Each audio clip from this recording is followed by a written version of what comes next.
no bad government in Nigeria.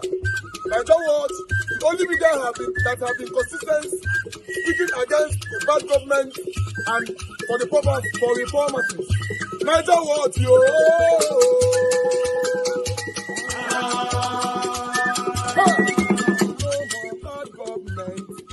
No more bad government. Niger what? No more bad government. Niger what? No more bad government. The only media that have been speaking. No more bad government. The voice of the voiceless. No more bad government.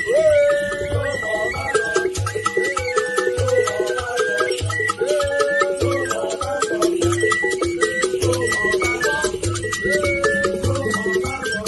Niger what? No more bad government. For the poor. No more bad government. Niger what? No more bad government. Niger what media? No more bad government. No more bad government. No more bad government. In Nigeria. No more bad government. No more bad government. No more bad government. The only media. No more bad government. The number one media in Nigeria. No more bad government. That have been speaking against government. No more bad government. Niger what? No more bad government.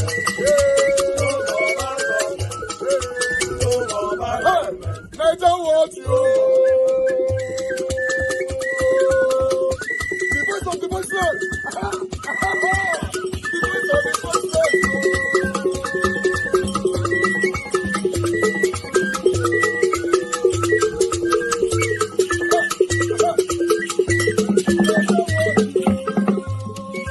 Voice for the voiceless. Voice for the voiceless. Niger what media? Voice for the voiceless. Niger what media? Voice for the voiceless. The only media that have been speaking against bad government. Being consistency since 1944. Voice for the voiceless. Voice for the voiceless. Umuwame. Voice for the voiceless. Umuwame. Voice for the voiceless. Voice for the voiceless. Voice for the voiceless. Voice for the voiceless. Voice for the voiceless. Voice for the voiceless. Niger what you? We have been seeing all you guys have been doing, and he recommending to everyone in Nigeria, saying that you guys are the number one. Niger what you?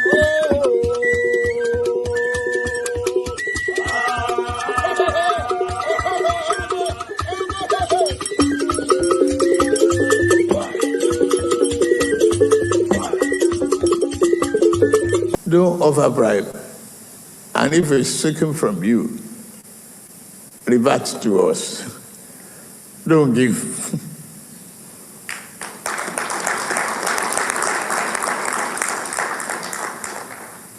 Don't let it be a problem from investing.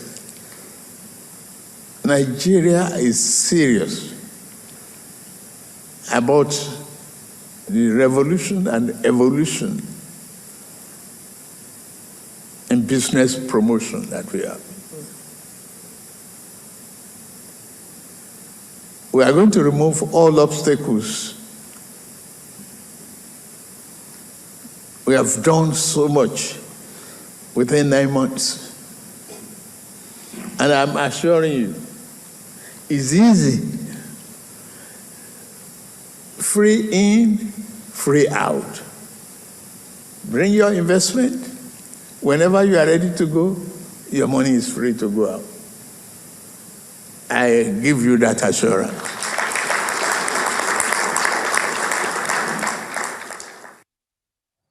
Right, assurances from President Bola Ahmed Tinubu on his state visit to Qatar. We'll find your take on this story. Yes, assurances, Shwa, you like our former president used to say, these things are good. First, let me start with the visit. We're in Qatar because we need investment. We want to collaborate with every nation in the world to be able to get investment in. That's good. That's very good. And commendations, that finally we're out there to get investment for our country after we have squandered our riches in the past.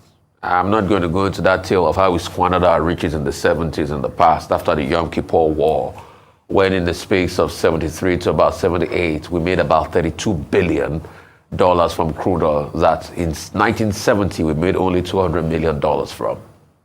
But we're reaching out. And Qatar today is a viable partner. Qatar is on top They've been able to translate their wealth into infrastructure. They hosted the World Cup, was a spectacle. They invested that money into their economy. And they had oil just like us, and they still have oil just like us. And we've seen what they've been able to do with that oil. We've got a very strong currency. And you can see what they have done. They had a couple of agreements there. Already, the Qatari Foundation, and I must note this, have started doing some things in the space of education in Nigeria, building orphanages in Border and all of that. And Babagana Zulu was well aware of that. He also sounded off on that. But now, we want more investment. They signed many agreements, about 7 agreements, some memorandum of understanding across areas. There's a need to be able to set up, a joint investment body, the Nigerian Qatar, chamber, to be able to bring about and facilitate investment, people-to-people diplomacy, as they will say. Also, we're looking at areas like agriculture, we're looking at areas like mines, we're looking at areas like, solid minerals. Hence, the ministers are out there to be able to get this investment in, which all of that, we've got no problem with that on the surface of things. Despite the fact that even before this visit, we had complained heavily about the fact that the president's sons were out there on the visit, but everything as regards optics, it's all good, and we have signed these agreements, but the question will be the follow-up. We signed one with Saudi Arabia, not quite long. How far have we been able to follow up on that? How have we been able to make good on those promises? Are those investments coming in? Are we seeing the FDI directly in our sectors of the economy? That's a question we should ask. The other one I have problems with is the statement attributed to the president, saying that in a bid to reassure the investors from Qatar, he went ahead to say that if any of my government functionaries ask you for bribe, let me know. Pretty much reminds me of somebody that's trying to sell a product to somebody and he's saying, no, my product is genuine. But if any of my salesmen at some point sell you a fake product, come back to me. What you have done is you have casted doubts in the mind of people. Although some people, the supporters of the president, this is their slant on it. They said, oh, it shows that the president is very transparent and is taking the issues head on and all of that. But from a salesman's perspective, you are trying to woo investors to come to your country. At the same time, you're telling them there's a possibility of bribe. Some have even argued for that, say, oh, they know these things already, Rufai, so it's good that the president reassures them. But at the same time, you're selling your country. And these are the people that talk about demarketing. When we speak the truth to them, they say, oh, you're demarketing the country. But you are now telling these people that there's a possibility of bribe. And these are the key sectors that the Qatari will probably have interfaces with when they come. They'll talk to solid minerals. They'll talk to agriculture. They'll talk to all the sectors. And you're saying if they ask you for bribe. One, is it an indictment on your ministers in the first place? Secondly, isn't it demarketing of the prospects of this same country you're selling? Thirdly, are we really sure of this product we're selling? Because as a salesman, you just sell the advantages of the product. Let the Qataris come and discover Nigeria. And when they discover Nigeria, if they have bottlenecks, you settle it out. Also, another part to this agreement we have to look at is President Tinubu has made a lot of trips, but we are not seeing the money. The question is, when are we going to start accounting for the money from all these trips? Like you saw, a warehouse was looted the other day. There is pain, there is hunger in the land. We better start getting this revenue in on time. We're seeing the trips, but we also want to see the revenue. Right. But good one. That's a question I'll pose to you when I take all these tweets. This person wrote, President Bola Tinubu's commitment to fighting corruption and promoting a conducive business environment is commendable, encouraging Qatari investors to report any instances of bribery involving Nigerian government officials demonstrates a strong stance against corruption and underscores the importance of transparency in fostering economic growth and foreign investment. Another person says, he just made a statement of no confidence to the public.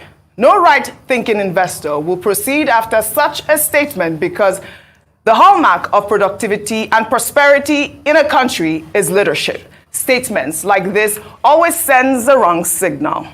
Well, in the meantime, When Tinubu arrived at the presidential palace for the Business and Investment Forum on Sunday, he was received by Qatari captains of industry and some Nigerian delegates who accompanied the president to Qatar, including his two sons, Sheyi and Yinka Tinubu.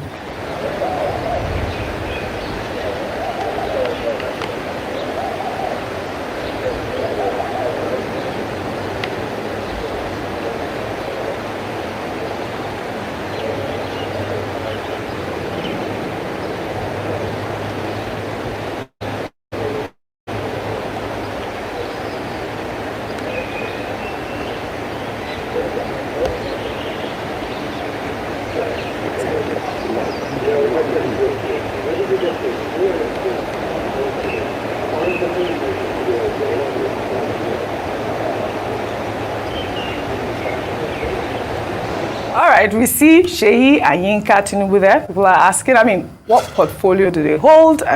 Was this what is their position there at this point? Let me take this tweet from Brother Bath. He wrote, Nigerians must stop Tinubu from taking his sons, Sheyi, for official state matters. It is dangerous. 1. Why are Nigerians keeping quiet while Bola Tinubu mess Nigeria with impunity?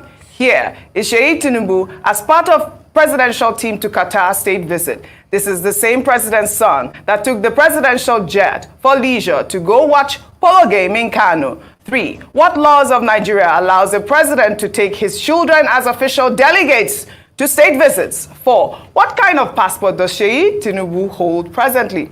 5. How much longer will this nonsense continue? 6. Well-meaning Nigerians, elites, must rise and address this gradual destruction of Nigeria as a state under rule of law. Dr. Bati, over to you. Okay, first, you are talking about those two boys there. Yeah. Men. Yeah, well, I don't know how old they are. I'm sure I'm much older than they are. Okay. But what I'm saying is that first Nigerians complained that they should not have been on the delegation. We asked about the bona fide. The issue we raised then is that, yes, if their father is paying for them to be there, fine. I also raised the question, if they have the relevant qualifications, if they are business people in their own right, and they can bring investment and they will make a contribution, okay, maybe, then, you say, okay, they have a reason to be there. But what I find disturbing in that video that we just showed is that in terms of the order of protocol, I spent 4 years studying diplomacy. And I'm not boasting about it. Right. I took courses, I took exams, and all of that. I read the books. They were coming in terms of the order of protocol before the ministers of the Federal Republic. Now, what is their role there? That they will come, they are even put there before the Minister of Foreign Affairs. Who is going to explain that protocol arrangement, to us as Nigerians? And then further, may we begin to ask, what do the president's children, what do they do for a living?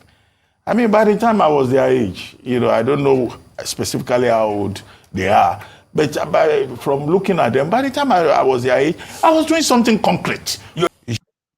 All right. Good morning, good afternoon, good evening to every one of you. Thank you very much for your time with us today. It's good to be back here again. Today is 4th March 2024. I appreciate you all, my wonderful people. Please help us to press on the like button, help us to share, let our voices go far. I appreciate every one of you right there. Please press on the $ as well. Support what we're doing here. Encourage this channel. Right. We have a lot right there on the screen, as you all can see. I'm going to post out a link right now for those of you that want to join us so you can start coming in. Although we still have a couple of videos, short videos to play for you guys. But meanwhile, I'm going to post out a link in case you want to join today's broadcast. The one for Peter Obi, we're going to be playing that shortly. As you all can see right there, Peter Obi planned to allegedly exit LP, Labour Party, due to Abure's series of allegations. He doesn't want any stain to come near him. I don't talk this thing before in the past, that Mr. Peter Obi must be very careful of the people surrounding him. Make a white shirt, may they not go stain them. I don't talk that once. If you guys pay attention to my monologues all the time here. Yes, Nigerians receiving food donations from war-torn Ukraine is a national disgrace. That's Mr. Peter Obi again saying that this is disgraceful to see that this is happening in our country. Yes, it's really disgraceful. Country where war not they not they happen, and this is happening is crazy. Report any Nigerian official asking for bribe. Tinubu tells those people. We don't play that video already. So these are major three topics that we're going to be talking about today. But meanwhile, before we move on, I'd like us to listen to this Fire Say brother first. On the message he sends to Sunday Igbo. They misbehave. You still asking for Yoruba nation when na Konji be the name of your president Tinubu. Which Yoruba nation you they ask for again? Which Yoruba nation? Sunday Igboho, we all supported you that time. But right now, there, Melao, you must calm down. Tinubu is trying his best. And they still allow you, they ignore you, they allow you to come and bury your mom in peace. We don't need that in Yoruba land. Fulani, Hausa, Igbo, we are all one. Nobody feels separate us. And you see your second, Kanu, in the prison. They never release her up till now. So now honor and privilege you get when you come Nigeria, when nobody harass you. Now, what you are asking for, Yoruba nation, is not possible, except you want Igbo nation. Right now, Nigeria is moving forward and we are fixing all our problems. Let us fix them in peace. Fulani can live in anywhere they want. They are part of us, they are our brothers. So stop it and stop causing confusion. You see how me don't make statements. If I were you, I would get one-way ticket, sharp, and run to UK and go and take asylum. Because if they catch you, go and ask Ezazaki. Eh? Okay. This guy like kiss. But nevertheless, that's a message to Sunday Igboho right there. So I'd like to quickly switch to Edo State. For those of you, all the Governor Obaseki's supporters, please, if you are there, indicate, raise up your hand so that we can see you on the comment section, or rather you can call in later after watching this video. At your road, are you part of Edo State? This Ozala Ora Road. Are you part of this state, Onwa? Look at your road. Is Onwa part of Edo State?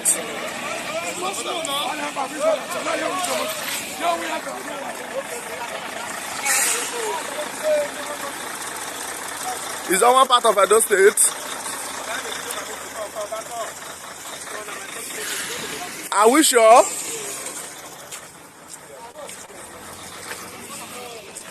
Are we sure we are part of Edo State?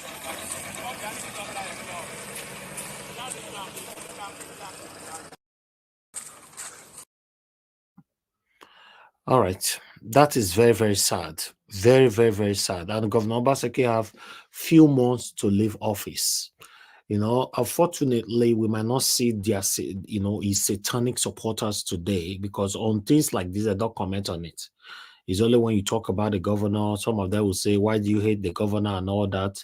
I don't know how a human being, with sense will be jubilating or celebrating anybody that leave us like this on this kind of road.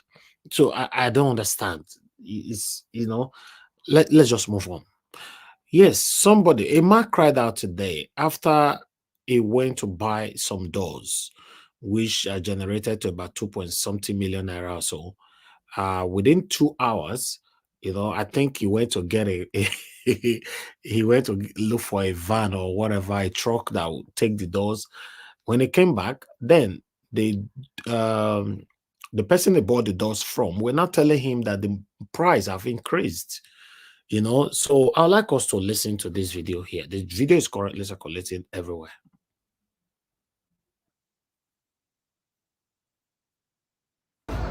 I actually bought doors from this man this afternoon. No, I'm doing a video so that at least as your daughter do video, make me do video, make I put up on social media. So see, these doors have been paid for, only for him to come later and say it was paid for. Only for him to talk 2 hours later and said it has increased from 160 to 200,000 naira, which I'm not ready to pay. So we don't want any violence. All we just want, let's park our doors, then we talk later. But this one that you are doing, that you want us to park this door, it's going to get out of hand. We have paid for this thing, for God's sake. We have paid. The receipt is with us. Shebi saw that video. Yeah, that happened to me. I wasn't not that I was told, it happened to me. I was in Nigeria, bought some things, and in the next 2 hours, the price has skyrocketed from 160k to 200k. Haba. It doesn't work that way. Omo, I don't know what's going on. It's crazy. That's Nigeria for you. All right, that is it right there. So the video is currently circulating everywhere. This is part of the things that Madam Rita was talking about yesterday. You know, she was saying that we are the problem of ourselves. A lot of people are hiding under the shadow, or rather umbrella, of this economic hardship, you know, to make life even more difficult for fellow Nigerians.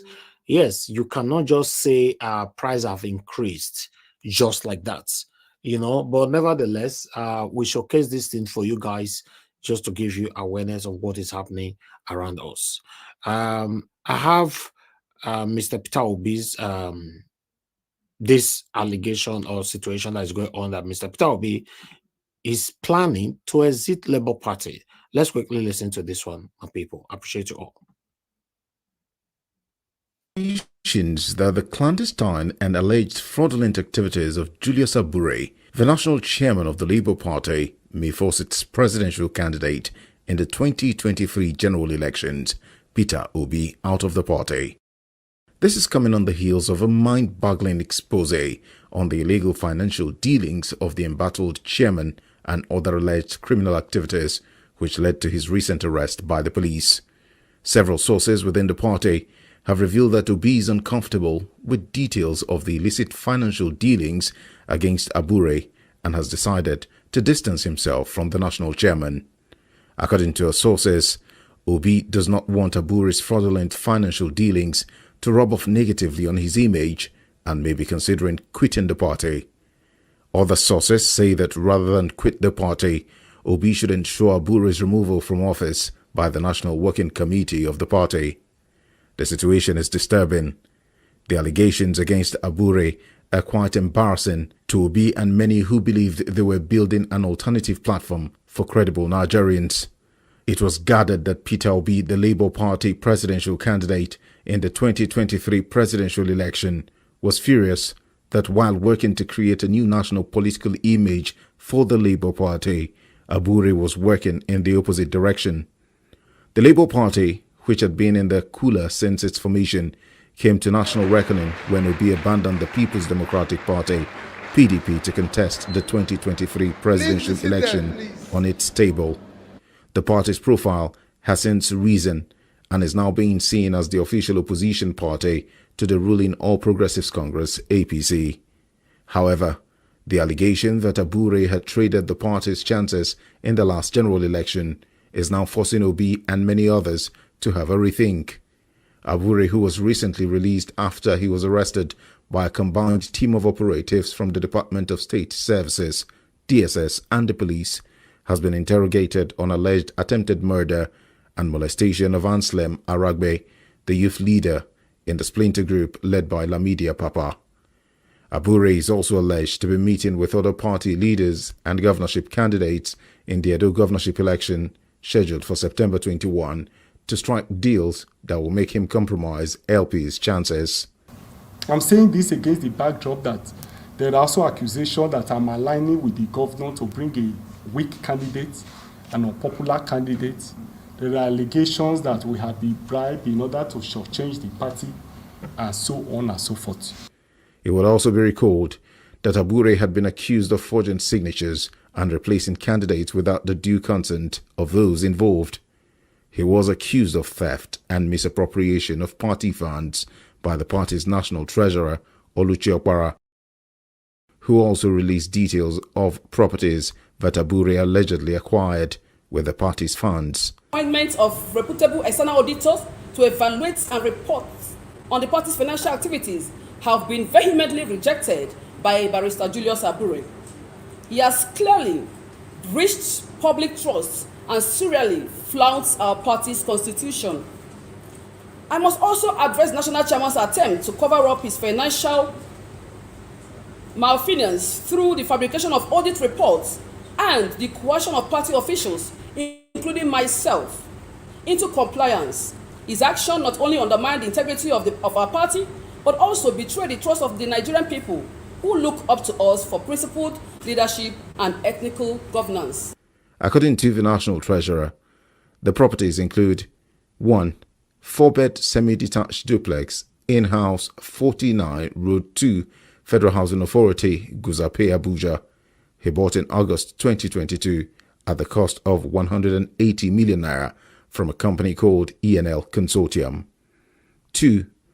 8 units of luxury apartments at Paradise Hill Estate, Guzape, Abuja, each acquired from ENL Consortium in August 2023 at 45 million naira each, totaling 360 million naira. 3.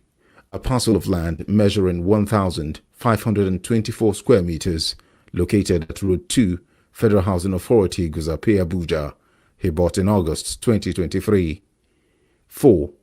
A 5-bed detached duplex on Road 2, Federal Housing Authority, Guzape, Abuja, acquired at the rate of 380 million naira in November 2023. 5. A mansion he constructed for 523 million naira at number 1 Julius Abure Way off Ogumwe off Arogba Road, Iriri, Benin City, Edo State. 6. A mansion constructed for 400 million naira in Aro Village next to late Chief Tony Anini's villa, Uromi, Edo State. Abure was also accused of misappropriating over 2 billion naira donated to the party by supporters of Obi. The National Treasurer further alleged that the party's funds were breached when Abure, who controls them, made transfers in huge sums to their following bank accounts. A. Zenith Bank 10006816, belonging to his wife Loretta Ovioje Abure. B. John Ugiagbe Abure, his brother, Zenith Bank 21777-821. C. John Ugiagbe Abure, his brother, First Bank of Nigeria 307-39778. D. Abure Chambers, his legal firm, Zenith Bank 101-59334. E. Zenith Rental and Caterers, a company registered by his wife, Zenith 101-59558. F. Ever Ready Transport Services, company registered by himself, Julius Abure, Access Bank 08211-374. G. Julius Abure Odianose, Zenith Bank 1001-3345. H. Julius Odianose Abure, UBA 200-06040. I. Zuzu Global Services, Zenith Bank 101-59334. J. Lifelong Water and Bakeries, Stanbic IBTC 004-64791. K. Jeffrey Ukuregbe, Abure's personal assistant, FCMB 619-75490. L. Jeffrey Ukuregbe, Abure's PA, on Zenith Bank 208-96910. Managed. The ones people gave me, I paid it into one account or the other, which was properly managed. Because I know there will be a day like this. And I assure you, we will account for everything. That's why we are calling on every member of the public, local, international, and everything, who have a lead to where he thinks these billions and millions we are paid into or giving to somebody cash. Ms. Opara further alleged that Abure used another means to embezzle 5 million naira from the Labour Party's account on January 25, 2024, adding that this time, the bank account of a clerk at the National Secretariat of the party was used. The party's treasurer alleged that before the arrival of Peter Obi to the Labour Party and before donations from citizens into the Labour Party account, Julius Abure lived in a small 2-bedroom apartment located at number 30 Orange Street, Wuse Zone 1, but he has now moved out from the property into a posh 4-bedroom duplex in Guzape, Abuja. According to sources, these are the sort of things that the Labour Party national leader, Peter Gregory Obi, does not want to associate himself with. Thanks for checking out Symphony on YouTube. All right, guys, this is crazy. It's really, really crazy. But I'm not surprised. I'm not surprised, my people. Good morning, good afternoon, good evening to every one of you. Thank you very much for your time with us, my people. Thank you. Please help us to press on the like button and let's do this together. Please, Madam Patricia, off your camera. Thank you. Thank you very much, my wonderful people right there. Black Panther, thank you very much. I appreciate you. Thank you, my wonderful people, for your time with us. Please help us to press on that like button and help us to share as well. I would like us to quickly take these articles right here, then I'll take it from here. Thank you very much, my wonderful people. Do your part, do your part, do your part. I'm just going to take this article because we have a lot to talk about today. There's a lot still coming out from the articles that I have for you guys here. I'd like to start putting them on the screen because I have a couple of articles up to 7. So what I'm going to do, I'm just going to focus more on the, I'm going to focus more on the headline. Yes, that's what I'm going to do. But let me put this on the screen here. Guys, bear with me. I'm getting distracted already again. Okay, there you go. I can't face trial in Abuja for crimes allegedly committed in Anambra, former governor of Obiano test court. I don't understand. If you want to face trial, maybe somebody can, I think Mr. Jonathan is in the house. Somebody can make us understand or lecture us today. If you commit crime in Edo State, can't you face trial in Abuja? If you commit crime in Anambra, can't you face trial in Abuja? I don't understand what this Ojubole is talking about. Sometimes they still have mouth to talk. That's another thing I don't understand about these people. After a lot of people that have lost lives because of their continuous looting, EFCC has announced that his arrest took place at about 8 p.m., noting that he had been on EFCC watch list for some time over corruption allegations. Willie Obiano, the immediate past governor of Anambra State, said in a federal high court sitting in Abuja on Monday that he could not be prosecuted in Abuja for fraud crimes he allegedly committed in Anambra State. He still get mad. That's where they go, you all give boza for mad, But this man should be ashamed of himself. This is the same state where Peter Obi ruled. The same Peter Obi that contested as the presidential candidate of Labour Party in 2023. The same Peter Obi that said, if you find any corruption, trace of corruption in my name, I will stop campaigning. Why can't this why can't these same satanic people learn from good people in Nigeria or good leaders? It's still they get mouth to talk where they go prosecute them. Now so go do no. 1 or 2 people where they get connection with now, they'll silence the whole case. We'll not go here with Tinubu again. This is why you see a lot of people are calling out Tinubu, even though we know constitutionally is the president of the Federal Republic of Nigeria. Yes, how you got there in Nigeria, a lot of Nigerians are still lamenting. But you are there, you are rubbing shoulders and eating at the same table with a lot of people that have also committed the same thing in Nigeria. It's crazy. It's crazy. All these kind of people should be jailed for at least 100 years. But nevertheless, I talk about I'm not better for articles, so make I all calm down. because I get a lot to present to you guys today.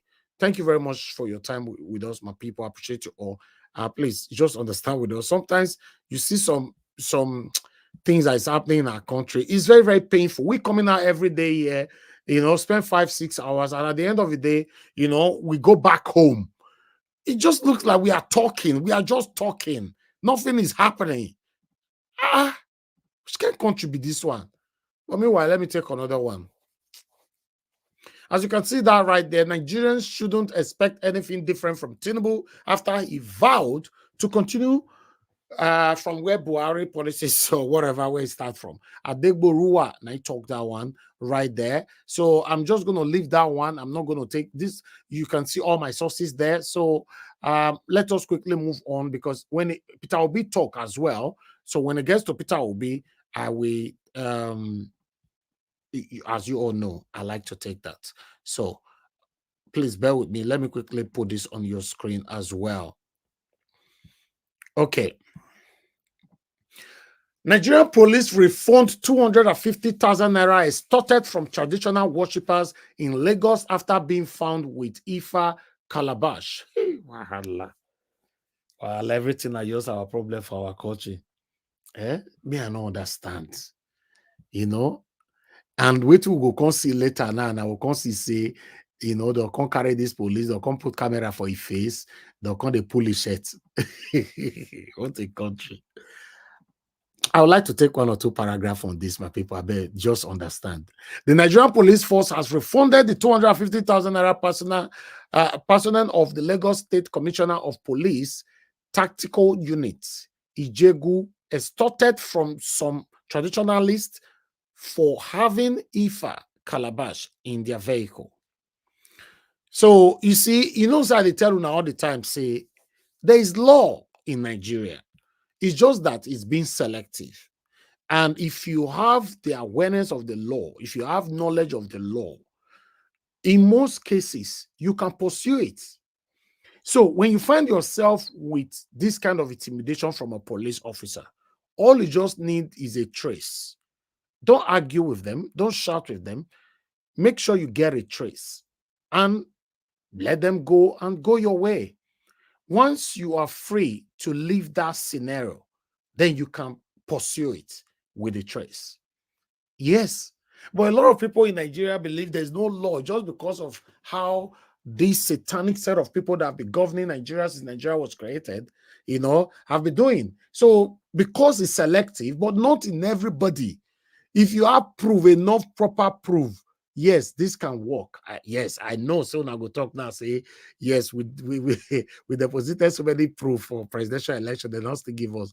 That one a broad daylight robbery. So everybody know that one, But meanwhile, let's move on. I know say they get carried away easily, and that's why I go read one today. I forget where they go. Don't cross 1 hour already. This is one of the things we were talking about yesterday, But meanwhile, I would like us to quickly take this one here. The wife of the former governor, Akeredolu, of Ondo, don't they fight with family members now? Say, okay, let me just take this. Ex-governor Akeredolu's wife, Betty, lambast late husband's niece for backing Ondo governor Lucky Ayedatiwa's administration. I don't understand. So I don't know. Maybe where it come from there, and I'll talk to us later on. Ms. Akeredolu berated Funke for supported Ayedatiwa ahead of the November governorship election in the states. So she was very, very upset in that article right there, but because of time, I'm not going to take that. This one is coming from Sarah Reporter as well. But meanwhile, let me take another one quickly. Due to the economic hardship in Nigeria, Nigerians have resorted to other alternative to build house. Now, I know say it get as it be, high cost of cement, Nigerians opted for container houses. See, this one don't build better for flats. I think say give us a man they go like me go buy this house. Someone like Mr. Jonathan, mother, look where you did this house. See, that better house. So when they told someone I want to buy cement is now level 1,000, 15,000. we have a different alternative now. This one a beautiful house. If I bring some houses now where they use container they build, you will surprise. So make that go take carry cement, make it the eat them, Although I'm not going to take this one. Okay, as the economic downturn continues, all areas of Nigeria lives in the plans are also striving to grapple with the situation, as areas like housing and rent are also being affected. So I'm just going to leave that one right there. I have a couple of things to present. I don't get time. It gets some what I really wanted to expatiate on and really talk about, but due to time, this is our platform where they give better time like that. Now let me the dip on the hair, but because I have people on the queue already, and I noticed there's people on the backstage as well. Terrorists attack Zamfara community in Nigeria, shoot 5 people. Okay, me no understand. For the past couple of weeks now, I've been talking about these terrorists attack different kind of communities, kill this, kidnap this, do this. But I know the years say they don't arrest them, they don't do anything to stop them. It just be like say, the whole thing have looked like a normal thing, that I don't know, it's supposed to happen. It's just I don't know how to talk about this. Okay, let's take 1 or 2 paragraphs on this. Let's take 1 or 2 paragraphs on this quickly. A resident of the community who confirmed this incident to Sahara Reporter said the bandits invaded the area and began to shoot indiscriminately to scare away local vigilantes, who might have stopped the operation on Sunday. Okay, I'm just going to leave that one right there. Unfortunately, vigilante go wrong, police go wrong, because nobody want that for this country. And the reason why people don't want that for this country, because say, God forbid, say you die for Nigeria, as a police officer, for example, or army. Nigerian government will go and pay 2 million naira to your wife. Is that not disgraceful? That's what they do. So our police officers and army supposed to be encouraged. You go pay 2 million naira to your wife and all that. Anyway, I have another one here quickly. This one is not coming up. Why? Don't know what's happening here. Okay. The Nation, please. You don't go dark. Cement manufacturer declares 710 billion naira profit. Hey God. See, these people are making better cash as we talk. So 710 billion naira profit. Now the Nation, I carry this one. I felt asked the other day. Now the Nation is owned by Tinubu or owned by Arise. In case you guys want to contribute later, let us know. Because I remember somebody contacted me the other day that no, it's owned by Tinubu, but I have not done a research on that. But meanwhile, let's move on. Let's move on, my people. Bear with me. We're almost there. Hi, this is my presentation. I don't know how to reduce them. Make you understand with I just want everybody to be aware of what is happening to us in our country.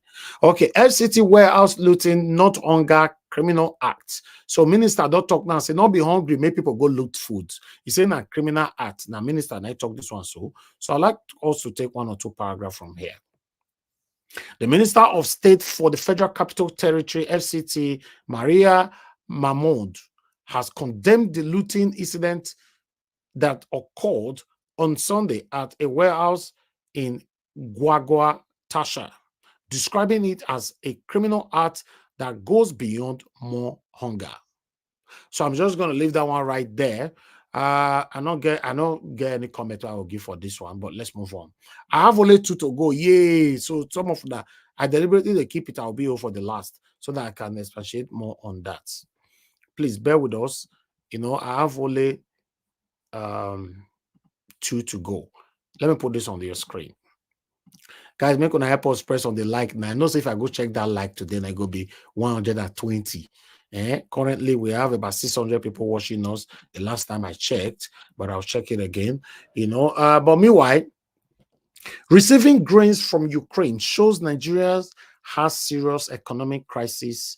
Analysts, I talk this one and it went on. It was on Rise today. It went on by saying this is so shameful. Country where we not get war. That people don't supply us. In neighboring countries, don't supply us food and water. Oh, what a country. Aisha Buhari talking the other day say we not get president. Some people come to say she don't supposed to say that and all that. So this is crazy. But meanwhile, let's quickly do this. This one I'm Mr. Peter Obi. So let's focus on Mr. Peter Obi. Mr. Peter Obi, Nigeria receiving food donations from war-torn Ukraine is a national disgrace. Okay, let's take this. Labour Party presidential candidate Mr. Peter Obi has expressed deep concern, labeling it as national disgrace that war-torn Ukraine is donating food to Nigeria. Of course, he's raised. Make we talk true. Obi on Monday on his X, formerly known as Twitter, commended the Ukrainian government for their support while highlighting the critical need for a reassessment of Nigeria's national priorities. It is disheartening that our once economically confident nation, blessed with vast arable land and abundant natural resources, now relies on war-torn Ukraine for food assistance, where we not even get war. The national disgrace stems from years of leadership failure, necessitating urgent reflection and a reordering of our national priorities and resources management and allocation, Mr. Obi said. So Mr. Obi went on lamenting seriously on that. I don't want to take all of them, but I'm just going to leave it right there. It's a national disgrace. I don't know. Some of you might not agree, but I agree 100% that it is a national disgrace.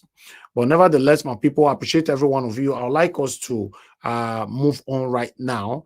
That is all, I guess, that I have for every one of you today. So I'd like us to move on so that we can start talking on time. But I'm going to take some calls as usual so that we'll take it from there.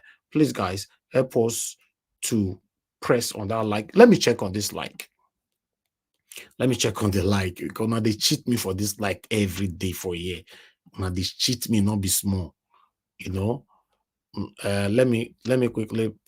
Okay, we have 167 likes. And we have how many people watching us? We have 580 watching us, and that is very, very low. Please press on the like button now, my people. I be get another language where I go speak for this like of a thing. Make una press on, But let me take the first call. Thank you very much, Mr. FA, for calling in. Good evening to you, my brother. Please talk to us. You have 3 minutes. Good evening. Can you hear me, sir? Yes. Go ahead. 3 minutes, sir. Okay, sir. Sir, I beg, this man will come and just start to talk about Igbo. Make that man, may just go at the face. He do face like a Malawi, not the spoil. Who should be made go? Nigeria is moving forward. It not be Nigeria, that man, not be in the state. They see what they happen for Nigeria. It's just come out. If they don't eat belly food, you come out for media, they rant, they talk, different kind of nonsense. It is saying it with Igbo and mate. It just come out, they talk, they threaten Igbo, may go buy ticket, may enter Obodo Igbo. That man, if you don't get what you want to play, go hide for one place. That is just make me best just now. Sir, that's not your funny because that guy, everything is just stop for there. All that just zero, nonsense. You don't know, say Nigeria they on that mess. If they don't eat, they'll just come and they talk waiting just belly food there.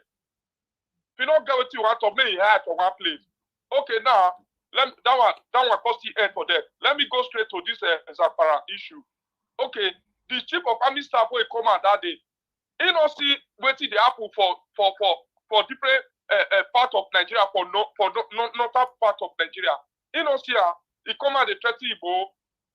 I don't know why. See, Nigeria watch, you see all those military people, all those soldiers. Now, innocent people, but the night that they get power, sir. Thank God the whole world has seen everything. Even here in Italy. Even Italian people, they ask us, say, we don't get soldiers. Now say, no, we get because, number one, now the high rank soldier, now they benefit. While the young soldier, they pay the peanuts. How can you pay me change? Then you say, me I go back. Who does that? So that be waiting the apple. Don't be say if they want fight, they don't be fighting. But the thing is that the people when they stay for the front, now change that they give them. So all those guys now call they use sense. They feel your hand for one bush, drink what they want to drink there. Now make Nigeria. So make that soldier may do the right thing, may leave people, may leave innocent people alone. You understand me, sir? So Okay. that is just Thank you. My contribution. Thank you, sir. Thank you. God bless you, my brother. Thank you so much. Thank you. All right, let us quickly take another call here. I can see a lot of people calling in already. Love of God is my strength. Thank you very much, man, for calling in. Good evening to you. Please talk to us. Sorry, please. I didn't stop it on time. Go ahead, man. Thank you. Good evening, everyone. Yeah, thank you very much. 3 minutes. How many minutes? 3 minutes. I did this platform today for talk with all these things where you people for crown. But make I talk to what I talk. Good evening, everyone on the platform and comment section. Everyone, I say happy Monday. I want to talk about Tinubu in Qatar. What is Tinubu doing in Asu Rock? I don't understand what that man is doing in Asu Rock. I don't understand what he's doing there. That man does not have any idea of being a president of anything. Investment. You are running after investment in one Nigeria that has resources all over Nigeria. We have gold, we have diamond, we have everything. And you are chasing people to come to your country to invest. Mr. Obi said it. He said, you don't need to chase them. He said, investment will be like bill to honey. When a bill see honey, that's the way he will be chasing after investment. They will chase after Nigerians, not we, because your environment is not good for investment. You don't have security. You don't have a good environment for people to come in and invest in. So how are you going to allow? Are they going to come into your country to invest anywhere? All those things I see, they are just like fooling Nigerians. All those pictures they are taking is just to fool Nigeria. Nobody will come to Nigeria when every day you hear about Boko Haram taking people's life, find people anyhow. So all those things for me is like taking it. So to me, if Nigeria is a good country, they have a good president that doesn't have a bad record, they will come. It's like bill, honey to bill. How they fight over honey. That is the way it's going to be. So all those for me, all those one is nothing. And he's talking. I didn't have a lot to talk about. I'll stop here in my 3 minutes. And he's calling that anybody who bribe. Who is the chief of bribe anyway?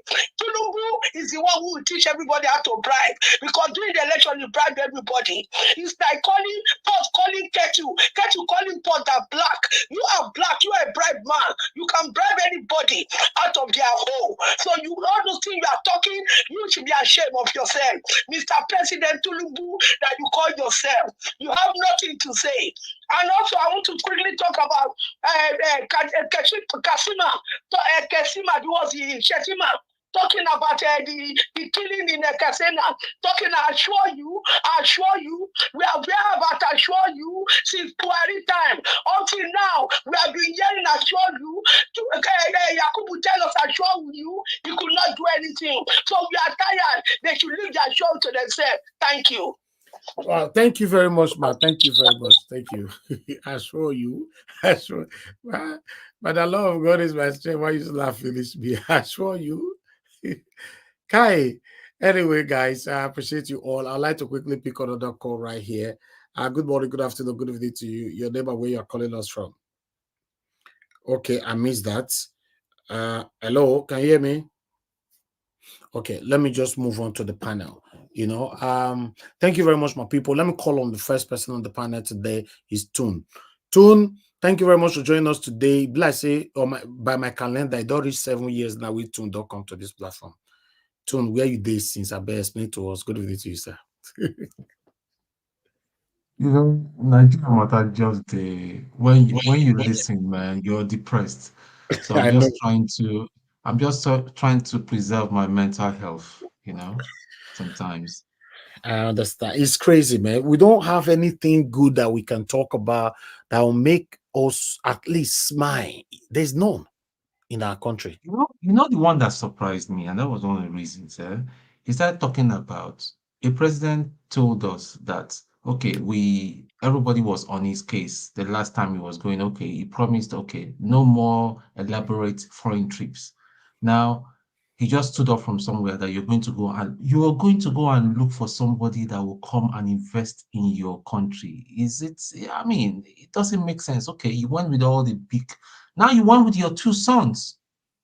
And now, in when it comes to diplomacy, there's a protocol that needs to be observed. If you look at his sons, after were the first people to be greeted. In what order is the protocol now? What office does the two sons hold in the government? Before the ministers, they were greeting his two sons. So what does that tell you? Tinubu is there. He's possibly grooming his two sons to take over in 2027 if he cannot continue. It could be. Make everybody just shine their eye. Now they are now interested in museum investment. Now, I beg, my Binu brothers, I beg, make una take Oba, make una take Oba, make una begin protect una our monarch. No, all the carvings from Benin and all that before Tinubu will come begin tifam, go carry go abroad to go sell, because that guy is a criminal. That guy is a criminal. I've never seen this guy is just embarrassing himself, embarrassing Nigerians. I'm sure those Arab people, they are not stupid people. They're just look at black people that they don't even respect. What kind of tell me what kind of investment do they want to come or do they want to come and set up a sand dune in Nigeria? We don't get desert for Nigeria. Yeah. So man, many people are there. Protect your artifact. So Tinubu is coming for your artifact. So that guy is a criminal. And we just be praying for my boys to muster courage to do the needful in the right time. I'm definitely sure that my boys will come up at the right time to do the needful. Thank you for now. Thank you too. Thank you very much. There's something I'm supposed to read to you guys earlier on. Other people's response over all these things, most especially Tinubu visiting Qatar. But I think I skipped that. So let me quickly bring this to your screen. As you all can see right there, Oga Tun's submission reminded me of this. As you all can see, that one, it might be too tiny, but don't worry. Let me see. I'll read it from here. This one is coming from Jackson Ude. Bola Tinubu's The Bribery Sermon on Mount Qatar and his family of bribe takers. Bola Tinubu paid Aisha Buhari $10 million to blackmail former President Muhammadu Buhari for a presidential support for his ambition. He paid millions of dollars to several other APC chieftains, paid millions in bribes to the roguish INEC chairman Mahmoud Yakubu, paid $10 million I want to say 10 million naira. $10 million each to the Presidential Election Tribunal members to whitewash his illegal declaration as winner of the 2023 presidential election, and then paid $10 million each to the Supreme Court panel that handled the presidential election cases and got their endorsement as duly elected president. He then formed a government populated by his minions who have mastered the act of bribe seeking and bribe taking. From his wife Remy to his son Sheyi to his ADC, CSO, private secretary, cabinet members, etc. It is a family of roguish bribe takers, a shameless pattern that he just confirmed to the Qataris. Do not offer a bribe to any of our people, and if it is requested or taken from you, report to us, Tinubu told the Qatar. But then, who is fooling who?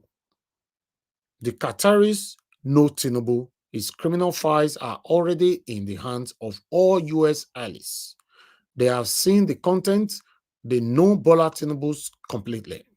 The bribery sermon on Mount Qatar is self-indicting, a confirmation of the daily occurrences in his government and a message to the Qataris to stay away from his roguish government. So this one, now Jackson Uden, I write this one. It was a very, very deep write-up right there. But people responded. So this one, tackled him. Your tweet contains childish lies. I may not be a fan of Tinubu, but it is not possible for such monies to be given as bribe, and the American economy will not be affected. Over $200 million from your estimation. So this one say, Jackson Ude, they lie. But you see that people still talk for you. Is a Indi Anambra. That is why I challenge them to go dollar cashless and see Naira crashing to 600 Naira. But they refused because the cash dollars stockpiled by the politicians before and after election is enough to reset this economy. Then I have two to go. Prince Good Governance. Into say, this dollarization government is the major reason Naira is having a free fall with no remedy against the US dollar because they don't spend on Naira anymore due to fear of people seeking the loading and offloading of Ghana must go Naira bags when it's exchange hand as usual. Why the last one we have here, coming from Chubueze Ezeribe. It is outrageous, sycophancy, and zero shame for Tinubu and his minions to assume that their illicit deals are not known by people of Qatar. So I thought I should bring that in because that was very, very important. After the submission of my brother right there, I get to remember, say, we get this one here. I just, it happen like that, most especially when we have a lot to give. A couple of people were calling in while I was giving that report. You can quickly call. Okay, let me return your call because you called so many times. Let me quickly return this call right here, guys. Bear with us. Please pick your phone. Returning calls, I want people to pick within a minute because I guess you are listening to us. Okay, fortunately, you are not picking. Okay. I was almost hanging up. Good evening to you. Your name and where were you calling from? Hello, you are not talking. Okay, speaking. Sorry, my dear. Thank you, sir. Where are you calling from? What's your name, sir? My name is Joseph Wasser. I'm an old caller here, and I reside in the United States of America. Okay, talk to us. You have 3 minutes. Okay, I was trying to what you talked about, Madam Rita, that talked about the demand and supply issue about rice and gari. I'm trying to respond to that because whatever she's talking is okay, but it doesn't really mean what the situation describes. Because the demand and supply is the force that drives price. When people demand something, and the suppliers supply an equitable quantity to go around, there's a stability of price. Okay, when you have any tilt in both of the alternatives, any tilt at all, if it's in supply, it has its consequences on price. If it's on demand, the same happens. If the demand is high, and there's less supply of goods and services, evidently, it's going to affect the price that everybody pays for it. So the woman that is selling gari knows that everything is being influenced by the use of dollar. With the dollarization of Nigerian currency has a ripple effect. And then for that woman that's selling gari for $2,500, will only sell that gari $2,500 to make a little profit that she can go home with to feed the family. So I don't see any problem with that. If there's a problem, they should reduce the import duties charged on imported goods. Okay. So that every product will be competing against the other ones from overseas. So my brothers and sisters, I understand that it is a very precarious situation. But second, that of P2B exiting Labour Party, I will advise it because his name is going to be dragged onto the mud, which is not proper. Okay. Another thing, the people calling those hoodlums that are the ones that attacked the food trucks and looted everything. They are hoodlums because they are poor and hungry. But no, they are not hoodlums when somebody is grabbed and the election and ran with it. Those people are not described as hoodlums because they have money, they are rich. So I don't know who's the hoodlum and who's not the hoodlum. Okay. The hoodlum is for those people that are poor, and those people that are poor that are going to be prosecuted beyond the limits of the law and possibly imprisoned. Thank you. But those who grab, my time up? Yeah, your time is up. Yeah. Okay, sorry about that. I'll try to log in. Thank you. Thank you, sir. God bless you. Thank you very much. Okay, let me quickly take this call. Mr. Ben, thanks for calling in, my brother. Good evening to you. Please talk to us. I greet you. Good afternoon, sir. Good afternoon to every members on the panel. Good afternoon to everybody in the comment section. I was just watching the presentation, and I was just shaking my head. It's ridiculous the kind of crazy things that happen to our country, Nigeria.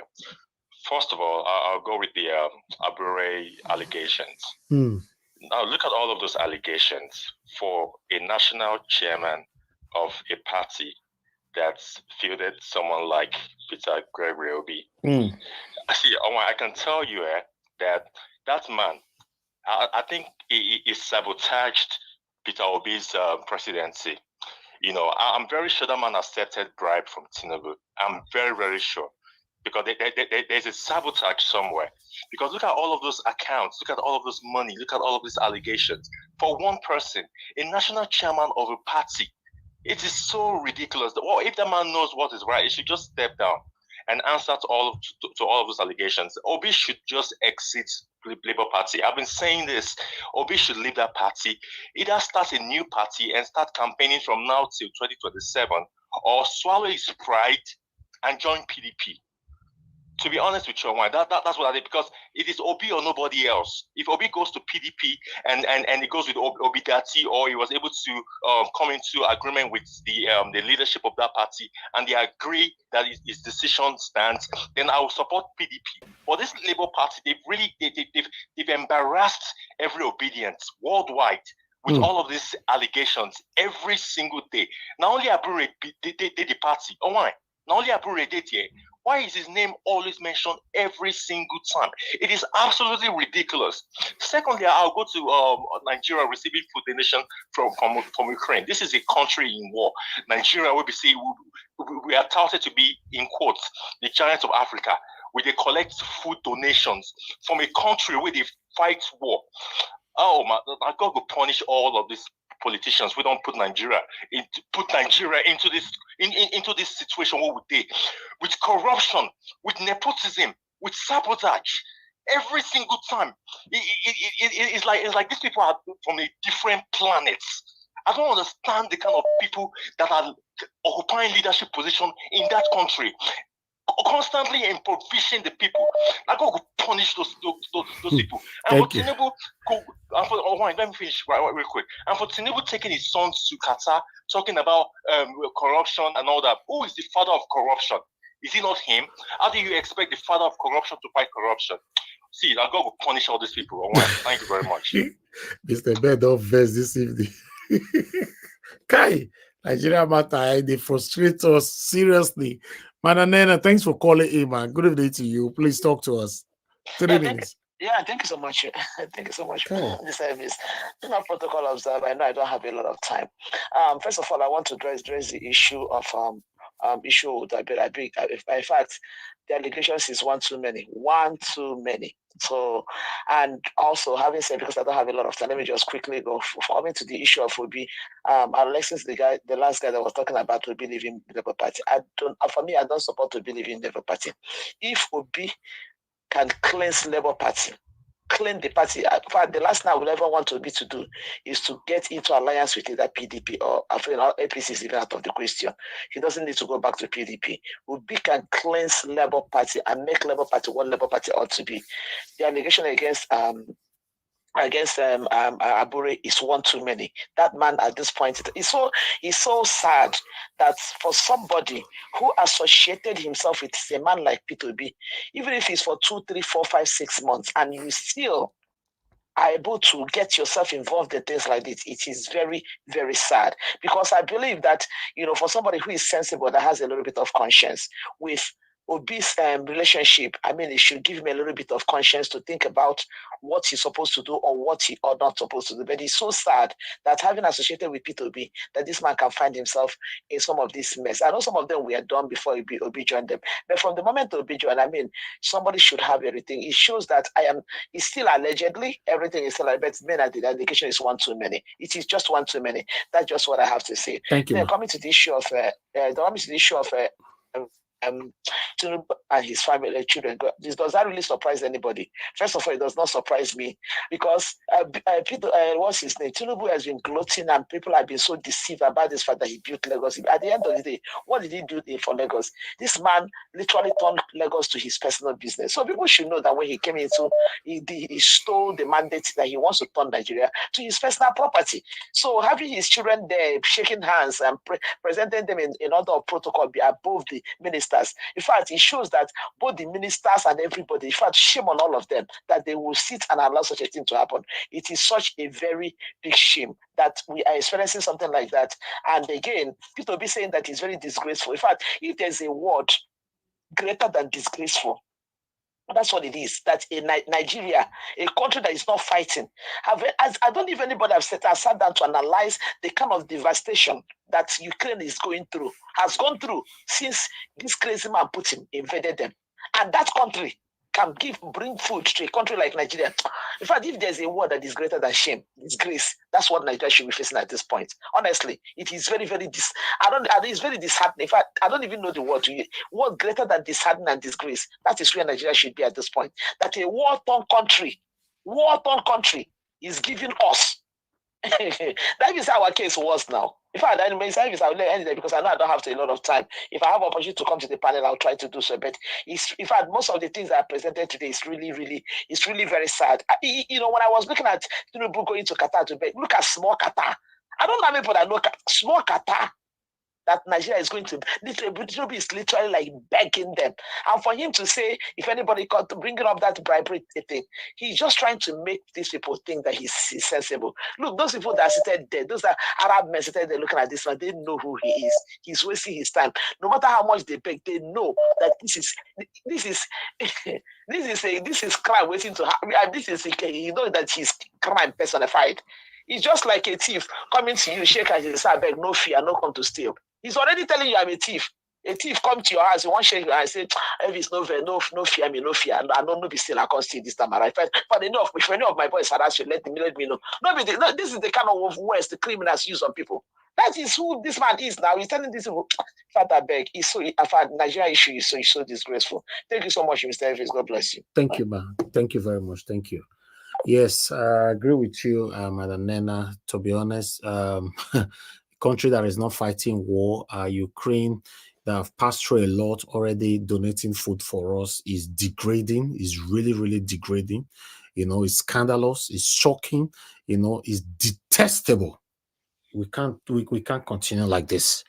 We can't continue because it's just any angles you try to look at it is just unacceptable. A whole big name like Nigeria, now few people just capture till they do it till they like. So no, we can't continue like that. But nevertheless, I'd like us to move on. Let me call on the next person to speak to us, then I'll come back to call us again. Thank you very much, my wonderful people. Okay, please hold on. Let me just take this to course quickly. Mr. Chukunoso, thanks for calling in. Good evening to you, sir. Please talk to us. 3 minutes. Hello, sir. Yes, thank you. Please go ahead. Hello. Thank you very much. Good evening to you. Mr. Najawo, good evening, sir. Thank you, my brother.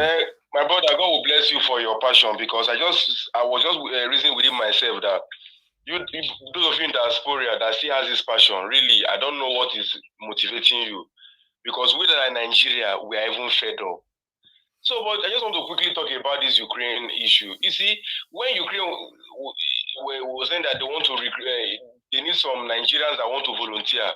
Federal government said, no, no Nigerian will be allowed to go to Ukraine. No Nigeria. And Nigerians were even willing. They were even in the embassy in Abuja. They were even willing to, you understand? But they said, no. But this shameless, satanic, wicked, heartless, God-forsaken bunch of cartel criminals, they willingly accepted grace from Ukraine, a war-torn country. So really, I don't know. He says this all. So honestly, like I just earlier said, honestly, God will keep blessing you guys because we are just fed up. Because being Nigeria is a crime. To even live in Nigeria is even a bigger crime. That's just what it's a bigger crime. So those of us you see in Nigeria today, we don't really, most of us, we don't have option. Because if we had people that had option, they've left. Even before this Naira, I know two of my friends left last year now. Even one had a good job working with NEPA. But he said before everything was scattered, may quickly move. So honestly, we are just trapped. I understand. I don't know the difference between Nigeria and Gaza. So the only difference is that we are not really waging war. But at least southern Nigeria, or not northern Nigeria, where they massacred people yesterday, today was even mass burial today. So is well. But really, I don't know how we can come out of this. I think it will only take a civil revolution that might not lead to a military revolution. But honestly, I want to appreciate you, Mr. Elvis. Thank you, my brother. Keep the good work going. Thank you very much. God bless you. Thank you. Okay, the last call, please. The last call is what we are taking right now, and you have to give me time to at least take straight 4 or 5 panelists before I come back to call us again. Hello, sir. Yeah, good evening to you. Can you hear me? Okay, you are not there. I need to just move on then. I'll come back to you again on the next opportunity. Thank you very much, Madam Helen. I can see you right there. Thank you, Madam Iris Finance. Thank you, Martina Albasi TV. God bless you all, my wonderful people right there. Thank you. Good evening to you all. SO, I can see you as well. Thank you, Gedo. I can see you right there. Thank you. Now, God bless you. Now, please help us to press on the like button. Help us to share. Press on the $sign. Encourage what we are doing here. Or don't you think we are doing a good work here, coming out every day? Sometimes we don't need to ask for these things. Just do your part. Press on the like. We beg for like, we beg for share, we beg for everything. It's not nice.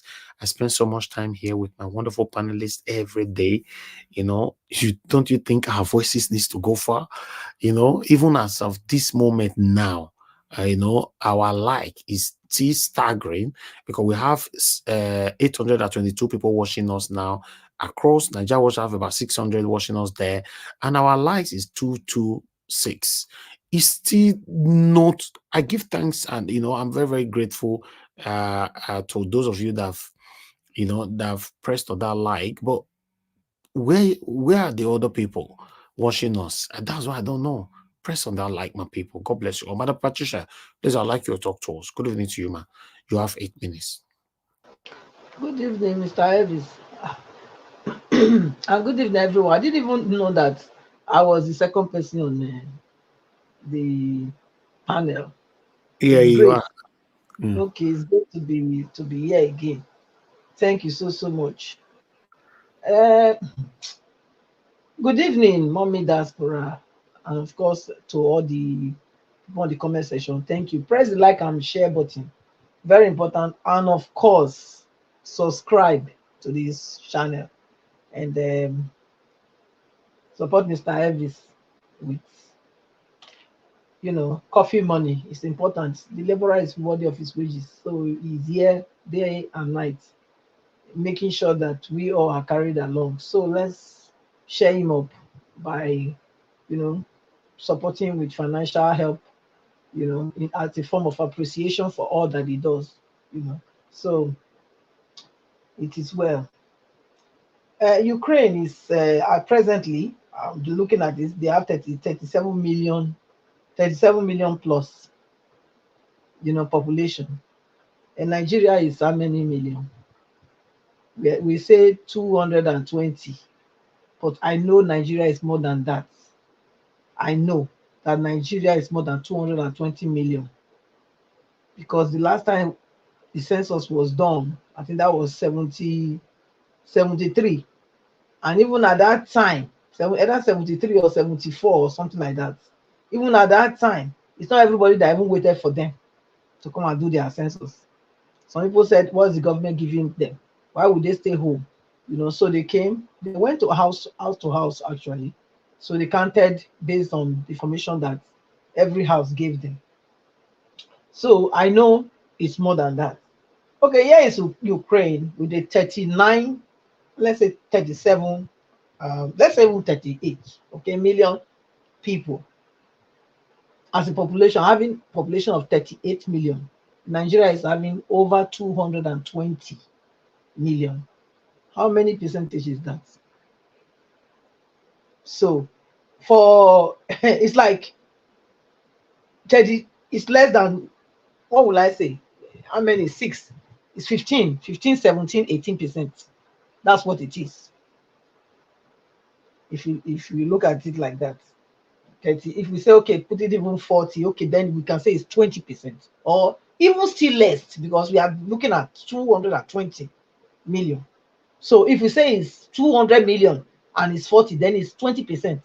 But it's not 200 million, it's more than that. It's 220. That's the estimation they are giving. So it's less, it's about 18%.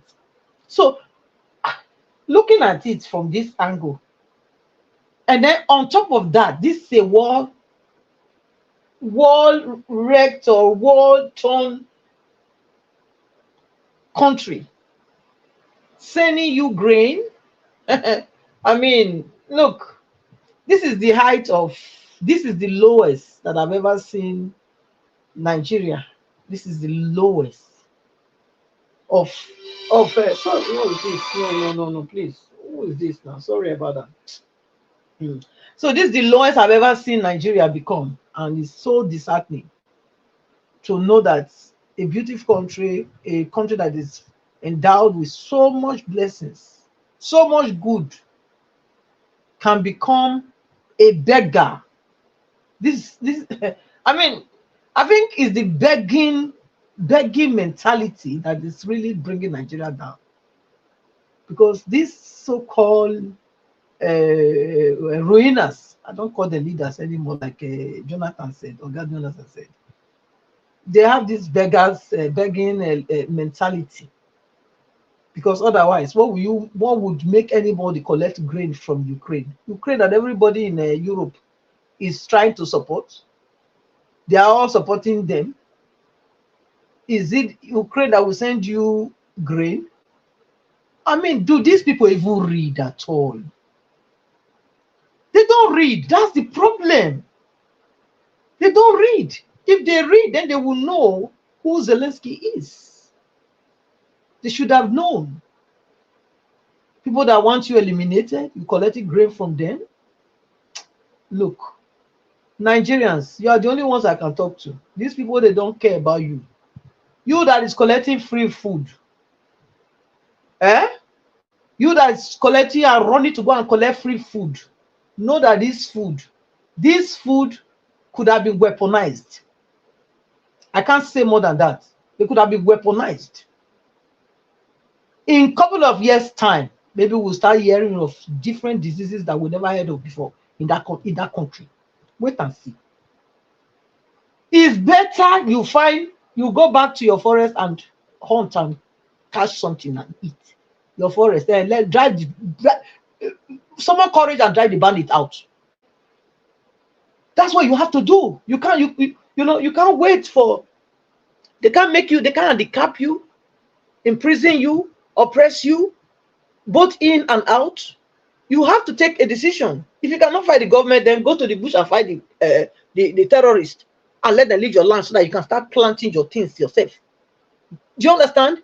It's Nigerians I'm talking to now, because these people, they are not there to defend you. Once they manage to scatter everything they want to scatter, the next thing you will see, they will go to, they are in fact, their homes, they are in Europe already and America. That's where they have their homes. So you are the ones there. So it's high time. If you cannot fight them, you better fight the ones that are close, the ones that are really the ones that are your problem, which is the ones that are in your forest. You people should mobilize and go into the forest and bring them, drive them out. That's what you need to do. You can't wait for people. How can Ukraine be sending you food? Zelensky is a poster boy. He's a poster boy. It's all out there. Everybody know. So these people don't know who Zelensky, what he stands for. Look at who he's destroying his own country. So you think he come and do you good? They are using him to send you something that they couldn't do during COVID. They would do it through this game, through this brain. I think we're gonna want free food, and your leaders are willing to do that because yes, they've told them after us if they can eliminate you guys, then they will be the one roaming about and having the whole country for themselves. So be wise. Nigerians need to be wise. Yes, you know, Mr. Elvis, if you remember, I was the first person that was raising, calling the attention, trying to draw our attention to the fact that this Abure, and that because Mr. Obi lost the election, I already was. It's been long. I've been trying to nip it on the bud, but I was diplomatic about it. Let me tell you, to be honest, Abure sold Peter Obi. He sold him. Make we not deceive ourselves. You know, remember when I say, where those 1 million march? You remember early that long ago? Because how could it happen like that? Where were they? So listen, many things will still come out. Many things will still come out, and Mr. Peter Obi will leave. Anybody telling him to stay there, I don't think the person knows what they are saying. You cannot stay in a rotten house without you not being rotten. It's not possible. Even if you say you're not rotten, your clothes go stain. Abi? So it better, for me, I will advise Mr. Peter Obi to go and start a new movement with like-minded people, you know.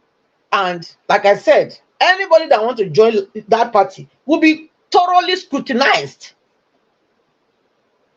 Now, thorough one, no be they go drill them. We will know what is there inside you. We will so drill you, as if they don't know how to ask them. Let them come and take me. I will be able to ask them the right question and bring out the real person in that person. Because that's what we need. Not all these people coming out to sweet talk us, tell us what we want to hear. No. You will so drill them that they will come out. You will see that the true person will come out. You know, when push comes to shove, the real you will come out.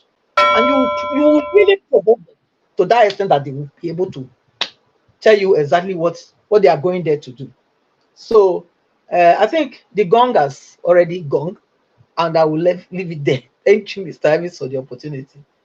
Thank you, Madam Patricia. God bless you, man. Thank you very much for that wonderful submission.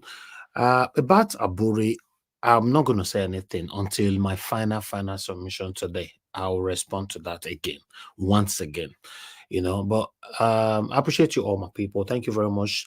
I'd like to appreciate you, Ogatun. Thank you for the super chat earlier on. God bless you, sir. Thank you. I really do appreciate that. Okay, let me call on the next person to speak to us, which is Mr. Jonathan Kisley. Then I'll come to Niger. Mr. Jonathan, thank you very much, sir, for joining us today. Good evening to you. Please talk to us. You have your 8 minutes. Mr. Elvis, thank you very much. I believe you are doing very well today. With Nigerian news, how person will do well with this news? The headache is too much now. Anyway, we thank God. We thank God for life. You know. Yes, that's true. That's true. We are alive. Yeah.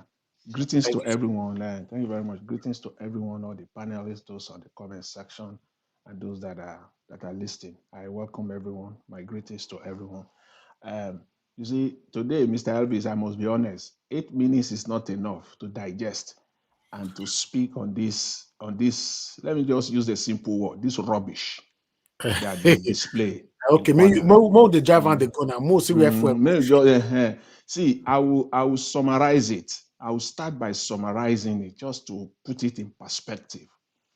The Qatari royal president, he said, and I want to quote, because this is where everything, the meat is. They are not stupid.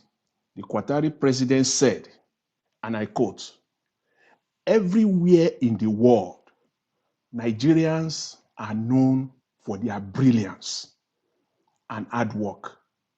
We only need to ensure that this is happening inside Nigeria rather than outside. He went further. He said, the money we invest, he's talking himself now, the president of Qatar. The money we invest is not my money. It belongs to the future generations of Qatar. That's what he said. He said that investment from Nigerians, that the investment from Qatar focus on the prosperity of future generations. So what does that tell me? Anybody who is logical, who can reason, go deep into what people are saying. This is what he's saying in economic terms. Nigeria does not meet the investment criteria of the Qatari state. That statement, Nigeria does not meet the investment criteria of the Qatari state. They can't invest in Nigeria. The fundamental question is this. One question, not two, not three, one. Today, as we stand, are there any investment from the Nigerian government, both within Nigeria and outside Nigeria, that focus on the prosperity of future generations of Nigerians? Please, somebody should name one or two. You can put it on the table. Any investment today from the Nigerian government, whether inside Nigeria or outside Nigeria, that we can say that this investment protects the future generations of Nigerians. To me, there is none. So Nigeria does not meet their investment criteria. Nigerian leaders are jokes. They are just jokes. I don't know what to... They are jokes. You said to the Qataris, you are fighting corruption. That if anybody should ask for bribe or request for bribe, they should come to you directly. And you are displaying that same corruption right in front of the Qataris, right there. You are saying that, and you are displaying that corruption. You think those people are stupid? Why you are a joke? You just said that if there is any corruption, they should come to you directly. And you display it there. By including two of your children among the delegation. You think they are stupid? You think they don't know that this is how you spend their investment? Traveling with your household to every event and meetings all over the world with their own investment. They just told you that when they invest, their core focus is on the future generations of Qataris. That's what they invest on. They don't join, and when they are not, Qatar is not China. Qatar is not China. When China invests in a country, China will also embed in that negotiation that Chinese will come and be working. No, Qatars don't do that. When they invest, they look at it critically, and when they invest, they leave it there. It is Nigerians that will work there. It is Nigerians that will benefit from it in terms of manpower. It's not that they will shift or they will ship Qataris from Qatar to Nigeria to come and be working in those fields or in those areas of him. No. That's why they acknowledge that, yes, there are brilliant Nigerians, but we don't want to see this brilliance outside. We want to see this brilliance inside. So everything you've done, you've just opened another channel for people to jackpot. All this agreement that you executed, please, on education, tell me which area of education Qatar will come to Nigeria to invest on. Is it agriculture? The only area you open up there is tourism. And it is only Nigeria. Tell me what Qataris will come to Nigeria to do for tourism rather than Nigerians going there. They will benefit more. And it's an opportunity for Nigerians to jackpot there now. They will jackpot now. Because why? Even in the area of education, Nigerians can now go there to say they want to go and study in Qatar. Tell me whether Qataris will send their children to come to Nigerian university.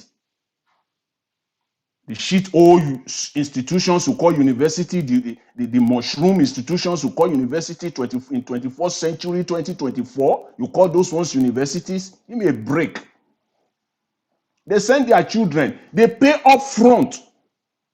In 2017, 2018, when the Canadian government, come out openly, the foreign minister of the Canadian government, he came out openly and criticized the human rights activity of Saudi Arabia. What did Saudi Arabia? What did Saudi Arabia do? Instantly, they withdrew all their students in Canada. They withdrew all the Saudi students. Canadian university will suffer somewhat. That was how they responded. They withdrew all of them because why? They don't pay tuition 1 year, 2 year. They pay the tuition, the 4-year program one time. That is billions of dollars coming to the Canadian to the Canadian educational industry. They withdrew it instantly. Less than 60 days later, Canadian foreign minister apologized. He apologized to the Saudi government, and they restored back. Because that is a country. They have something. That is what is called diplomacy. What is it that Nigeria has now as an edge over any country in the world? Please name one for me that Nigeria, what card can Nigeria play now? Even you can't play the card against Niger, Burkina Faso, Mali. We are talking of Qatar. Qatar there. Nigeria's governments are just jokes. Which area? Is it mining? You think those people are stupid? If you come to Nigeria for mining, they know that it is corruption all over the place. So let's just say it the way it is. Please, Nigerians, there is no investment coming from Qatar. Please let today be recorded. Let it be on the archives. Today is the 4th of March, 2024. Let's come back to it at the end of the second quarter of 2024. Let's come back to this and discuss it. Let us see the amount of investment that have dropped from Qatar to Nigeria. We can revisit it then. Because they are not stupid. Qataris are not stupid. When they invest, they go in. Egypt went in about 2 weeks ago. They got close to $40 billion investment. In fact, okay, all these things they are asking for, have they really outlined what investment they want and what they will use it for? To us Nigerians, to start with, before they even take it out. They can't do that because they are never honest. They are never transparent. What is it you want to use this investment for? 1st of January 2024, Mr. Tinubu came out and he said there is 120,000 hectares of land in Jigawa State for agriculture and the project has started. What is the status today? You can't even be open to your own people. You can't even be transparent to your own people. And you are going to Qatar. Just go there to share. It's a colossal disgrace. The same thing with the Nigerian accepting accepting food from Ukraine. Nigeria accepting grains from Ukraine. It's not only a national disgrace, it's a colossal one. It's a colossal national disgrace. Accepting grain from a war-torn country, a country that is facing war now. Close to 10 million Ukrainians are refugees right now all over the world. All over the world. More than 30 million Ukraine now are inside Ukraine. They are trapped inside that country, being bombarded daily. And that is where Nigeria is getting food from. What a colossal disgrace. In fact, it's so you don't even know where to start from. But I will leave it at that, for now. You talked about Mr. Elvis. You talked about one of the videos that you showed and that you presented today. You talked about the houses that are being built with containers. Yes. See, this one is long overdue. In 2 minutes, thank you. Yeah, this one, this type of project or this type of innovation has been long, long, long overdue. I'm not going to raise my horn or blow my whistle, but because you presented it today, I will buttress it. In 2009, 2010, myself went to Nigeria. This same project presented it in Nigeria. And Mr. Elvis, I will send you some clips, some documentation, so that I don't, not to show it, but just to confirm it. So if you want to, you can affirm it in subsequent broadcasts, but not to mention it, not to bring it out, not to say it, but just to, but I'm just saying this to buttress my point. This same project, I took a group of investors to Nigeria, to the Nigerian government, 2009, 2010.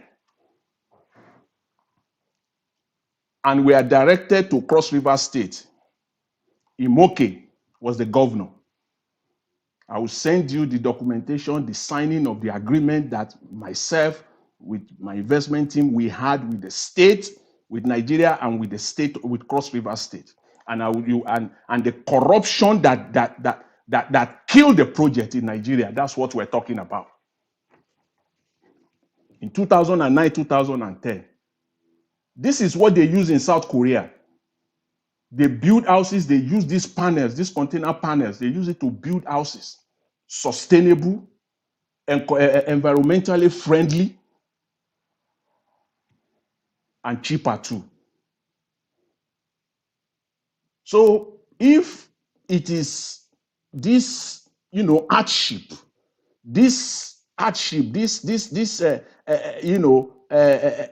the rise in the cost of cement that will bring Nigerians to their senses, so be it. So be it. It is long, long overdue, and Nigerians have the capacity, but corruption will not let them, implement this.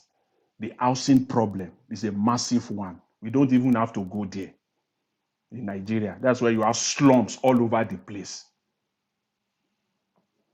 So it's a fantastic one, and the people that are doing that, I give kudos to them. They are being innovative, and maybe this will help, in some way to help the housing, the housing problem. At least, tackle part of the problem of housing in Nigeria. So, Mr. Elvis, I will leave it at that for now. But let's just say this, please. There is nothing coming from Qatar. This is just all show. It's just all public show again, and we see how it goes. Thank you very much, Mr. Elvis. Thanks to everyone. I really appreciate it, and my greetings to everyone. Thanks. Thank you very much. Thank you, Mr. Jonathan. God bless you. Yes, I'm a strong supporter of building container houses in Nigeria. I've discussed this with my friends a couple of times. In fact, even myself, if I find who can build a beautiful one for me, I would like to have one. Okay, let me showcase, in case some of you not aware, because the one we showcased earlier on from Nigeria, because they have not finished it, it's not looking good. Some of you might not align with it, but let me show you a container houses. Watch this. This one is a container house, right? Somebody is living on it. There's another one right there, a container house. Somebody they live there. There's another one here, container house. Somebody they live there. Another one right there. You can see. Then we have this one. Just look at this one, for example. Container one, I tell they carry things, they go Nigeria, carry car, go Nigeria. They build this thing from beginning to the end. You see, container, just look at that one. Then look at this one. So for me, if Nigerians can, like Mr. Jonathan just stated, if we can have sense now, to divert out of what we are normally used to, because we are very good one particular thing. And apart from that, if you check the kind of way we build house in Nigeria, is very, very solid. But in the other way around, it's just one way traffic. Let this hardship put sense in us. Thank you very much, my people. I appreciate you all. Let's move on and call on the next person, which is Tunaja. Tunaja, thank you very much for your time with us today. I'm surprised that you came early with us today. It's good to have you on the Talk to us, sir. Good evening to you. You have 8 minutes. Yeah, thank you for having me, Niger Watch. I really appreciate it. And greetings to everyone on the channel, on the panel, the chat, and to the viewers. Yeah, regarding this Ukraine stuff, Nigeria begging food from Ukraine. I guess these are our leaders and our country. We've put ourselves in a predicament situation, and our leaders are no better. They don't have any shame. They really don't. They go to all these people. I don't even know how they can carry a straight face and walk into a room with people that are performing for their citizens. I can't imagine it. Can you imagine going to a school where everybody just seems to be better than you, and you continuously feel comfortable around it? Then you go home and act as if you're somebody. It's like these people don't have shame. I'm embarrassed for Nigeria, and in so many ways, most people around the world, all they see here about is some of the negative things and a lot of the positive things from Nollywood and Afrobeat. So they think everything is okay. But the people that truly understand statecraft and all those things just know that many of our countries are in a total mess.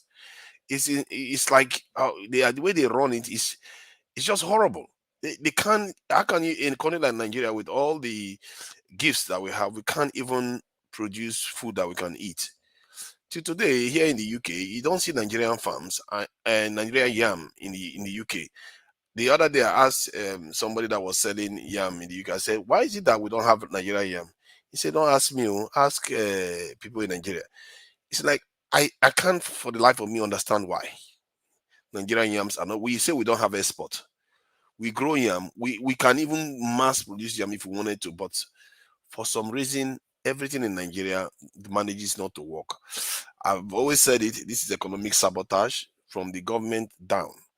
And the thing I always ask our people is that how do we produce these leaders? How does it become this way, where we keep producing horrible people that don't care about their country? What is it in us that keeps producing this? I don't. For the life of me, I understand that there are influences coming from outside, but has to be some part of us too that is enabling these things to become the way it is. When Fela said, "Who be a government teacher?" He says culture and tradition. There's a reason why Fela is saying that. There has to be something in us. Like my experience in Nigeria, the way I work with Nigerians, I found a lot of people to have unbridled ambition to the point whereby they don't care who they stab in the back to get ahead. They don't think that if they don't live up to their obligations, the next person is going to lose out. And eventually everybody will lose out. You know how somebody is in a swimming pool and they piss inside the swimming pool and think it's okay? If everybody does that, guess what happens? We're all in a piss. And that is the way Nigerians behave. That is why we end up the way we are. We allow one to get away with it because it's our own person.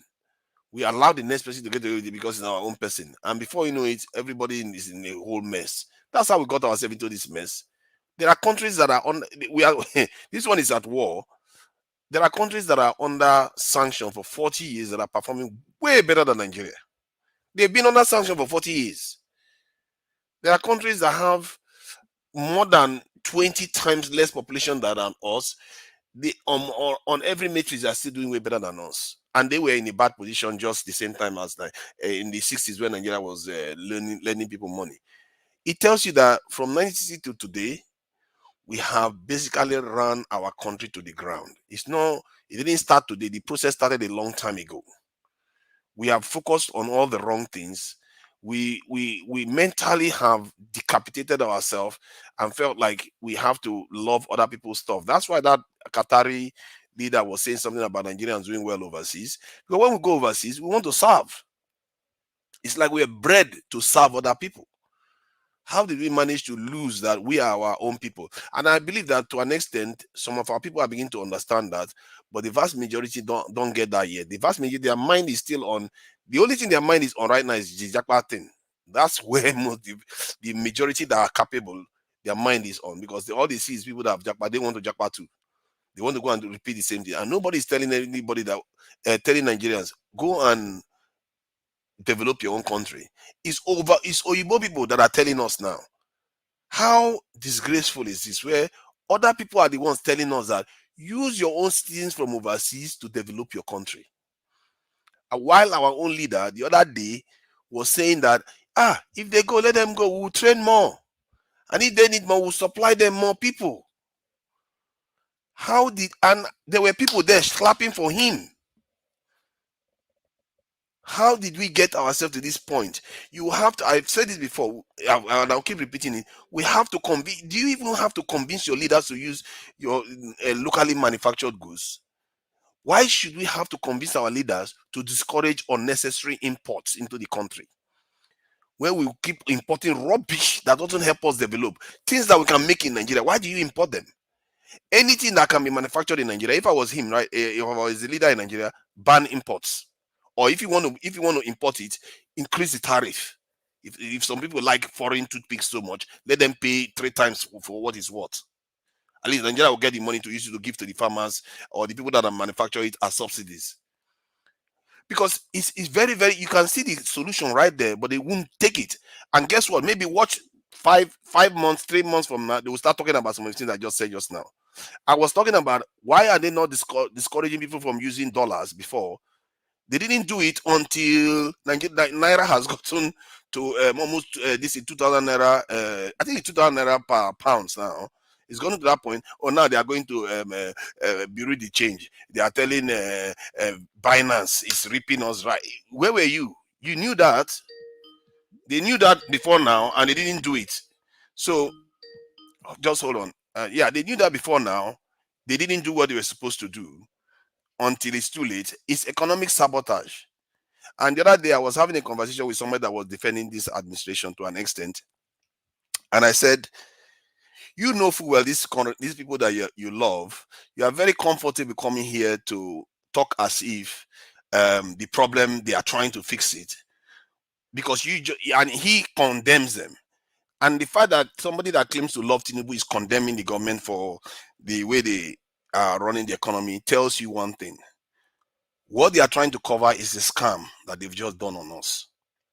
They knew this was going to be the result, and they did it anyway. Because if Buhari, that is supposed to be not very clever, knew it, they knew. Buhari said it, if you do this thing that you're going to do with the currency, this is going to be the result.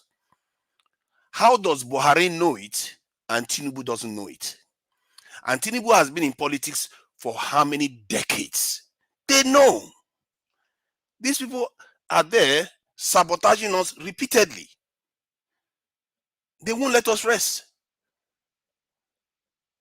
They just carry on doing the same thing, pretending as if they are helping us. They are not doing anything. 1 minute he says he doesn't like corruption, then the next minute he takes his son to go and start showing them in the parading the son among the people, dignitaries in Qatar.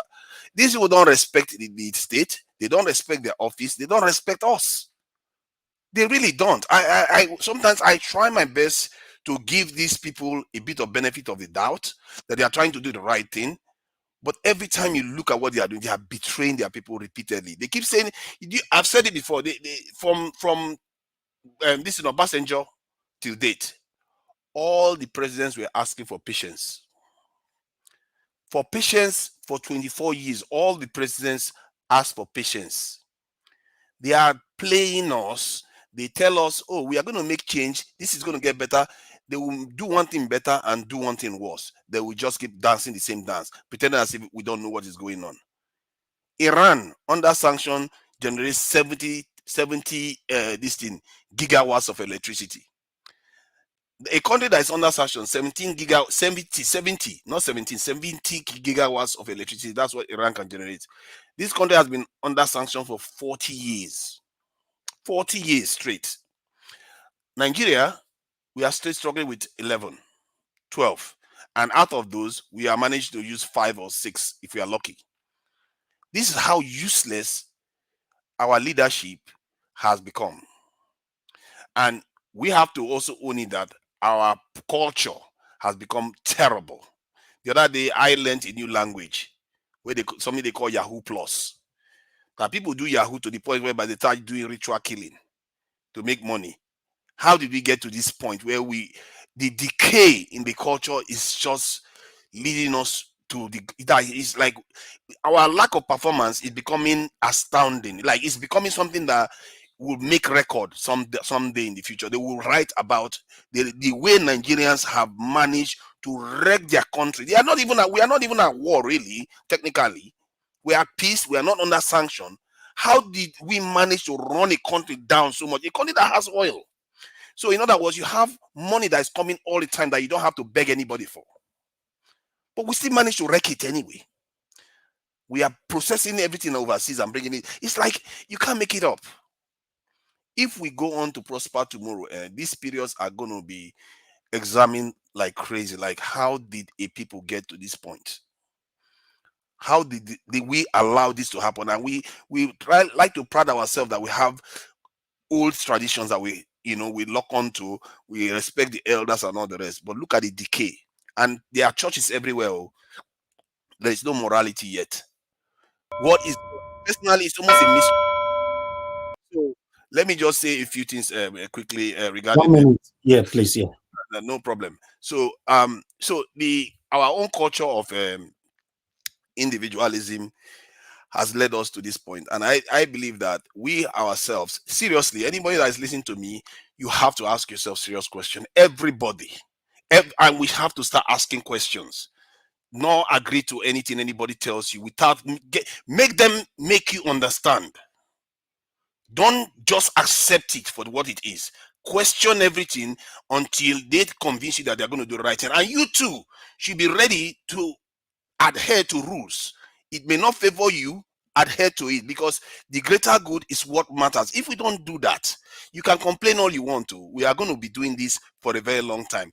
Don't believe me. Listen to people like Fela that have encoded this in their music a long time ago to warn us about all these things, and we have left it this way. We think that only Fela was talking about the leaders. He also talked about the people. That the people themselves need to change their mentality, because the time he used was they've released us, we've not released ourselves. There is something about us that is just not right. Why should a foreigner be telling us to go and develop our country? I'll leave it at that.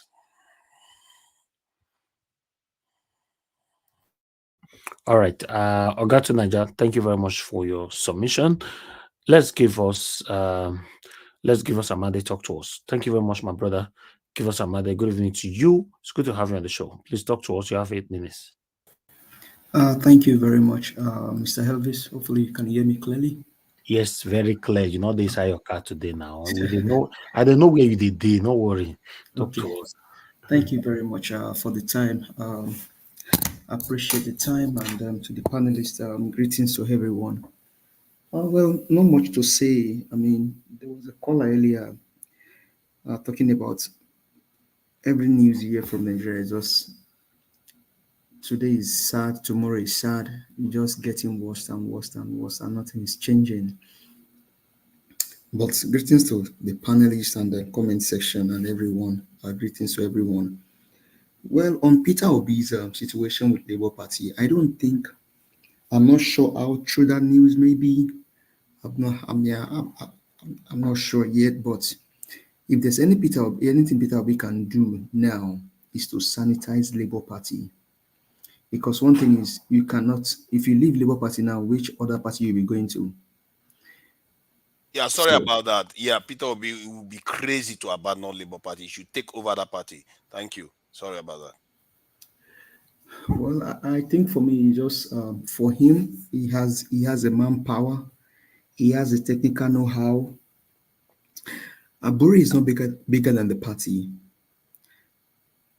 Now, as it stands right now, everything said about Abure is allegation, because he has not been taken to the court and be proven guilty. But that being said, that does not justify his criminality or his act of irresponsibility. Criminality and the act of irresponsibility.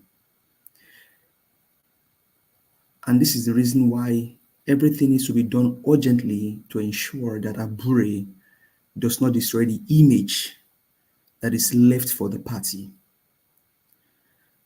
Opposition may be trying to play their propaganda I mean, Edo election is coming, is around the corner, and they know that with everything that is going on, Mr. Olumide Akpata is likely to win the election in Edo State. And so they will do everything possible to want to tarnish the image of Labour Party in Edo State and then use their propaganda against Mr. Is he Ozabover? I may not pronounce his Edo name properly. I think I like the way the name is pronounced. I may look for the meaning very soon. But I think the guy has everything possible to win the election. So they may be doing everything possible to actually tarnish the image of the party. And that's why Mr. Peter Gregory Obi does not need to leave Labour Party. If you smell rats in your house, a dead rat in your house, you will not pack out of your house and say, because there's a dead rat in my house and the smell is so bad, or I cannot sleep in this house, I have to pack out. Let the rat continue to live in the house. No. You will check everywhere possible, fumigate everywhere, clean everywhere, dust everywhere, remove that rat, and then enjoy your house.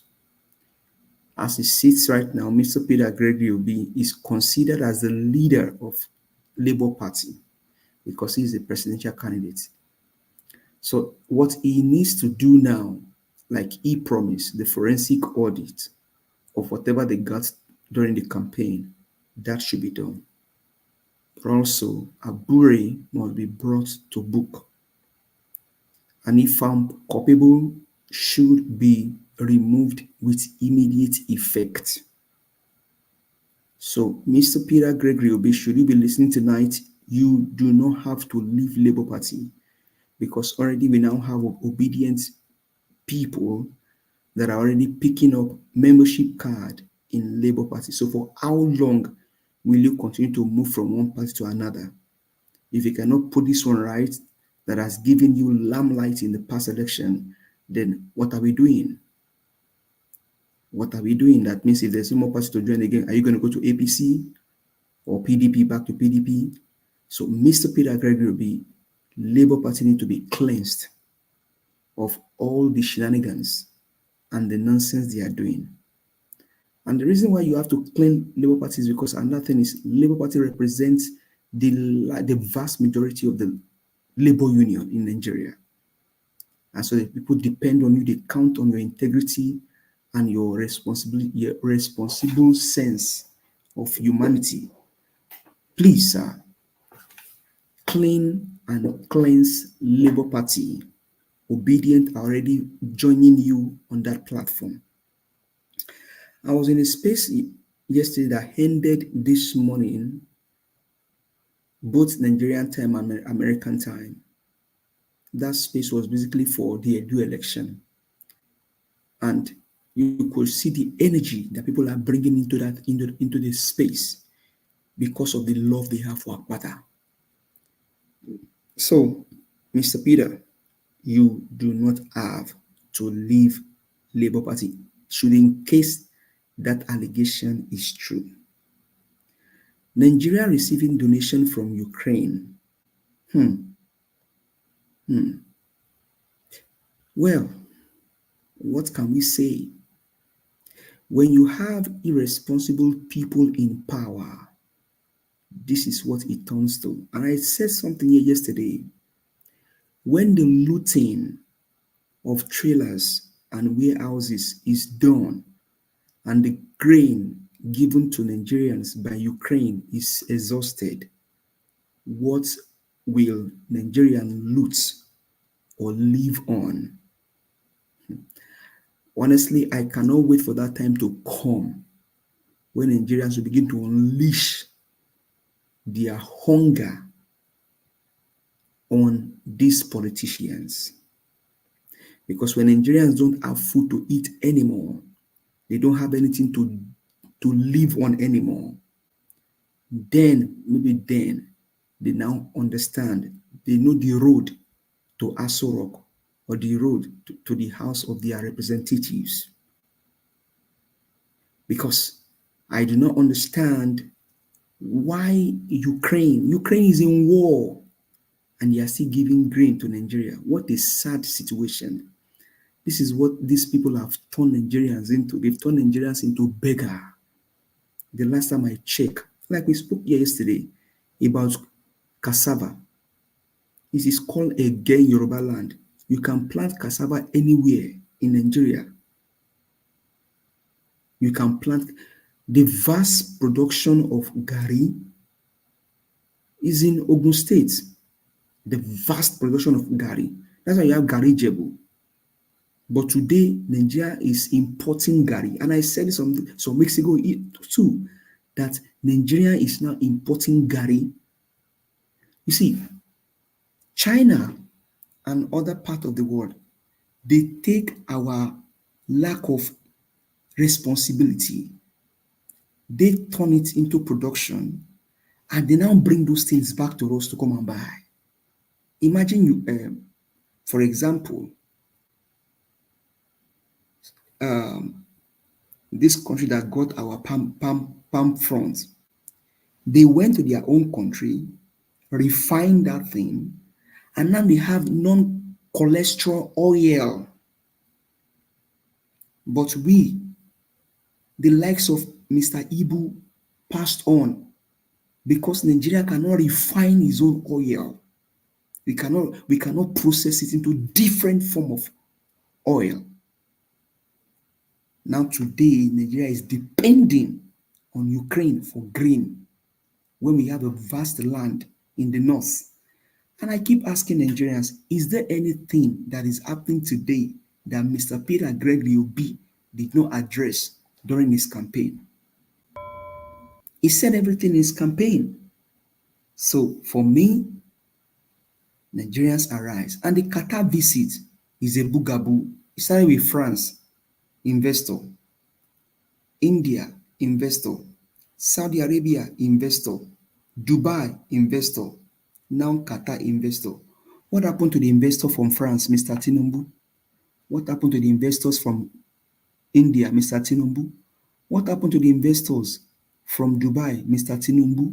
What happened to the investors from Saudi Arabia, Mr. Tinubu? We know your trick. You are not far from your shadow. You are a liar. You cannot do anything for the country. Resign and leave. Thank you, sir. Yeah. Mr. Davis. Thank you, my brother. Give us a mandate. Wonderful submission. Thank you. Mr. Jonathan, you wanted to say something quickly? Yes, just quickly, just 10 seconds. You see, Mr. Give us a mandate was asking what happened to the investor, the investors from India and all the rest of them. You see, beyond the photo ops, beyond the propaganda that we see signing of memorandum of understanding, when they finish that, they take that document, they go back inside. Those are photo ops. They will now go and study it. They will now see that this is a no-no. The people that are signing it are politicians, even in Qatar, any other countries, politician, public servant. But when they go back inside, the real technocrats, the real people will now sit down and study it. They will tell them, this is a no-no, sir. This is a no-no. That's why we are not getting anything. So they can do all the photo ops. They can do all the visit that they like. We know that Nigeria does not meet the investment criteria of any country. Not right now. That's the reason why we are not seeing anything coming from them. Thank you. Thank you, sir. Thank you very much. Okay, Mr. Kenny, I can see you be logged on and off, out and off. So please, I would like you to talk to us now. Mr. Kenny, are you there? Yes, sir. Thank you very much. It's good to hear from you today. Thanks for joining. Long time. Thank you very much. You have Long it. time. Talk to us. Thank you. I just want to appreciate you for all you have been doing, and I'm so grateful for not relenting on Thank you, the sir. issue about Nigeria, because it's not easy. What I cannot do, if I see someone that is doing it, I have to appreciate that person. For me, the Nigeria situation is, I can't say it's causing me high blood pressure, but it's giving me headache every day. That's the reason why You don't see me always, on your show, but I do watch your program always. When my convenient time, I have to watch your program always. After you post, I'll watch it again. So I just want to tell you that I'm still here as Thank you. Ninja Watch family. I'm not going anywhere. This We is the appreciate best you, sir. platform I have found. I'm still here. And I will be here till we reclaim Nigeria from all these unproductive elements that call themselves politicians. You know. So I just want to talk something about Peter Obi. I think it's the high time for him to, for me, it's better for him to just have his own party with the obedient to have our own party. That is the best thing. Because Peter Obi cannot claim Labour Party because that party has been in existence for long. He cannot. Because there are a lot of people that are working with Tinubu, that are working with APC. There are a lot of them in that party. So Peter Obi cannot say he want to clean up a Labour Party. He cannot. For me, this is just my own opinion. For me, just for him to have, with the obedient, have to have our own party.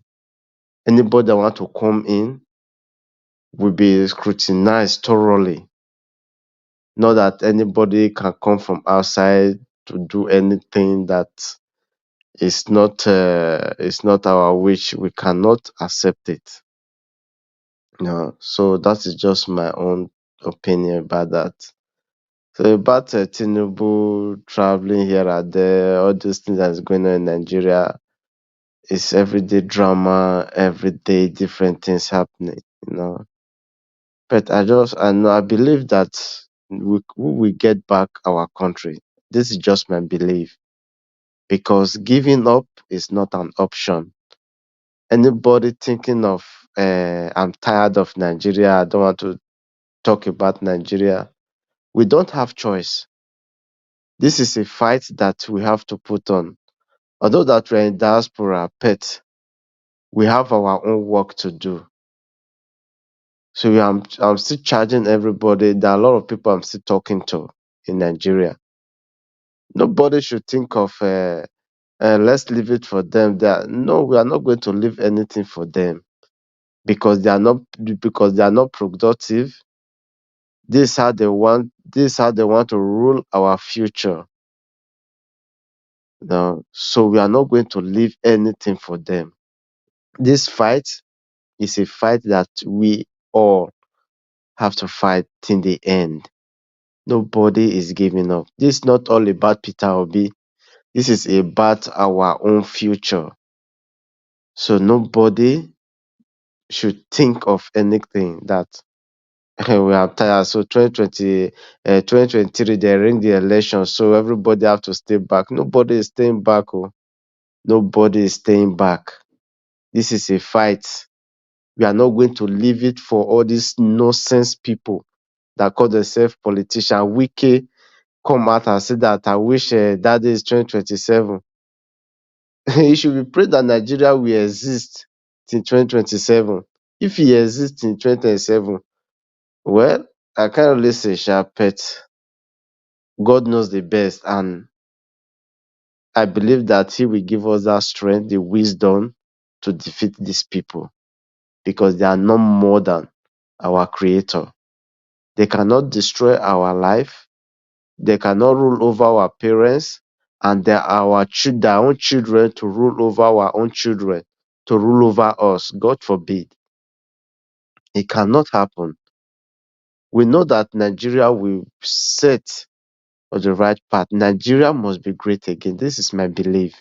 If we have the right person, all what is going on now is just lack of management. It's just lack of management. I believe that if we have the right person, everything will fall in place because we have the resources, we have the manpower, we have everything. Just that these people, they are just blind. They don't know what they are doing. They don't know what they are doing. But they are so-called criminal drug lord. that called himself president. He doesn't know what he's doing. Even the cabinet, those ones that say they are cabinet member, the minister, they don't know what they are doing. They are just roaming around. They don't know what they are doing. I know that Nigeria must be great again, and we Nigerians outside the country will be respected. Thank you so much, and I appreciate you, Mr. Najawash, and I appreciate everyone that are still here always. Madam Naomi Abe, Madam Rita, Madam Luke, all of them. Mommy Diaspora, we appreciate every one of you. And Black Pattern, and this guy, the Ogolomaki one of Edo State. What is his name? This guy that lives in Thank you, Benin. Mr. Alex. I know. Mr. Alex, the Ogolomaki. Thank you, my brother. Thank So you. thank you so much. I appreciate every one of you. Mr. Najaos, thank you so much. Thank you. Thank you, Greetings sir. to your family. Thank you. God bless you, my brother. I Amen. really do appreciate you. Thank you so much. Thank you. Hello, good evening to you, sir. Thanks for joining us. Please talk to us. Yes, sir. Go ahead. You have 2 minutes. Good evening, Mommy Diaspora, and good evening to you, Mr. Give us a mandate. I've been long time. And good evening to everybody in the panel. I want to say something. Look, if Nigeria should not rise now, we should rise now. If we leave our country in the hand of Tinubu for 4 years, that man is going to sell our country. He has started the journey of selling our country now. He's going up and down, looking for investors.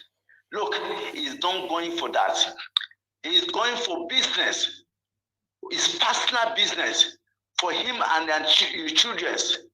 Look, if we not do anything now, if Nigeria does not rise up, by the time Tinubu finish 4 years, he's going to sell our country. This is what Obasanjo was selling us. Obasanjo was selling us since how many years ago that we should not allow this old man to come to power. We should not allow Tinubu to come to power because he know him. If Tinubu come to power, he know what he can do. He know what he do in Lagos. That man called Tinubu, if we allow him to continue, believe me, he's going to finish this country. Nigerians, I'm calling you people everywhere. We should rise up. We should rise up now. We should not allow Tinubu to continue. If not so, he's going to sell our country before 4 years. And Obi, I says, look, Obi should not leave Labour Party. Look, many of Labour Party people have joined. Many obedient people have joined Labour Party already. He cannot leave Labour Party. It's his stand. Abure is one to leave Labour Party. Abure is another crook. Tinubu, let him tell you, someone said something. He said it's like maybe Tinubu has given Abure money. I'm telling you, go and find out. If you should find out, Tinubu is working for Abure. Abure is working for Tinubu. I'm telling you sincerely. If not, so where did Abure get those kind of amount in embezzle? When I hear they mention this kind of amount, I see another criminal in Labour Party again. This is the highest criminal in Labour Party. Labour Party should do something and let Abure give chance. We can never leave Labour Party for Abure. Abure is want to leave Labour Party for obedient people. Mr. Nadawa, thank you very much. Thank you. Thank you very much, sir. God bless you. Okay. Let's move on. I will like to quickly call on the next person on the panel, which is Black Panther. Black Panther, thank you very much, sir, for your time with us today. Please, I'd like you to talk to us. You have 8 minutes. Then I'll come to Mr. F. Emmanuel before Madam Nena. Thank you, Mr. Najawash. Are you available to speak now? Because we're hearing noise or music. Yes, I'll speak later. Okay, I'll come back to you then. Thank you. Okay, Mr. F. Emmanuel, thank you very much, sir, for joining us today. Good evening to you. Please talk to us. You have 8 minutes. My brother, Mr. Elvis, how are you today? I'm very fine, especially hearing from you. For my calendar, it's more than 7 years now. I'll never hear from you. My brother, I'm always on the platform every day, but just that the likes of Give Us Our Mandate and Black Panther, I hijacked the platform, so I decided to be listening. So I don't want to come in, but everything every day I listen to your platform, Thank so you. I'm I part know, of I it. know. So because God bless you, yeah, sir. because this your platform has been existing rather since 19 Porogodon, according to your music. No date. Since 19 Porogodon, so it has been existing. So it's a place to be every day. Anyway, thank you everyone. All protocol observed. I just want to, chip in something very quickly. I don't always like to stay too long.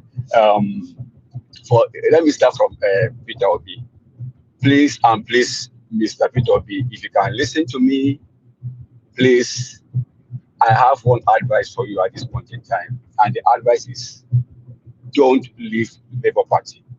And my reasons are: you have promised Nigerians that you're going to fix Nigeria, you're going to fix the economy. Labour Party is just the minutest of the whole Nigeria as a whole. So you are coming in to battle with a whole country, which is far bigger than Labour Party. So Labour Party should be a testing ground for you.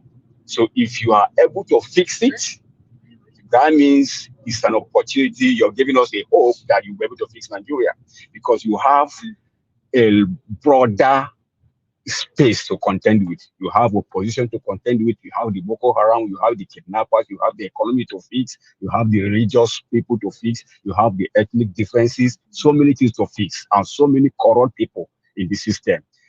That is bigger than Labour Party as an entity. So Labour Party is the minutest thing for you to fix. So this is the time for us and the people of Nigeria to know that yes, this man can clean up the system if given the opportunity. Because if you say you're going to back out from Labour Party to a new party, to which party? All the parties that are there, they are all still in the same country. So they are the people who are going to form this party. They are still Nigerians. So you can't control how people think. Judas Iscariot is part of the 12, selected 12, but yet he has a different mind. And he was a criminal. So please stay there. My prayer for you to have the staying power to fix it, to clean it up, and allow the Labour Party to shine in the midst of other political party. That's for you. Please don't leave, no matter the pressure. Don't allow one bad egg to mess up the effort you have made so far. We've gone far, and a lot of community have come to reckon with Labour Party. So please stay there. Use it as a test run of your ability to come to fix the nation at large, because Labour Party is the minutest of all the country. That's for that. Then coming to the man's looking for investors. The question I want to ask Mr. Tinubu is one: in what sector of the Nigerian economy do you want the investors to come and invest? Is it in our health sector that has been messed up, that all the doctors are jackpying? Or is it in our agricultural sector that farmers are struggling for survival? Is it in Boko Haram sector that kidnapping have become the order of the day? Which specific sector do you want the foreigners to come and invest? At least you own the house, you know your house, you know the area that you want visitors to come and put in their resources. So please tell Nigerians the specific sector. Is it aviation? Is it IT sector? At least you have the specific area in our economy that you know that, oh, this area will need foreign investors. For now, I know we have none, because Nigeria now has Jogoto for me. Let me use the words of Charlie Boy. Say Nigeria don't Jogoto. So at this point in time, everywhere in that economy is messed up. So I don't know which area that investors are coming to invest. That's number one. Then number two, Mr. Jonathan says something very important, that which talked about investors that Qatar, they're already investing on their future generation. That in which future as Nigerians they investing right now? Well, for me, I have one answer to that. The answer is the future we have right now is those two boys that those two sons of Tinubu that who went to Qatar with their father. So he's showing them the way. Say train up the child in the way he will go, so that when he's old, he will not depart from it. So Tinubu is gradually showing his children or his sons the way of corruption, the way he get to the top, and they will continue in that light. Because if you ask me, I can't remember where Sheyi Tinubu or his brother, whether they are entrepreneur, whether they are working somewhere. I can't remember. All of a sudden, they just appeared in this government just because their father is a president.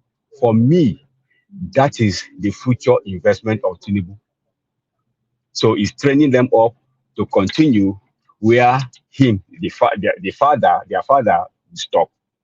To continue with the criminality, to continue with the illegitimacy, to continue with so many things that he is doing. Because I don't understand what those two guys are doing there. That is for that. Then for Ukraine being the one helping us, well, it's a shame.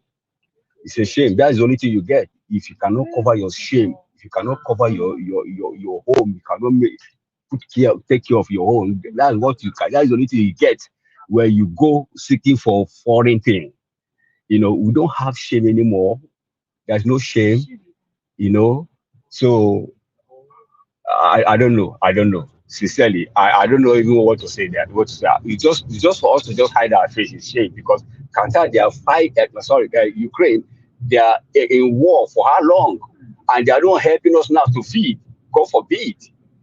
God forbid. It's a shame. Then another one too I want to say too is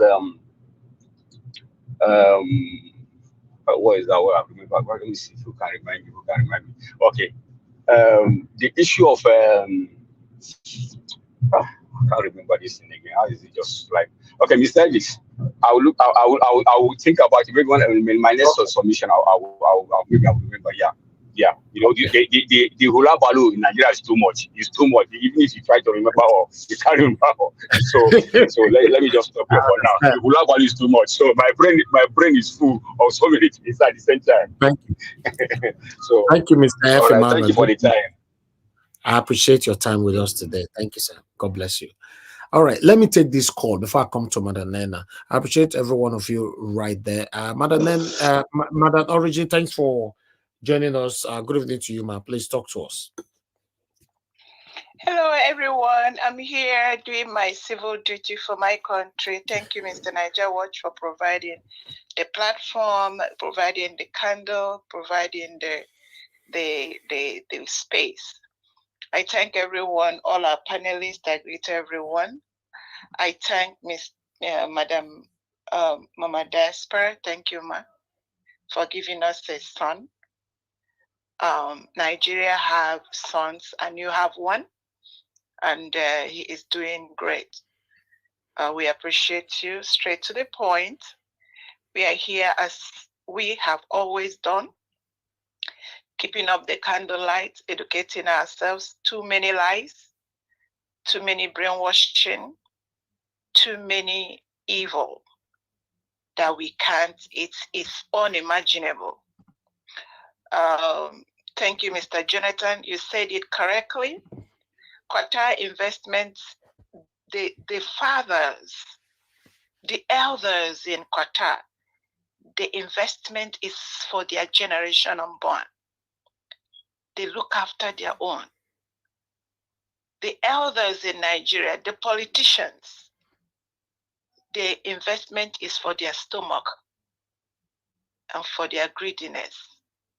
That is what we have come to face.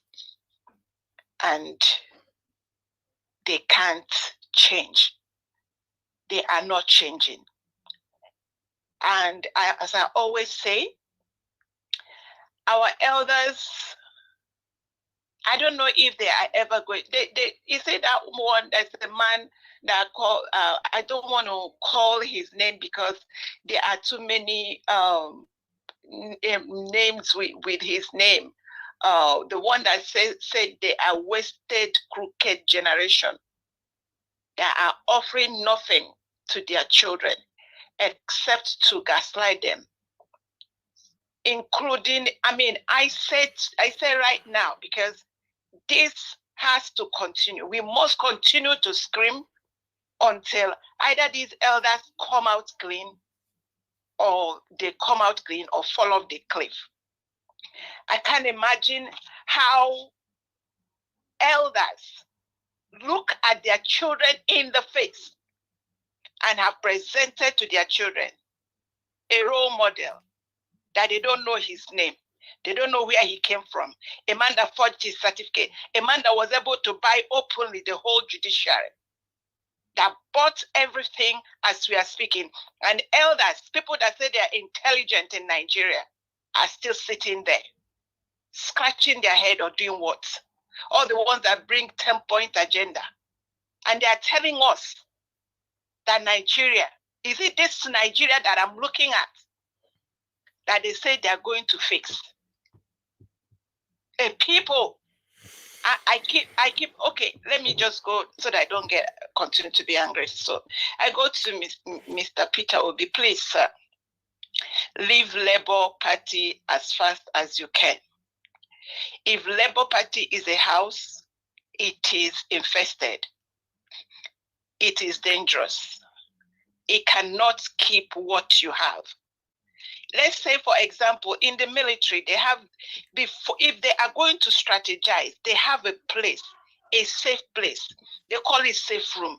They call it situation room. They call it war room, whatever you call it.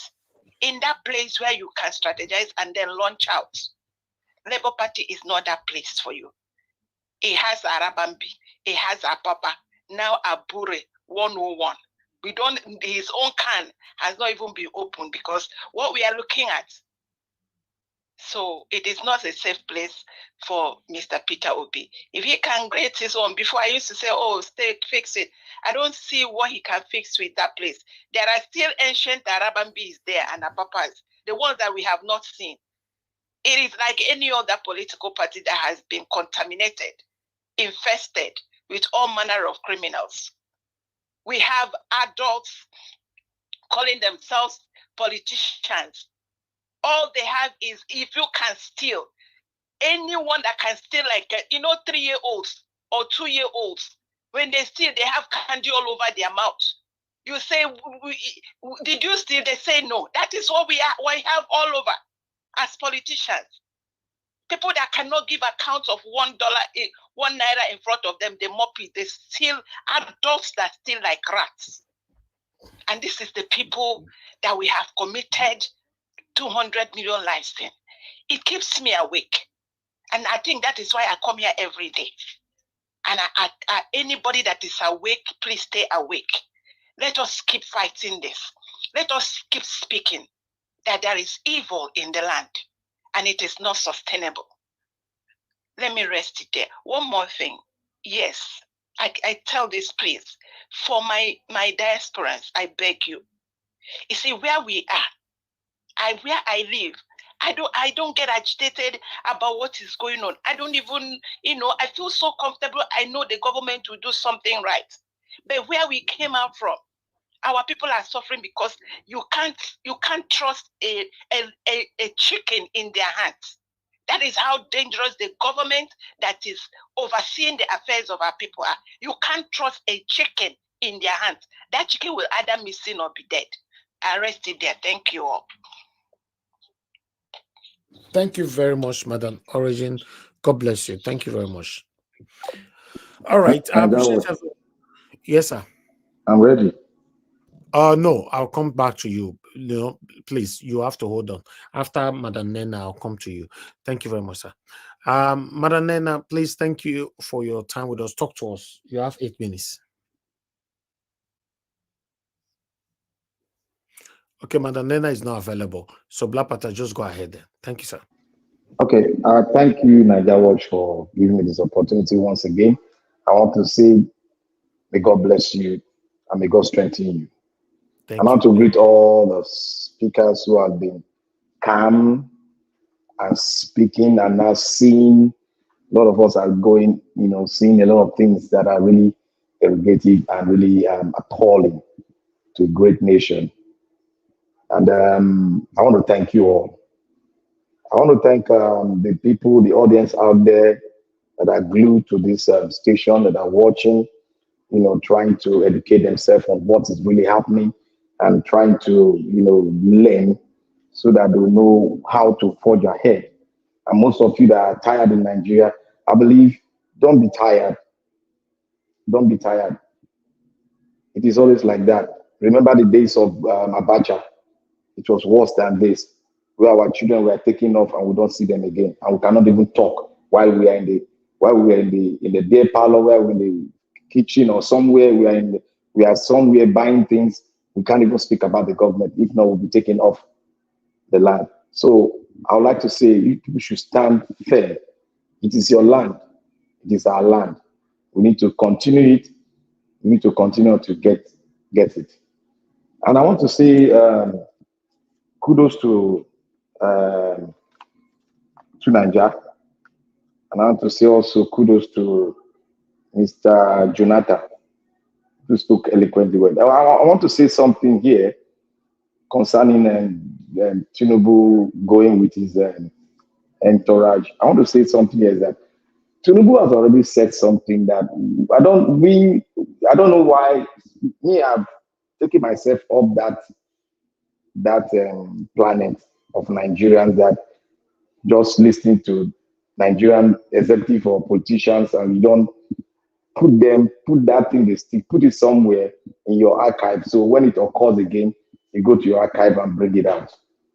I have learned my lesson and I will never throw it aside. I have a book for them. Jonathan Tinubu has spoken and he has told us emphatically, he didn't go back and retrieve his word. He said, I'm going to continue with what Buhari, the said called Buhari, have done. And I want to state one thing here too, that if not for the destruction of Nigerian system, illiterate like Buhari cannot go into the military. Illiterate like Buhari cannot become a general. Rather, I should be one of the tradesmen that will be in the kitchen or somewhere doing something, because Buhari does not have a certificate. Let us be factual. He's not supposed to be a ruler. He's not supposed to be in the military because he's not qualified. And if you want to look at it, Buhari have no anything economic. Somebody that does not have a certificate does not possess any leadership ability or leadership, anything in him. The reason why I say that Buhari came as a military leader the first time, what happened? Idiagbon was there. Idiagbon was ruling, Idiagbon was doing everything, everybody noticed it. And he was taken out because Buhari could not speak. So the problem we are having here now is the cause of Buhari doing all this damage to an economy. There is a level you will damage an economy. For the economy to come back, it's almost impossible for it to come back unless you go back on the foundation and start again. Because if we want to patch this economy, we've patched Nigeria for 60 years. This is where our patching has led us to. And I want us to now start rethinking on how we are going to build a new Nigeria, how we are going to go about it. I want to say something here about the Qatar. There is no investment that is coming from Qatar.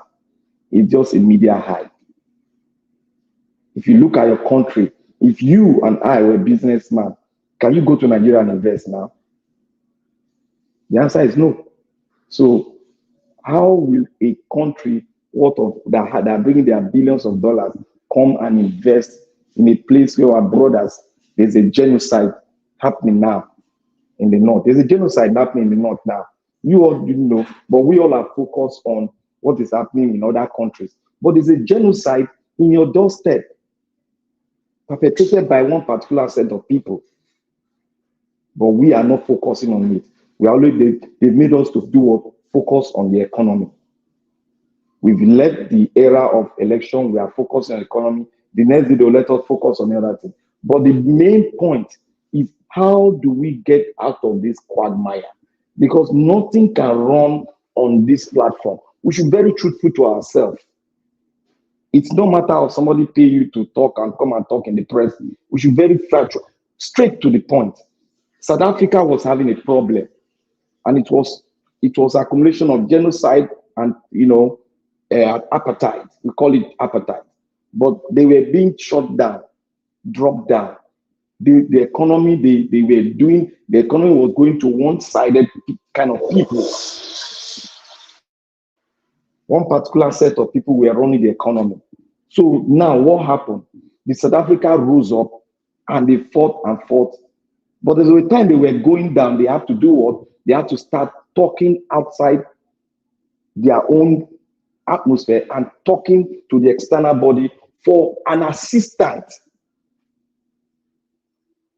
As Nigeria is now, if you cannot bear it anymore, I think it is high time the Nigerians form a strong group that will voice out to the international body, so that we show them the genocide happening in the north and the genocide that is coming on the line now, facing us in the south.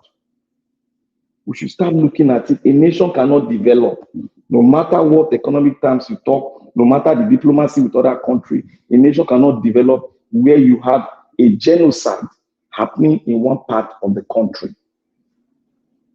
We cannot sit down here and look at our brothers being brought down in the north. They are our brothers. We've lived together for more than 50 years. But a particular section that want to dominate from the side that are coming in, there's nothing bad if you come into Nigeria, you come into a country and you want to be in that country. It's all about negotiation. It's all about a way through to become a national of that country. There's nothing bad about it. From a Niger person to become a Nigeria, there's nothing bad about it. It's all about, what do you believe in the dream of that country? If you believe, you have to attach yourself in the right way. I want us to think, I said it yesterday, that they are blocking us for us not to see the other side. When a country is being deprived of food, is being deprived of so many things, hunger is the next storm. I know hunger, depriving the people of food, is one of the things that the United Nations signed that should never happen. And they are doing it to Nigerians. And we are sitting down, they are talking. We have to form a formidable force, and a force that will be speaking out there in the United Nations, everywhere, a force that will be speaking. We cannot continue to talk now here, and we will expect a change. It's not going to come, my brother. It's not going to come. You have to chart a course. And when you chart a course, you have to chart what the aim and objective of that course. If you want to get your country, you have to get organized. We've done it before. South Africa has done it. Many countries have done it before. If you want to live together, we have to come together, we that have like mind, and charter a course. Look, if we go for another election now, somebody will rig and win. Nothing you can do. Can we continue in this trajectory? Now the question is, how are we going to get out of it? That is it. Because what it is now, do you know one thing? I nearly cried yesterday. The guy that was caught in the border side that was smuggling rice into the country was part or parcel of this Tinubu government that went on an economic summit in the Asian side, in Asia, in one of these other countries, was among them. And he was caught in smuggling rice into the country.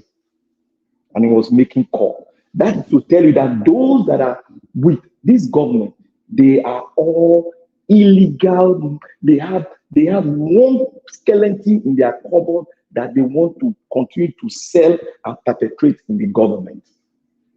I could not believe when I saw the picture with the president standing, and it was the man that was parabolating himself, making call, and nobody arrested him. They didn't seize that goods. He got his goods back, smuggling rice into the country. He stood his ground because one of the government official, his own truck was smuggled in a week before he came. We cannot continue this aberration. It's a lawless country. The laws of governing the country is dead. So when you have this dead thing that is God, that something that is dead, how do you resuscitate it? Do you resuscitate it? Yes. Sorry, I just want to add just 10 seconds to what you're saying with respect to that guy that was caught, at the border. That guy potentially could also become a governor in Nigeria. Potentially could become the governor of Ogun State. That is my thinking. If care is not taken. That is my thinking. We are building vampires that will take over the future of our country. I cannot look. I am scared for Nigeria. I don't want a bloody thing to happen because, like I told you people, the military is divided. If we don't start a formidable force now, if this military that is divided, one of the factions take the footstep to come forward, and which I know they will come forward if we continue this trajectory, my brother, it's going to be something we've never seen in Nigeria before. I'm not saying history will repeat itself, but it's going to be something we have never seen in this country, part of the country before. So we should stop doing this, blaming each other. We have seen what is happening now. There is no rules, there is no law, there is no constitution in Nigeria. If you think there is, then you will see your country go ablaze within these decades. It is not something that will just happen. It's going to be a gradual process into that thing. That is what we are trying to avoid. This hunger, they will continue to use this hunger to do something. They are covering Nigeria's eyes with this hunger to do something they are not seeing yet. I repeated it yesterday. They are blocking us not to see something. And I want us to go deeper, investigate ourselves, and look at that thing they don't want us to see. Thank you, Mr. Nigeria Watch. Thank you. Thank you very much. Thank you, my wonderful people. I appreciate you all. All right. I think we need to have our final submission now because everybody have given their submission. Madam Nena, she's gone. Okay. Let's have our final submission. But before that, I'd like to quickly appreciate those of you right there on the comment section. May God bless every one of you. Thanks for your time with us. Please do your part. Help us to share and like, and also subscribe to our channel, if you have not yet done so. Thank you very much, my wonderful people. I look like we are finishing early today. Not early. We have already crossed 3 hours. But let's have our 4 minutes quickly on final submission so that we can round up. I'll come back to you again, Mr. Toon. Thanks for your time. Thanks for your patience. Please give us your final submission, 4 minutes. Okay. Yeah, thank you. I hear everybody saying Peter Obi should stay in Labour Party. Peter Obi should stay in Labour Party. It doesn't make sense. After all, Labour Party was existing before Mr. Obi came into Labour Party. It was Obi that made Labour Party relevant. So if he leaves now to set up a new thing, a new platform, people will migrate. Labour Party will be as dead and all that. And if anybody thinks that Abure is going to resign, he's not going anywhere. He's not resigning, and that would create another faction.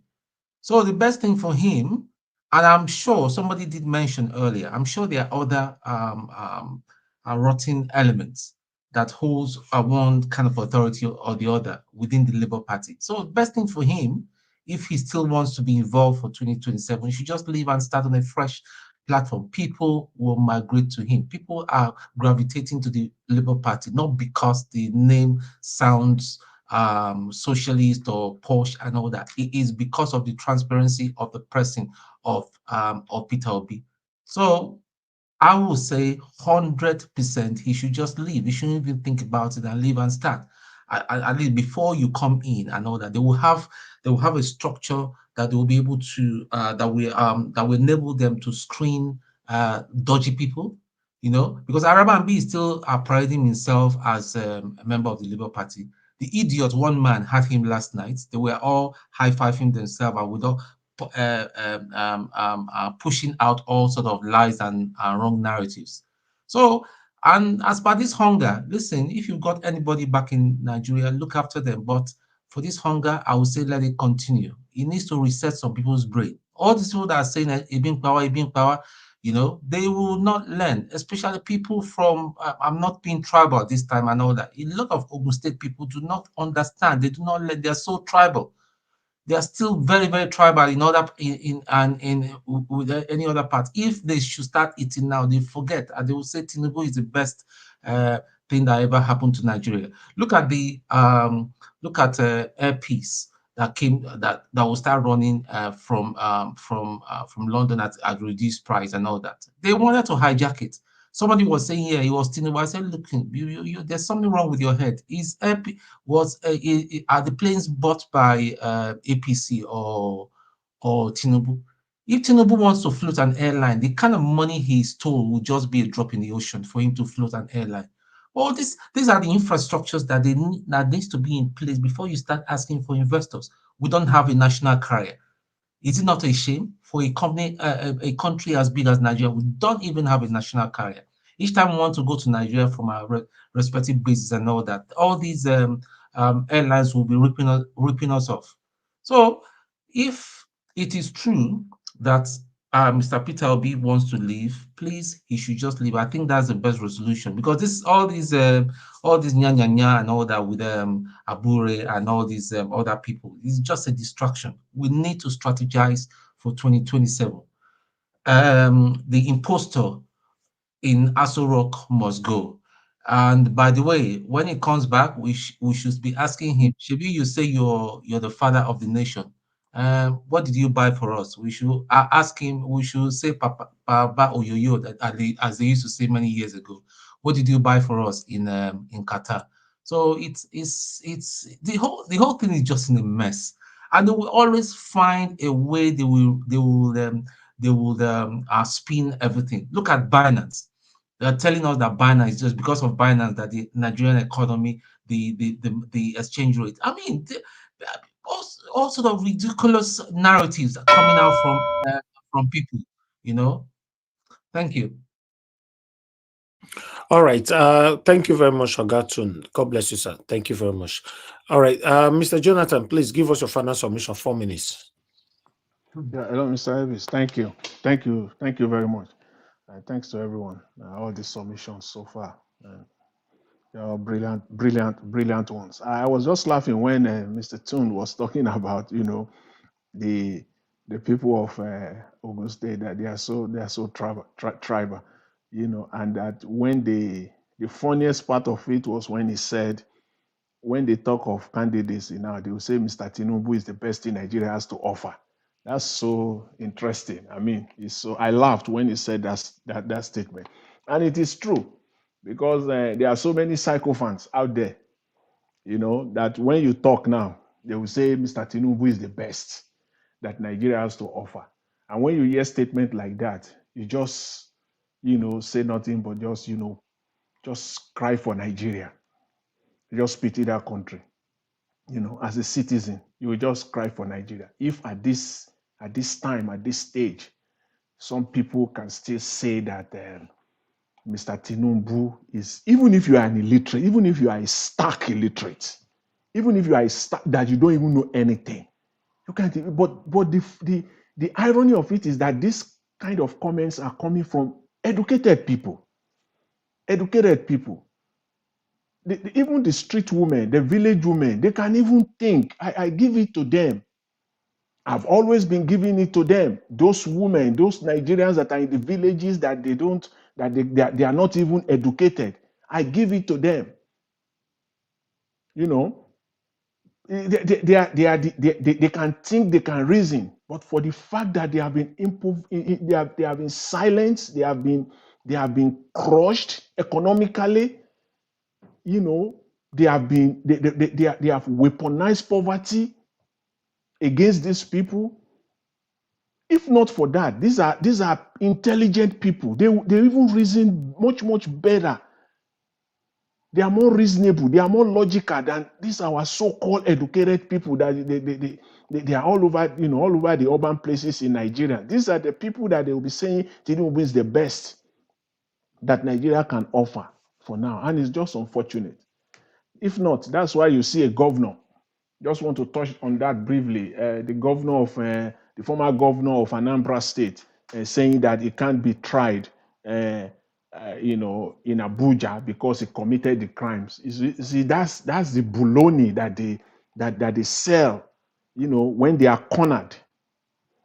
Of course, you can be tried in Abuja because the case, I want to believe that the case that you are being accused of, or those cases that you are being alleged, that are being alleged against you, most of them are federal cases. If you stole federal government money allocated from the federal government for you to use for projects for the people of Anambra State, the federal government of Nigeria has the power and the right to prosecute you in Abuja.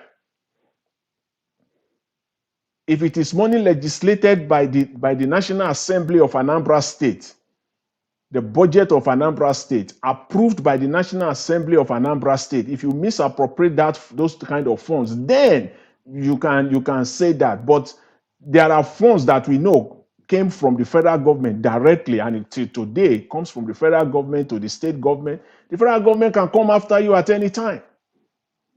So what he's trying to do is that he's just looking for a soft landing.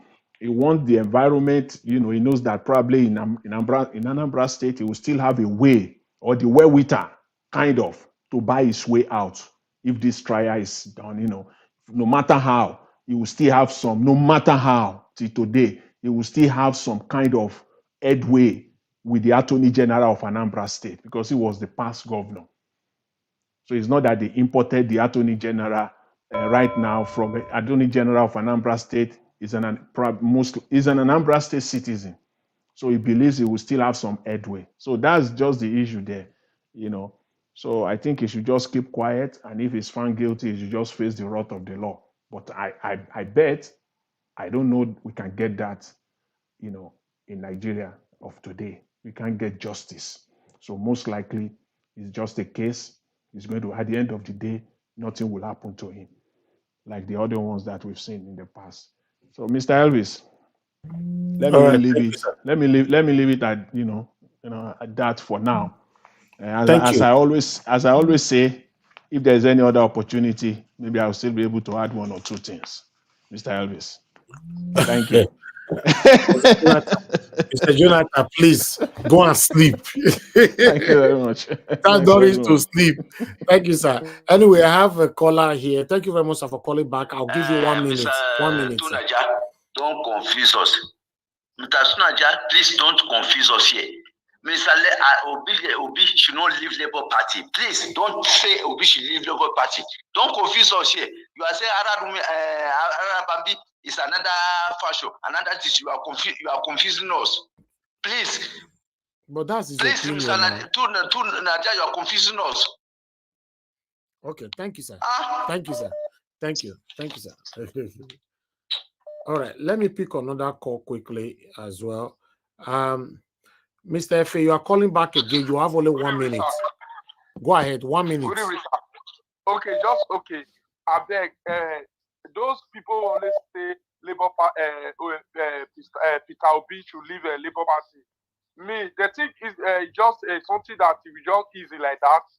It's not a day job. For me, I don't support to let Obi just clean Labour Party up, because Labour Party don't produce a governor. They don't produce senator. They don't produce many, I don't understand. People here, they say me, no. I'm not support, because we don't suffer for them. For you to live like that, it's not easy. People here, they talk like, say, that just easy work. It's not easy. Thank you. We are not in support of that. Thank you, sir. Thank you very much. Thank you. All right. My love of God is my strength. You have 1 minute. Please talk to us. 1 minute. Thank you. Thank you. My own now 1 minute. I'm sorry for me today now. Okay, now make a quick talk and I want use broken. I don't know why they say people I don't want to cause anybody or call myself a short anyway. But for the men they talk, why we say short men that they tip too much. I'm sorry to say. This man, this our brother, when we trust so much. Abure, well, allegedly, we never know. Some people, it had to deal with them. I don't know why. Even a tall man, some man over people. Now that one I leave, that one go. I beg go. Look, we leave our principal for Labour Party. The man don't work a lot. A lot of those people went there for House of Reps and Senate now because of OP. So make OP stay there for us, I beg. You go repair the party. So the bad egg, they go flood them come out. So that Labour Party will move on. Thank you. Thank you, ma. Thank you so much. Thank you. All right. Let me pick another call quickly. Oga Chris, you were calling in. I'm returning your call. Thank you. Thank you, Mr. Chris. We got your missed call. Good evening to you, sir. Please talk to us. You have 3 minutes. Oh, wow. Good evening, everybody. Good evening, Mr. Nanjawat. Good evening, everybody in the comment section, Mommy Diaspora, Irene Finest, Madam Patricia. And good evening, everybody in the panel. My name is Chris. I'm calling from Dublin. Can you hear me? Yes, sir. Go ahead. Yeah, I just want to pick it up from where Black Panther stopped. I think he was the one. He was saying that the what's it called, the man that was involved in trafficking of goods, that man tomorrow might turn up to be a governor in Nigeria. Well, Black Panther, what about Dakwa Abiodun, who has a mugshot, who was arrested in the US, everything, but that man is the governor of Ogun State today. So even if that happens, it's not going to be a new thing. What about Femi Gbagabia Amela? He has a mugshot also in the US, but these people, they're already there. They are there in the very heart of our nation. So that tells us the kind of rot we are facing. Apart from Tinubu's incompetence, but the level of fraud and debt around that guy is just too much. And that's why he's never ever going to be able to effect any effective changes in that country, because everything about him smells to high heavens. And as for Peter Obi, I think what looks reasonable is for him to just leave the Labour Party, and because of obvious reasons. The level of allegation, the Ambabi fight and everything is just becoming too much. But I think the effective thing for him to do is to stay back and try and see if there's any way those people can be cleaned out or the system can be cleaned. Because if he cannot do that for Labour Party, how is he going to do that for the whole nation? And apart from that, I think somebody that called was trying to explain that Labour Party has already given a lot of people tickets. For example, we already have a governor that is working very hard, and we have some few members in the House of Assembly, in National Assembly, although majority of them are sleeping. But at least these people, they have road to victory on the name of Labour Party via Peter Obi anyway. So it will be a bit tricky if he just decide to quit like that. Because it also goes to show that if he can't do it with Labour Party, which is just one party, so how is he going to do it at the national level? And as for Julius Abure, I think it is quite disheartening and kind of, I don't know, it's just so sad of all these revelations that are coming out. And I'm also sorry because one of the people that said that he should be given a fair hearing, which is okay. But with all these revelations coming out, I'm just kind of really, really sad of his person, considering the fact that he had a name that he ought to have protected, but he chose to go to the way of wealth. Well, that's all I have to contribute, Mr. Nanjawat. I'm very grateful for giving me the opportunity. Thank you, sir. To add my voice to the problem, to solving the problem of the nation. Thank you so much for all you do. And Mommy Diaspora, I give you all my full respect. Good evening, everybody. God bless you, sir. Thank you. Thank you very much. Okay, callers, I'm done. Let me come back to the panel again. I'd like us to move on to Tunaja. Tunaja, please give us your final submission, sir. 4 minutes. Yeah, thank you. I would like to lend my support to what was just stated about the party. That Peter Obi should remain in Labour Party. The idea that if he leaves, that's going to solve anything, it doesn't. And a bird in hand is worth two in the bush. And there is no reason why he should leave. If he can, it's like asking somebody that is the most powerful entity in the party to quit. Why? What you should be asking for, you should clear all those weaker ones out of the party and take over the party, because Labour Party is not just a party on its own. It's linked to the trade unions and all the other, a lot of other establishments, even around the world. To just quit like that when you have such an asset, then you have House of Assembly members, like the Speaker said. So it doesn't make sense to me that he's just more trouble. There's no guarantee that if you create your own party, you are not going to have a Trojan horse there that's going to cause problems for you anyway.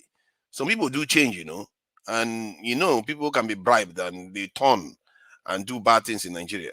So it's not any guarantee that he's gonna lend any. He's gonna be like a new start. What he should do is wait whatever process that he used to select leaders in that party. When the time comes, he goes and gets his own people to be supported and remove all the old guards. But he is by far more popular than all of them. So I don't see any chance that he wouldn't have the power to unseat them when the time comes. Sooner or later, there's going to be an election in that party. So I don't subscribe that he should just leave the party. If he leaves the party, I feel like he just used the party as Nigerians call it, special purpose vehicle. And when he's not convenient anymore, he moves away. And that is not also it's not a good thing for you to come across as when things get tough, you leave. If anything, PWB needs to show a little bit more grit in things. That when things get tough, he goes in there and cleans it out.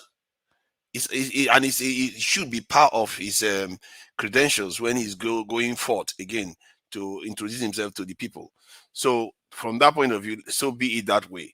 And then on the issue of the Nigerian state itself, and this is tied to it too. Some people want him to leave. Why we shouldn't quit anything, and anything that that is right, you should stick to it. In the context of Nigeria, what I've found is that everything I've said it before, everything needs to be questioned. The other day, I saw Wole say, I heard of the speech Wole Soyinka gave, and I didn't like some of the things he said, but most people were cheering him on because it sounded good. Nobody questions why these people say these things. That's why when people give me even proverb now, say, explain it to me. How does this make sense? And you'll be surprised, 60% of proverb people say to me, they don't actually make sense. Because if you question it enough, you find out that there's flaws in it, and you're just saying it, and maybe a young person will pick it up and it becomes part of their decision making, and you get this rubbish situation that we are in. We should be questioning everything that anybody is telling us, and our approach should be we should be taking care of our own business first. We should be ambitious too. Nobody likes somebody that is not ambitious. Nobody cares. If you are not ambitious, you don't demand more. Why would anybody give you more? You should demand more and demand extra. Even the ones you don't deserve, you demand it too. Maybe you might just get the one you actually deserve. I just feel like Nigerians should be demanding more of their leaders from the point of view of not accepting nonsense. If you give me nonsense, get out of my way. Give me this one. If they give you 1 naira, give me 10 naira. And if you con me, call you out on it. Tinubu has conned us. With this economy that you see right now, he is running it for his friends. And maybe he has given them enough money. When he's giving them enough money and slowed Nigeria down enough, then he'll be like, you know what? Let me just try to fix a few things. The problem he created, though. How can you create a problem and you fix it? You might as well go and dig a hole and cover it and say you are solving a problem. It's a con. And he keeps us standing still. What is he going to do now? Fix the naira so that the naira stays stable? He fix the fair price. The fair price is going to come back to 190. It's not. He's created a problem, and the problem is not solvable right now. And I don't see how we are going to get out of this mess that we are in until even refinery is coming on stream. It's not even solving it. Everything that is supposed to help us, they sabotage it. Everything that is supposed to help us, they look for a way to sabotage it. And Nigerians are helping them. Let's not make a mistake. Look at Abure now. All the accusations, all the stuff they are accusing him of. One way or the other, somebody's lying. And it's Nigerians that are doing it. We have to be asking ourselves what we are doing to our own land, our own country, all because sometimes we do these things because it's for tribal reasons, religious reasons, or political reasons. But we don't do it for the betterment of the country. If the country is good, it will be good for you. When England is good, Scotland, nobody needs to ask about Scotland. Scotland is good. Ireland is good. That's how it works. If the bigger body is good, everybody's going to benefit from it. We should not make things tribal. We should not make things religious. We should not make things political. You should always be looking at what is good for the entire population of that country. Thank you.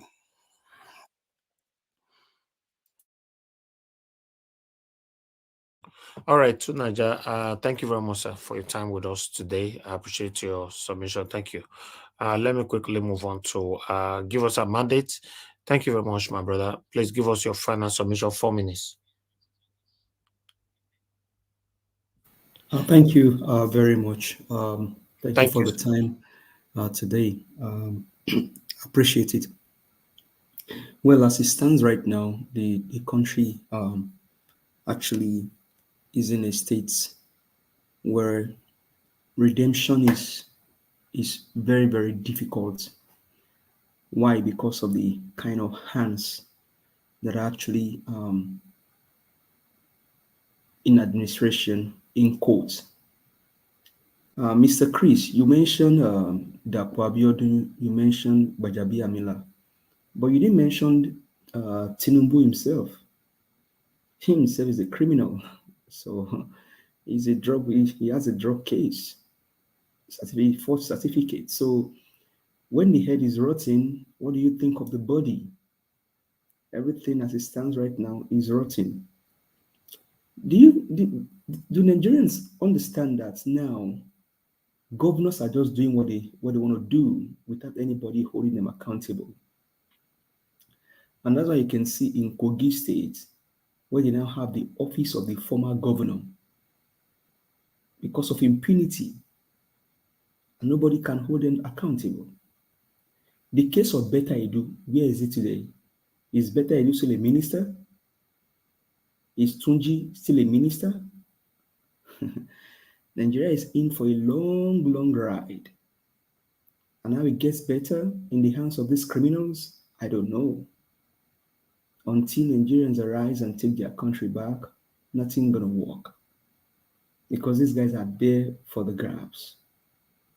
Now the guy that was saying that he cannot be prosecuted in Abuja. Well, I think Mr. Jonathan said it earlier. The crime you committed, is it a federal crime? Can it be classified as a federal crime or a state crime? Because what he's trying to do is to play the game that they play in the Western countries. Well, like for example, if you have a driving ticket or you commit a crime in Texas, and then they arrest you in Missouri police will have to bring you to Texas to be tried. Hey, Oga former governor, the money you stole, federal government gave you that money. And is there even a constitution that you cannot be tried in Abuja? That's the highest level of impunity. Imagine if the one in UK now has told UK government, oh, what I did is against a Nigerian, let me go and be tried in Nigeria. That would have been an end of game.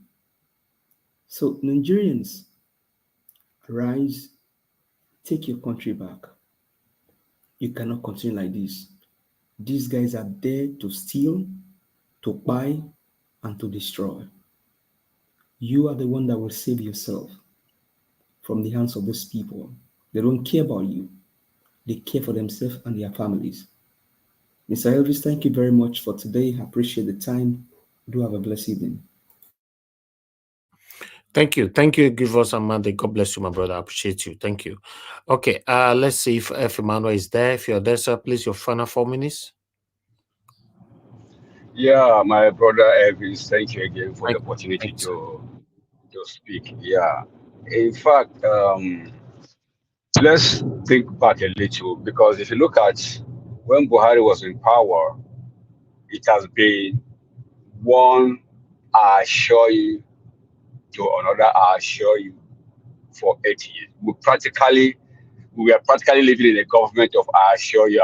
And Nigerians being a kind of people that have patience, you know, in any kind of situation. We believed him, you know. So there is no speech that Buhari will make that won't put that I assure you, you know. In as much as we knew he has said that's going to bring us from top to bottom, and he achieved that. And now we are in a new government. Tinubu still want to continue in the same way. Want to continue from where Buhari stopped. And now we are continuing again with another I assure you. I assure you. People are buying. I assure you. The currency of the country is getting weaker compared to other international currencies. I assure you. People are dying every day. Hunger, insecurity. I assure you. My brother, my prayer for Nigeria and for every one of us here too, that may Almighty God deliver us from the government of our sure use, so that we can see the light of the day. In Jesus' name, amen.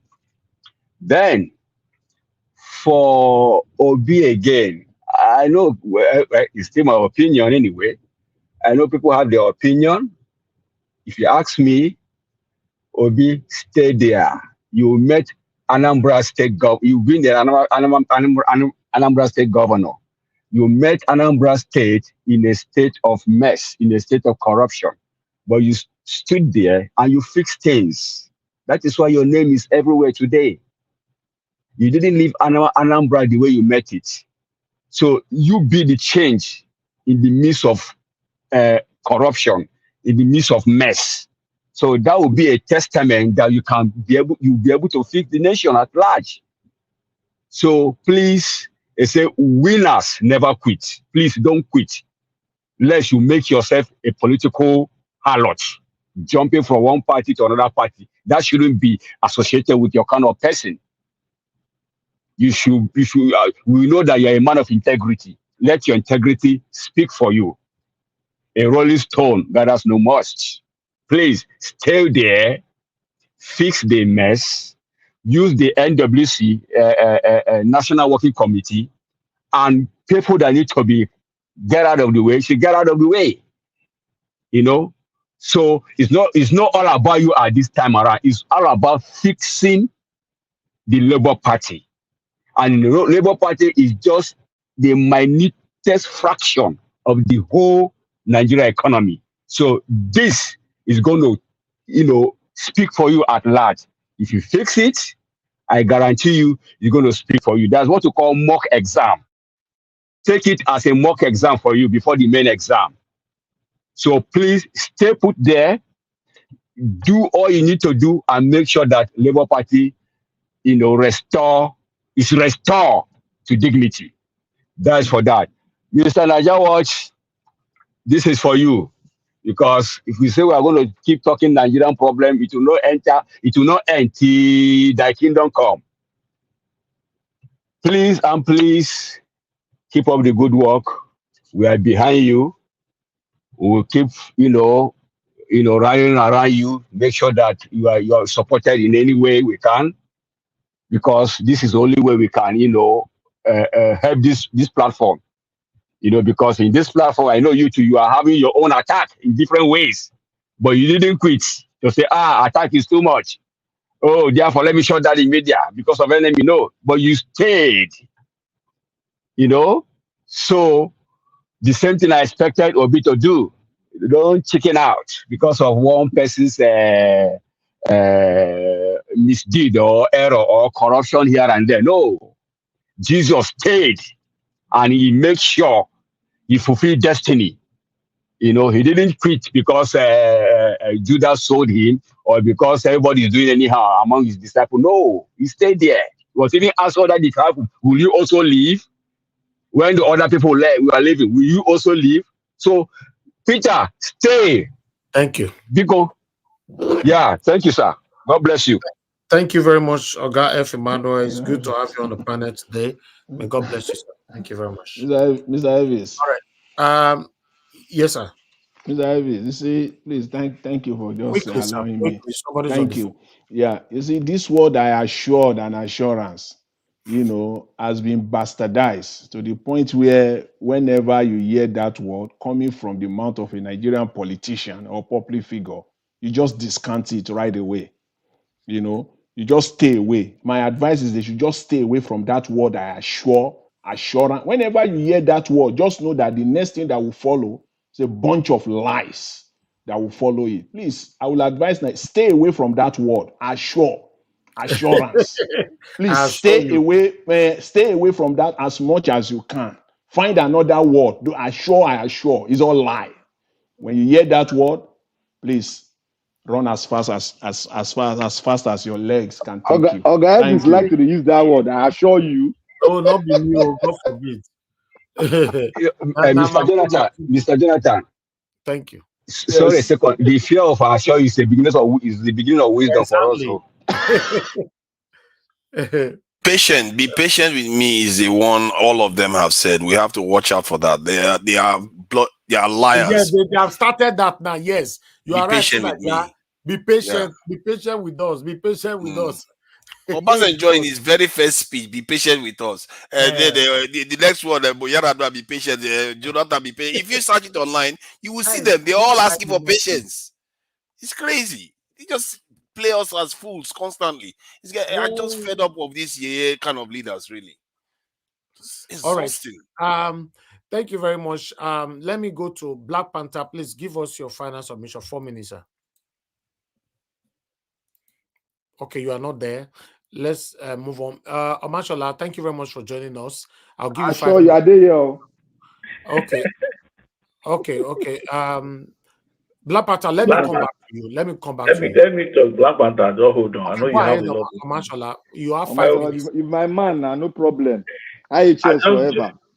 5 minutes. I just joined. Let them talk now. Thank you. I just joined this panel based on our OB. Everybody's saying OB should leave, not to leave. Let me clear one part of it, of this Nigeria that we don't know, that we'll be surprised it will come up. The same INEC that rigged him out, the same INEC that will tell him they can't host any other party again, that they're exhausted already, they can't have another party. They will bring one excuse. So as everybody has said, Peter Obi, just stay put there and fix this vehicle that brought you to limelight. Fix that vehicle, customize it to yourself, and then we'll take your passengers along to the next level. Our brother, it's not my brother, our enemy to me, President Tinubu, you are gallivanting left and right now looking for investors. Will you, as a person, bring visitors to your house when your house is in a mess? Which investor will see your country in a mess and will come? The best thing they can hear about Nigeria right now is kidnapping and Boko Haram. If they want to look in depth, look at Nigerian newspaper, you will find it there. And you want them to come and invest.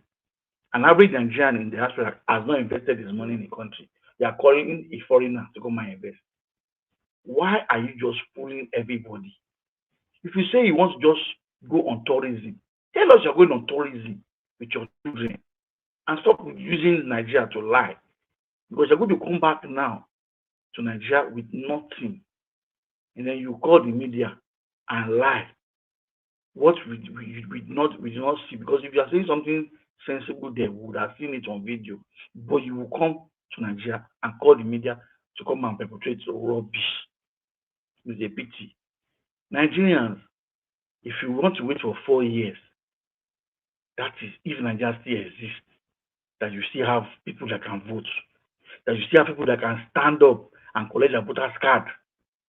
because hunger from now, a man has not spent 1 year complete. We are all complaining about hunger. I don't know how long you can do this fasting in 4 years. If you do this fasting for 4 years, Nigeria has just Guinness Book of Record will come and take us as the only country that stayed for hunger for 4 years and did not protest because they have been gagging everybody not to protest. The Yoruba elders that protested against Jonathan, you are there watching everything. The lawyers, everybody coming out. Your colleague, your tribe is in government, is messing things left and right. You can't call him to the house and talk to him. Is it until when people start taking their weapons around them? They are not looting bags of rice in warehouse. The next place will be their house, people's houses. We don't know where next. Nigerians, it's time to come out and protest. Protest. You have protested before, they give you biscuit. Come out, they'll give you rice this time around. Come and protest. Protest for 30 days. Let the whole world know we are in a mess. If foreign countries are giving you rice and giving you food, that means people are aware that you are buying one by one. So come out and protest. And that what? Thank you. All right. Thank you very much, Amashola. God bless you, sir. Thank you for joining us today. All right. I'd like to quickly pick this call here. Mone Ferreira, we've called you. Okay. All right. Thank you very much, sir. Tried calling you back earlier on. Please talk to us. Yeah. Am I on here? You are on, sir. Good evening to you, sir. Please talk to us. Good evening. Yeah. Yes. 2 minutes. Watch. Elvis, go. Give me 4, I beg.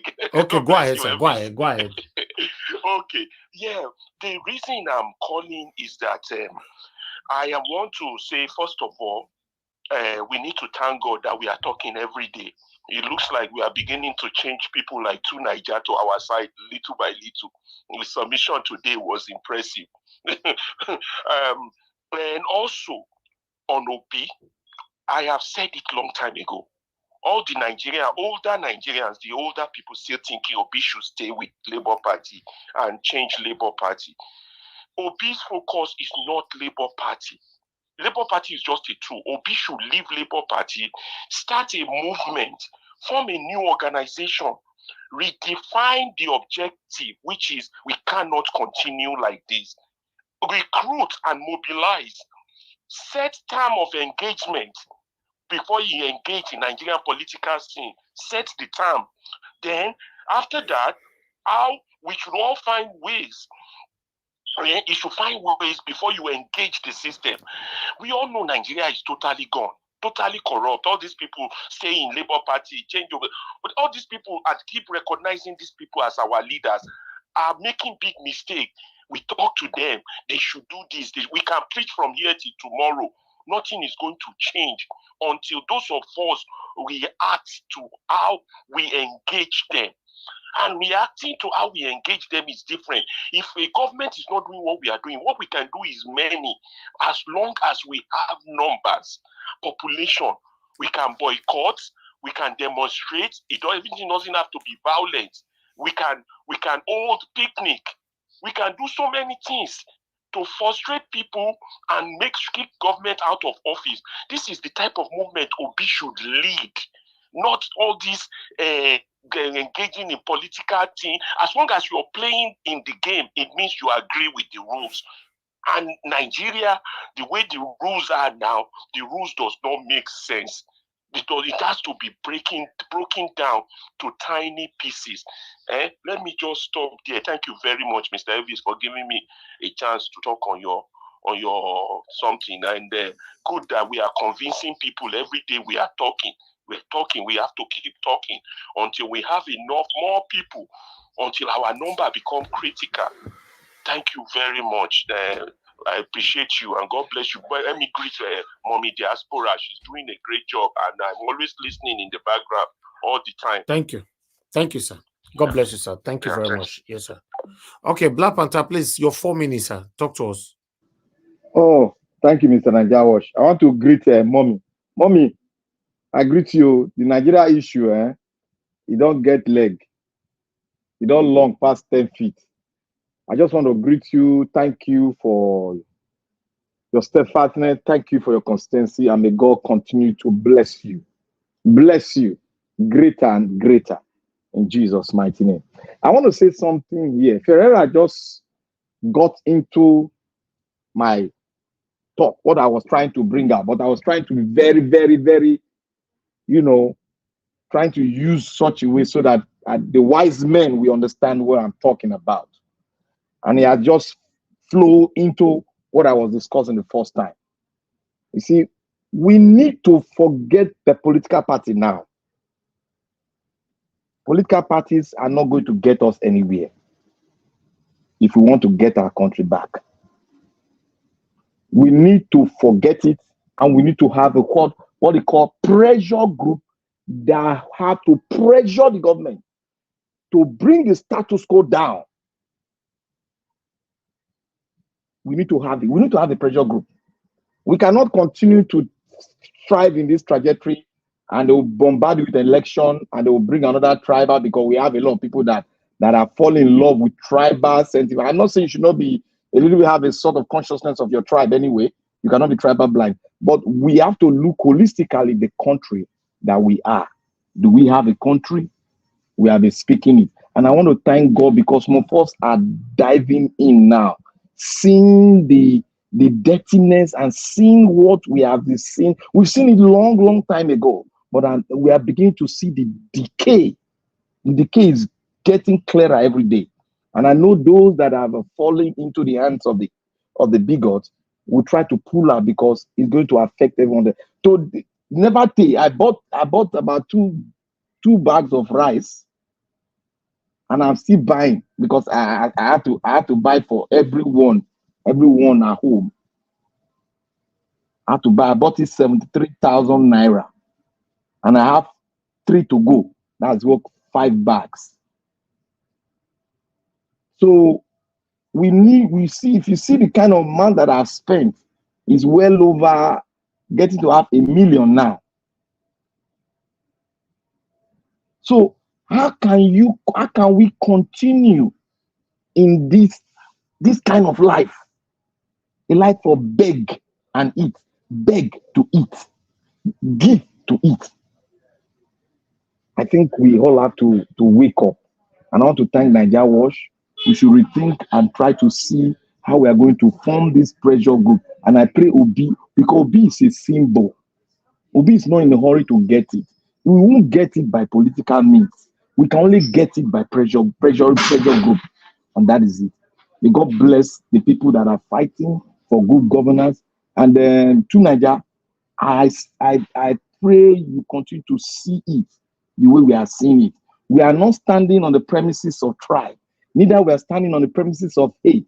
We are not standing on those premises. We are standing on the premises of that we love this country, and we want it to work. If we cannot do this political rigmarole, it is high time we start to think, how are we going to sit down and love ourselves? What is bad having a Fulani as your neighbor if they have the right thinking mindset? What is bad having an Iboma as your neighbor? What is bad having a Yoruba man, Efik man, and different diversity? The beauty of it. When we wink our eyes, we know what the next person means. When we get outside the country, we shake our hand. We say we are great. Moving forward. That is what we want to see. But how are we going to get it? We cannot get it through political means. It is quite clear. They capture all the structure that we can use to get it. So how do we need to form a pressure group. The kind pressure group that got apartheid out. We need to, the kind pressure group that got the military out. That is the pressure group we need to form. And I thank Nigeria Watch for giving us the medium to express it to the people of Nigeria that politically we cannot get ourselves out. We can get ourselves out from the pressure group. Thank you, Mr. Nigeria Watch. All right. Thank you. Thank you, Black Panther. Thank you, everybody that have contributed today on the panel, both the callers as well, starting with Ogatun, Mr. Jonathan, to Nigeria, give us a mandate, F. Emmanuel, Thank you very much, my wonderful people. Mashallah, Black Panther, God bless you all. And for those of you that came in that already left, thank you very much. Madam Patricia, thank you very much. And those of you that called in, Madam Origin, Madam Love, God is my strength, and many others. Thank God I will bless you, my people. I appreciate you all. Okay, I would like to say this before I round up, because I was waiting for everybody to say something, then I'll take my at the last minute. I appreciate every one of you, my people. You see, when it comes to this, Labour Party issue, everybody entitled to their opinion. It's just like somebody who called earlier on saying that no, Nigeria should not say this or that. I want people to respect people's opinion. Everybody cannot talk the way you want them to talk. Everybody cannot say things that that will align with you. Everybody have their right to give, as long as they are not kicking against what you believe on, but they have right to give their opinion. But this is mine. You guys know that Barrister Julius Abure, we are close. When I say we are close, yeah, we communicate and all that. And he's also from my state, so I know him on air and off air. So yeah, he did a great job during the nobody should mute, please. He did a great job during the 2023 presidential election. I will always applaud him for that. You see, Mr. Peter Obi is just like a snow. A snow, yeah. I'll describe him that way. I mentioned it before on this platform that Mr. Peter Obi needs to be careful for his white garment not to be stained by the people surrounding him. But at that time I made that statement, I was not sure or wasn't sure of anybody because the allegations of Abure, was not there at that time. But I knew something is wrong because obviously, even me myself is wrong. Is wrong in my own end. When I mean is wrong in my own end, we have some obedient people that is not happy with me I'm doing. So, but I don't want to go there. Some of them are hindrances, for what is happening and all that. But we'll talk about that next time. So, but Mr. Peter Obi is the reason why almost all of us listening right now are here. And Mr. Peter Obi is the reason why myself, you, and us, we all are still very, very hopeful that in our time we will have a better Nigeria. It's because of Mr. Peter Obi, in case you guys are not aware. Because if you are hoping that you want to have a better Nigeria, you don't have that person leading us, it might look like you're joking. Mr. Peter Obi is the reason why. And because of that, it is all our responsibility to protect that man. Yes, all of us. Now that Barrister Julius Abure is circulated or is, how do I put it on? Series of allegations all over him. One thing that you must understand about me, because I'm trying to be careful with my words, you must notice about me. I don't talk because you are close to me or you're not close to me. I just do my thing. You can be my friend today, tomorrow you might be my enemy, next tomorrow you become my friend again. Maybe you get to realize that, oh, this guy is just being fair.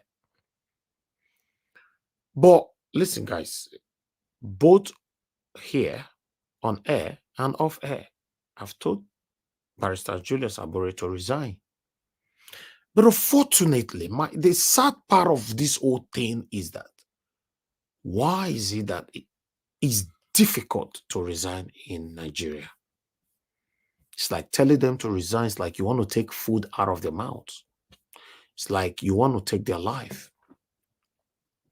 Because normally, God forbid, I will never find myself in this kind of disgraceful situation.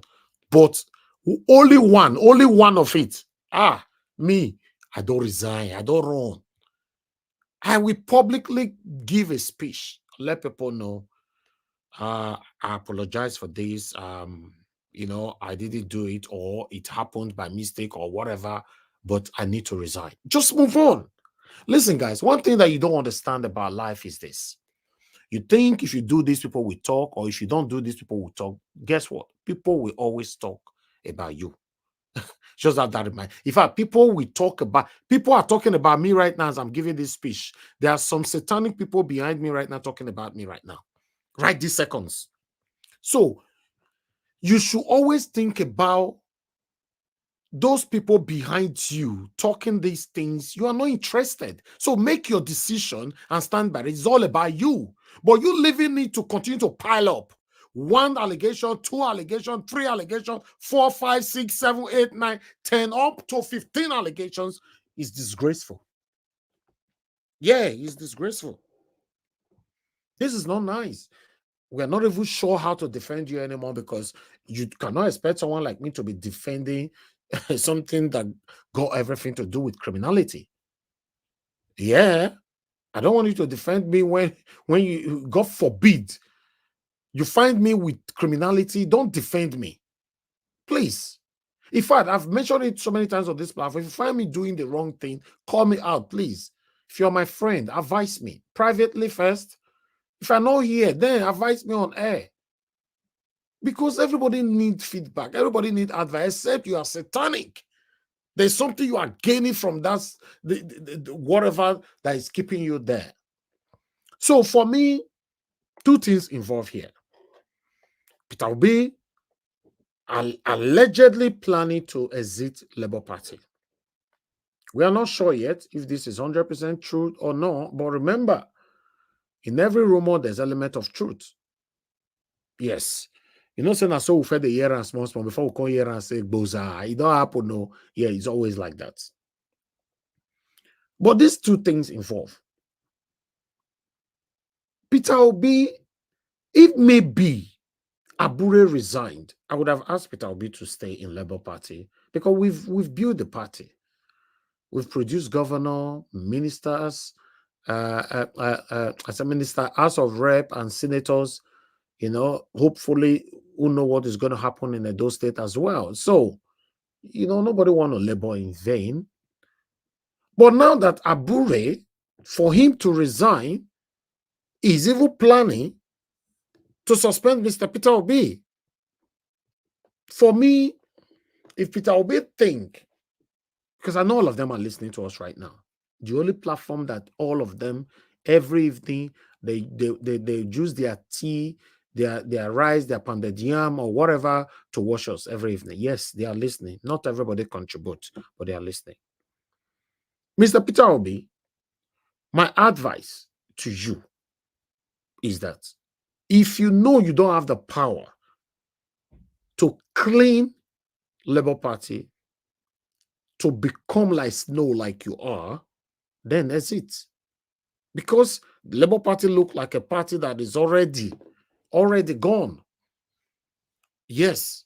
But if you can, because it would have been much easier if Abure resign. Abure say he not go resign, like never, unless God come down. So this whole thing is somehow.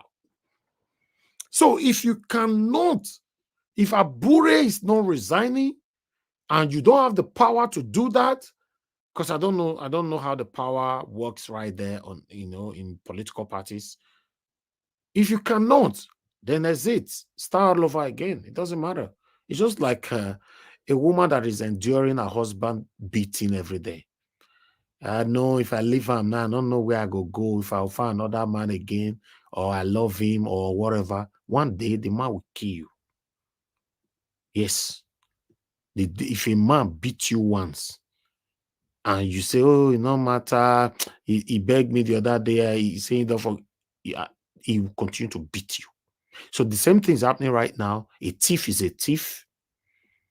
Although it's allegation, whoever that is a thief, there's so many of them there. It's just that unfortunately, Abure's name is overshadowing many other people right there.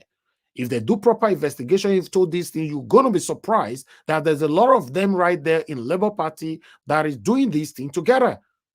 They are syndicates. One person cannot do these things. They are syndicates. So for me, final words, Peter Obi, if you cannot clean Labour Party, because there's so many problems right there. Before you talk about the Marambabi, the two factions like they normally call it, they come to Abure's allegation. As we speak till this moment, Abure is still innocent. But allegations is not also something good. So if you cannot clean all these things, stop all these seasoning of the Marambabi and all that, this destruction, this satanic attack all the time, then Abure's own is also there, then exit.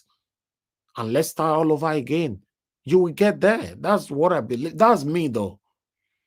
That's me. If you push me, you are in fact, you are blessing me. Yes, everybody might not be like me, but I know some people are like me. What I'm saying right now, if you push me, you are blessing me. So Peter Obi is being pushed right now. It could also be a blessing. Because the people are behind you, for Christ's sake. Everything you talked about during the time of 2023 presidential election is happening right now. Everybody get to understand now that, oh, Peter Obi was telling us the truth. He's the only one man standing. So any decision Peter Obi takes today, everybody will pack and follow him. It's our principle. Now the person who would follow be that, because we want a better Nigeria. We already know that we cannot have a better Nigeria through Tinubu, Atiku, or whatever. Peter Obi needs to exit. And let me put this clear again. I understand that APC and PDP, these two parties are the parties that destroyed Nigeria.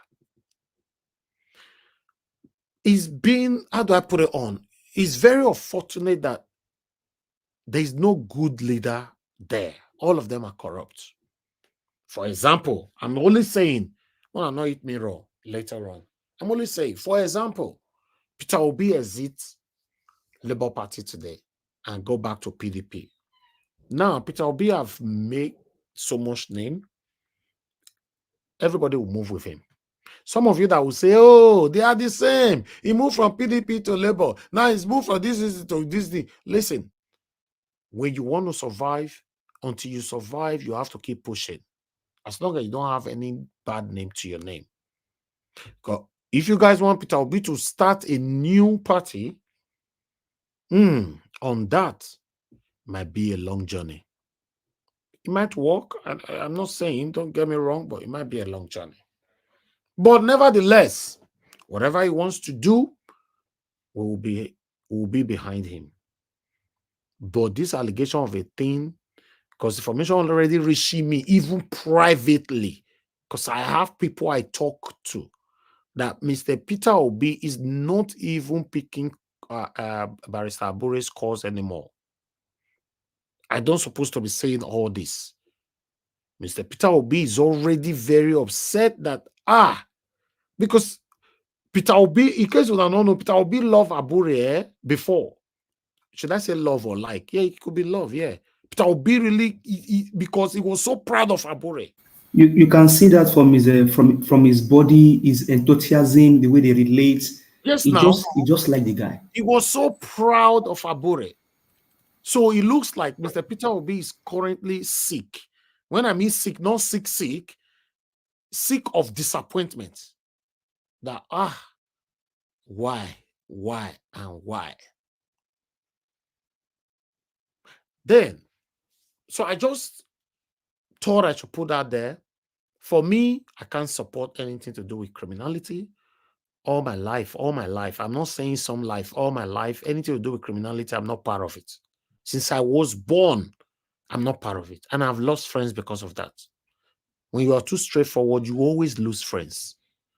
Yeah, some of you can testify to if you are listening to me right now. When you are too straightforward, you lose friends. Some of them will call you, no man, they do like saying I no pass. Some of them will give you name, no man, blah, blah, blah. So you get different kind of names because it's strange to them.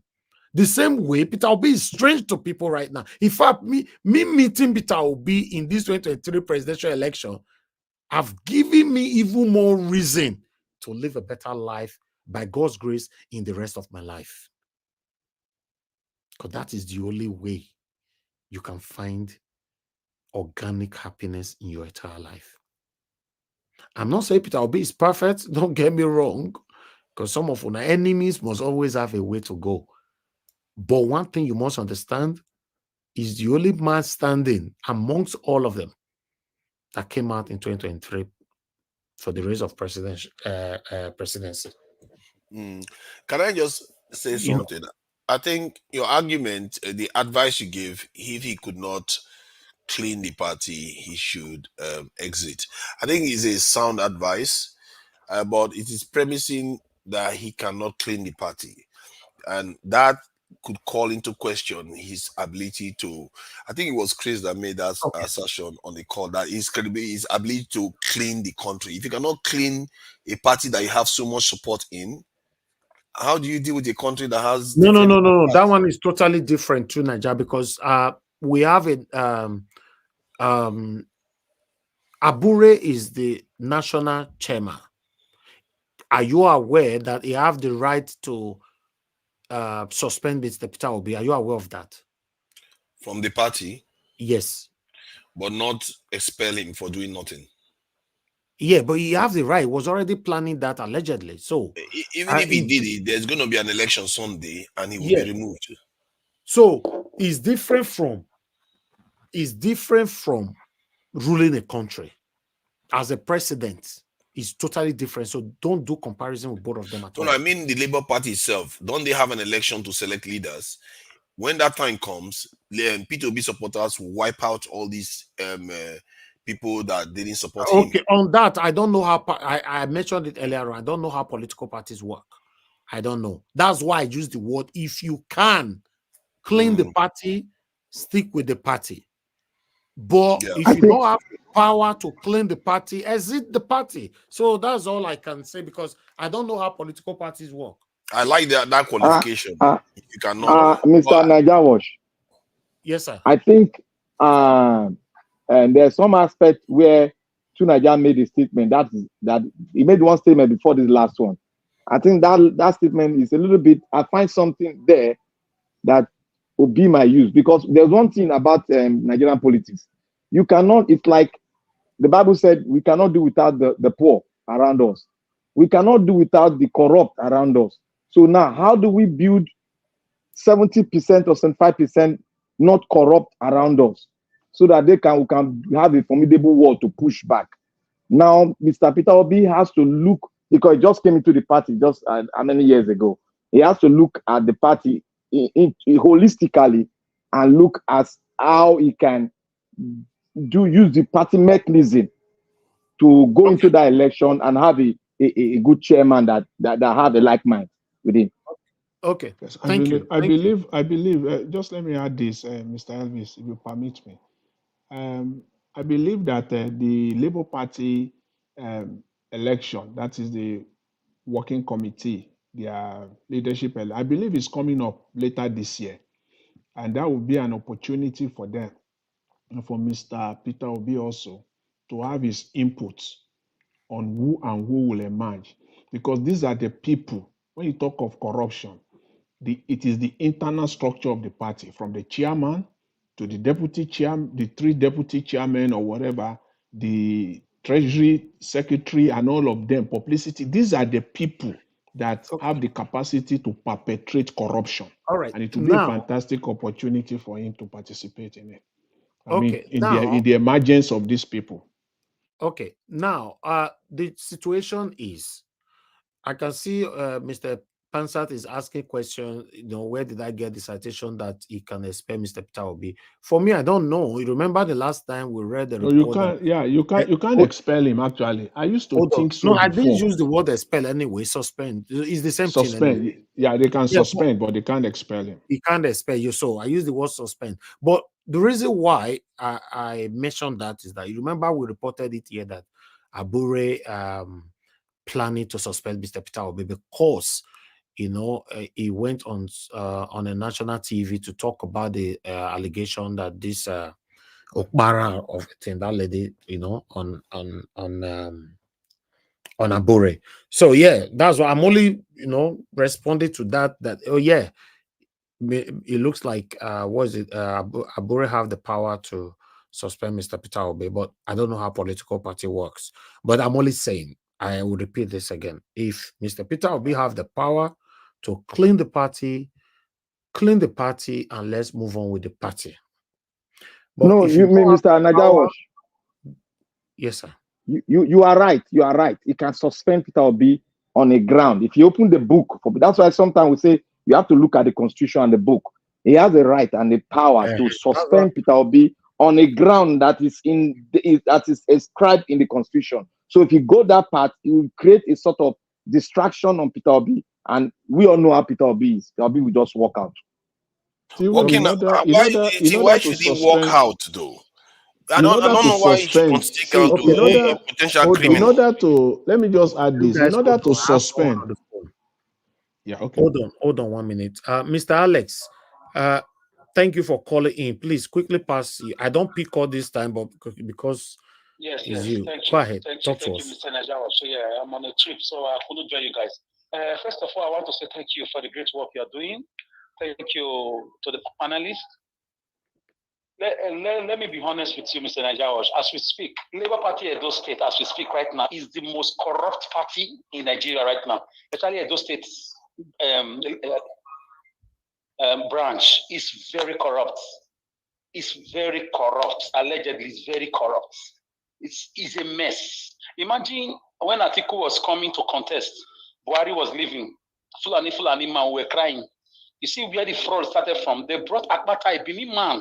When Obaseki is living as a Benin man, they made sure they dismantled all the Ishan qualified people, the men and women who brought themselves out, who have been with Mr. Peter Obi all these years, for the past 1 or 2 years of the Labour Party campaign. They dismantled all of them, allegedly the people from APC and PDP. After Labour Party beat them in that presidential election, Obaseki went to his drawing board. Make sure he allegedly put Abure in his pocket. So you can imagine a Benin man emerging when we know that the Benin man is leaving the government, and we have Ishan, we have Auchi and the rest. So for me, you may say zoning is not important. No, you don't do that. We can't be crying injustice against Tinubu and the rest. Then when it comes to our turn, we'll not start saying it doesn't matter. No, it matters a lot. Benin people are not the only ones in those states. Give other people a chance. Why did they allow a Benin man to emerge? Ask yourself that question. That is where the fraud is hiding. People are complaining left, right, center, and to speak allegedly.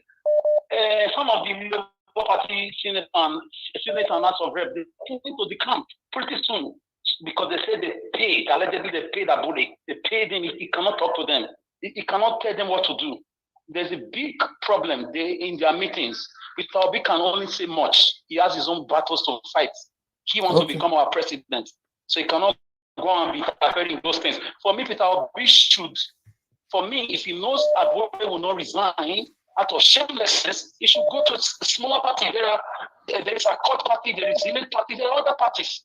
There is not APC and PDP. It must not be APC and PDP. Peter Obi is like a network. Anywhere he goes, the whole world will go with him. So he's the guy that we are with. Abure is infinitesimal. Him and his corrupt gang of thieves.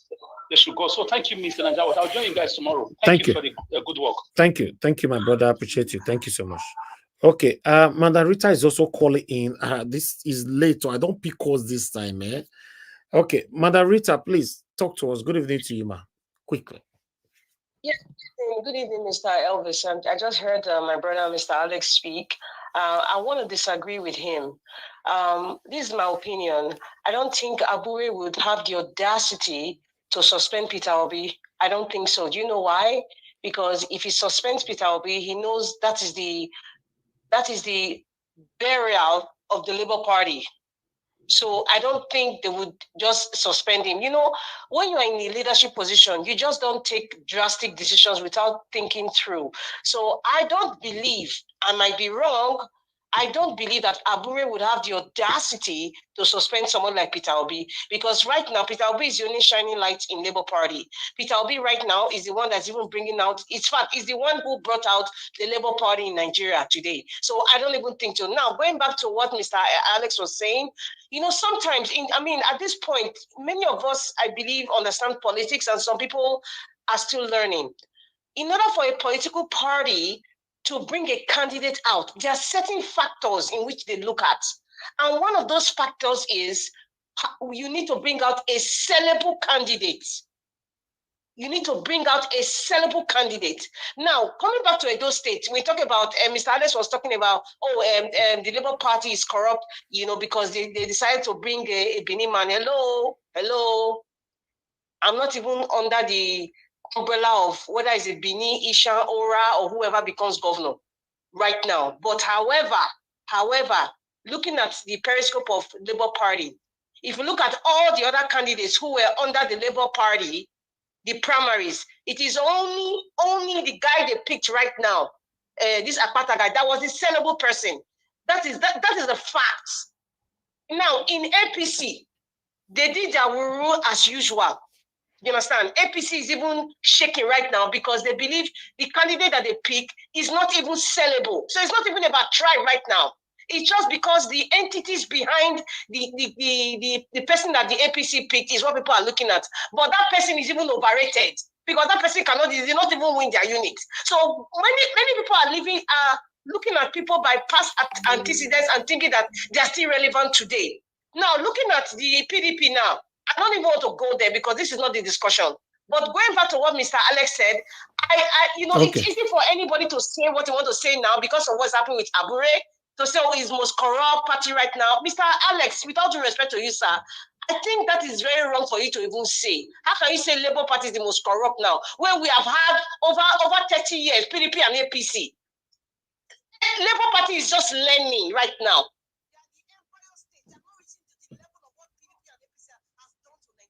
So on the basis of what Mr. Alex said, I do not agree at all to say Labour is the most corrupt party. And number two, we are talking about sellable candidates in your primary. You can't just bring anybody right now. That's how politics works. A sellable candidate. And I believe Labour Party picked Akpata because amongst all of them that's there, he's the only sellable person because he has there are indices in which you find a sellable candidate. That's what I have to say for now. I didn't see the link. I wanted to join. Thank you. Okay, thank you, madam. Thank you very much. Mr. Elvis. Mr. Elvis, please let me quickly say this to Madam Rita. I believe she's still on listening. So I have a question for you, Madam Rita. Are you saying that in the whole of Edo State, within the Labour Party or people that are interested to be part of Labour Party, Akpata is the only one that is sellable? Of course not. There are many other individuals. Can I answer that question? Don't answer it. Let me answer the question. Okay, go ahead. You see, yes, Akpata is not the only sellable candidate, but the only sellable candidate that boldly came forward with money in his pocket to buy the form and play the internal politics is Akpata.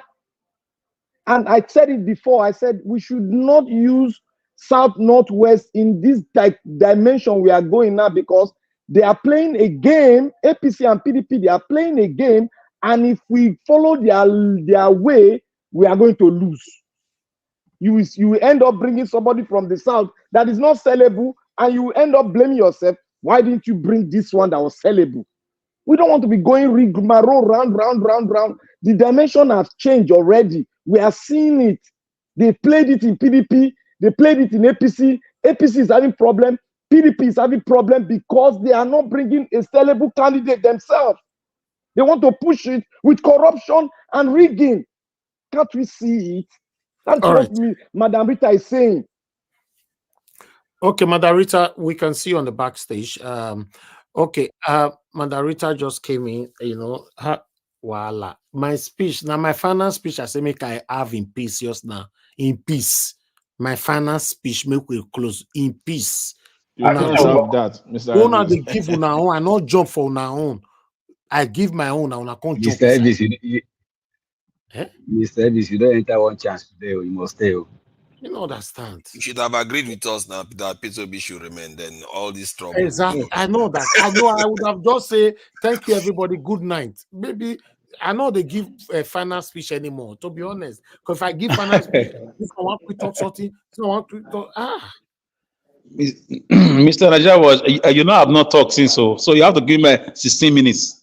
No 16 minutes for your guy. The one we talk of phone just now, call. Now 1 minute plus now, 1 minute and 90 seconds. No. This one don't enter too. Hey, me not understand though. You see now, Madarita, wait till happen now. Oh, I don't like when post this link, Madarita. You just remove yourself again. Maybe she's battling her network. But I cannot be posting link every second now. Keep yes, the link. Yes, true. I post on yours now, you keep it. Mr. Rajawa, even if you are closing in 10 minutes, stay with your 10 minutes, then we can do 1 minute and go away. So you can go and rest. If Madarita come, I'll tell him I go to the get link. You got to concur with me very well. I'll teach her how to do it. So you know how to get link. Give me the link. Hope not be multi-link. No, you don't worry. I'll teach you. Mr. Alex, it's like we're having a lot of Mahmoud Yakub in the platform. We're passing through the windows. Mr. Raja what I was actually saying was that as we speak right now, the amount of corruption going on in Labour Party Edo State, some of them are being covered. Peter Obi knows. Okay, and I'm very happy. Now, Mr. Alex, before you move on, if they want to allow you to use all the minutes I'm going to give right now, it's not up to the panel. I'm giving you guys only 30 minutes for this particular discussion to end the show. And the 30 minutes starts now. Thank you. Thank you. Let me use first 2-3 minutes, please, guys. Mr. Alex, yes, please use 8 minutes. Let Madam Rita use her own. Okay. Then we take it off from there. Okay, thank you. For me, Mr. Chris for Bako, I go, I don't know. Okay. Anybody, we can share it. Hold on now. You hold on, please. Let me see somebody that is not. If I call your name, you don't answer, I'll put you on the bar stage because somebody is on the bar stage that needs to come in. Ogatun, are you there? Okay, you're not there. Mr. Jonathan, are you there? I'm here. Okay, let me put Ogatun on the backstage for that. Maybe it's busy so that Mr. Chris can come in. Okay, yeah. Okay, you guys can go ahead with the 30 minutes. Thank you. Okay, yes. Like I was saying, by the grace of God, from what we are seeing and from feelers that we are getting, because we always say allegedly, some of this information are first-hand information, that the amount of corruption involved is too bad. Okay, when we're campaigning, where I'm coming from is this, because me, I like to be fair. I don't do pretentious politics. I know that the way we've been battered by these two parties, we have to look for the best, but we have a very sensitive situation with us. Benin is not the only tribe in Edo State, for God's sake. It's not tribalism. I'm a Benin person. Akpata is a Benin person. I have nothing against him. I don't know him. I've not heard about him apart from when he was the NBA president. I don't care about people's status. I just judge you according to the content of your character. And when Atiku was coming in, a Fulani man from the same tribe with Buhari, we all came out, especially me and other people. We came out to say, no, it's not possible. It's the turn of the South. And Nigeria is a peculiar nation. You cannot rule out anybody.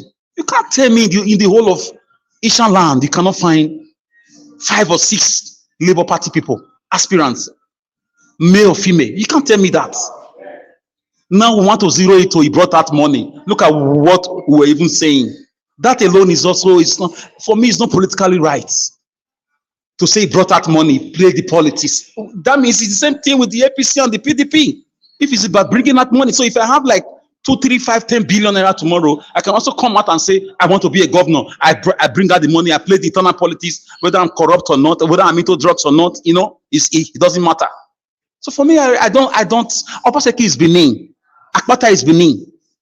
APC and PDP, that are so corrupt. They are not stupid for bringing in the people from the region that are yearning that is their turn to produce somebody to rule. It's just fairness to prevent chaos, anarchy. They will still come out tomorrow to tell us that me that was against Atiku running against Buhari, running in Buhari's time. How come I'm not supporting a Benin man coming to power under Labour Party when a Benin man is living and we have Auchi, we have Isha and other tribes there? Sir Alex, you are contradicting did his yourself. own. Yes, I may, but I just want to put a point that Akpata for me is a no-go area. Sorry. I'm a Labour Party sympathizer. I love Peter Obi, but sorry, it's a no-go area. Politically, I have not seen antecedent. Because of tribe. It's not a matter of. It's not. Mr. Alex, are you the one saying because of tribe? Yes, madam. Like, seriously? Listen. We live in a peculiar situation. What about Obaseki just left a Benin man? Why can't we get a Labour Party Ishan person or a Donut person from a Labour Party? What is wrong with that one? Why must he be a Benin man? That's my point. Must he be a Benin man when a Benin man is living? Alex, who be the Shama? Bring her out now. Bring her out. There are people that are crying behind closed doors that they were screened out. How did they come Nigeria wash up? They came. They bought their form, they had more than 16. They have more than 16 aspirants. Let me just round up with this. Let me just round up. For me, I know who is behind that matter. Yes, I know who's playing the chess game. We will come back here after the election. We'll be like, oh, I didn't know. Oh, we thought it was this one, that one. It's always like that at the end of the day. Even Akpata knows in his inner conscience, it's not done like that. It's not done. Many wonderful candidates came under Labour Party. Many of them were screened out for reasons some of them can't even explain. So for me, yes, you may say it's not supposed to be coming from me, but we live in a peculiar society. People need to be carried along. We have, and Bruce Ali was an Ishan man, for God's sake. And we are still talking about him. Please, let's not go there. Please, just come back to 2024. Please. Yeah. So for me, Obaseki, who is a Benin man, he has showed us Shege. For me, I don't have that trust again. And right now, a Benin man cannot just come because a Benin man is living. It's fair to allow other areas to produce the next governor. That's my point. Thank you very much. Mr. Alex, number one, you were mentioning about, you're talking about fairness in terms of selecting the tribe. And you now said, oh, I think you are kind of giving some, you're trying to give me some little notes to say that, okay, Akpata might be behind Governor Obaseki and all that. But however, you forget to mention, since you said APC and PDP picked somebody from Edo Central, but you forgot to mention that the candidates that these two parties picked, number one, we all know that the one that PDP picked is like a third term for Obaseki. So, and that one is Esa, right? That one is from Edo Central. Number two, the one that was picked, the failed, what they call it, the failed primary that APC did. That's that joke up primary that they did. Now, and they picked someone from Edo Central. You see, sometimes we are the problems of ourselves, and sometimes we don't learn from our mistakes. We don't learn from our mistakes. You are here clamoring and say, oh, they should be fair. It should be fair. It should like a Labour Party should have picked other candidates from Edo Central that were in Labour Party. Has it occurred to you that not even one of the Labour candidates now that did the primaries at Qatar have come out to say, you know what, they cheated me? I'm sure you're going to say maybe they used money to close their mouths. But this is alleged. I cannot even say that because I know typically that is the response that will be laid out there. But I'm trying to say now, irrespective of this word, I'm going by your word that is saying fairness in terms of selecting the tribe. That is my turn, Emiloko. The other two that have selected the one that they are claiming that is their turn is deceitful to the people of Edo State, for your information. That's why we should have picked the best from the land. Please, my brother, listen to me. Those two candidates are claiming now that Labour Party should have followed toe to toe with APC and PDP. Are those people there now? No. I did not say that. You are misunderstanding me. You were interjecting me just now. I cannot interject you. No, that's not. Don't drag me to let her speak now, Alex. Let her speak. But she was interjecting me just now too. Let me chip in a word.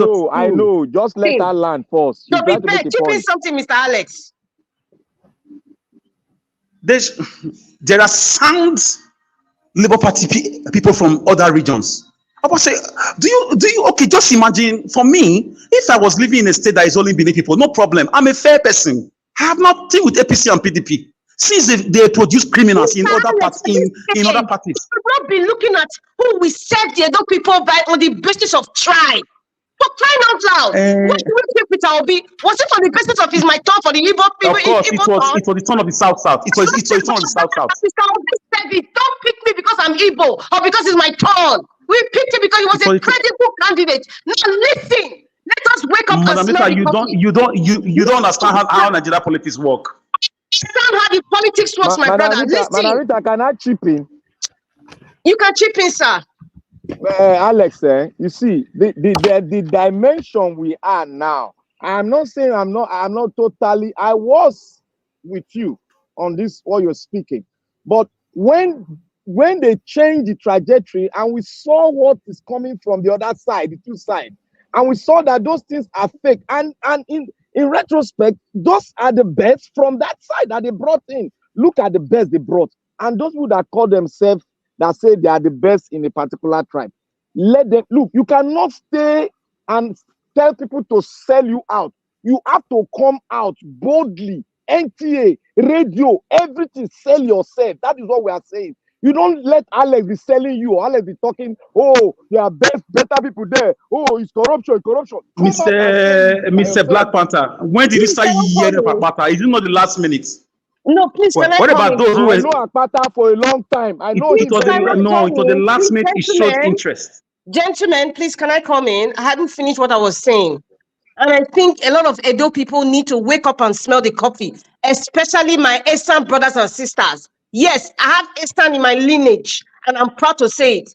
Especially my Eastern brothers and sisters, wake up and smell the coffee. Number one, do you realize that without Edo North and Edo South, what you are clamoring for, which is valid constitutionally, you have a right to say yes, it is my tribal turn, because the country is screwed. Anyway, we cannot be tribal blind, like I keep saying.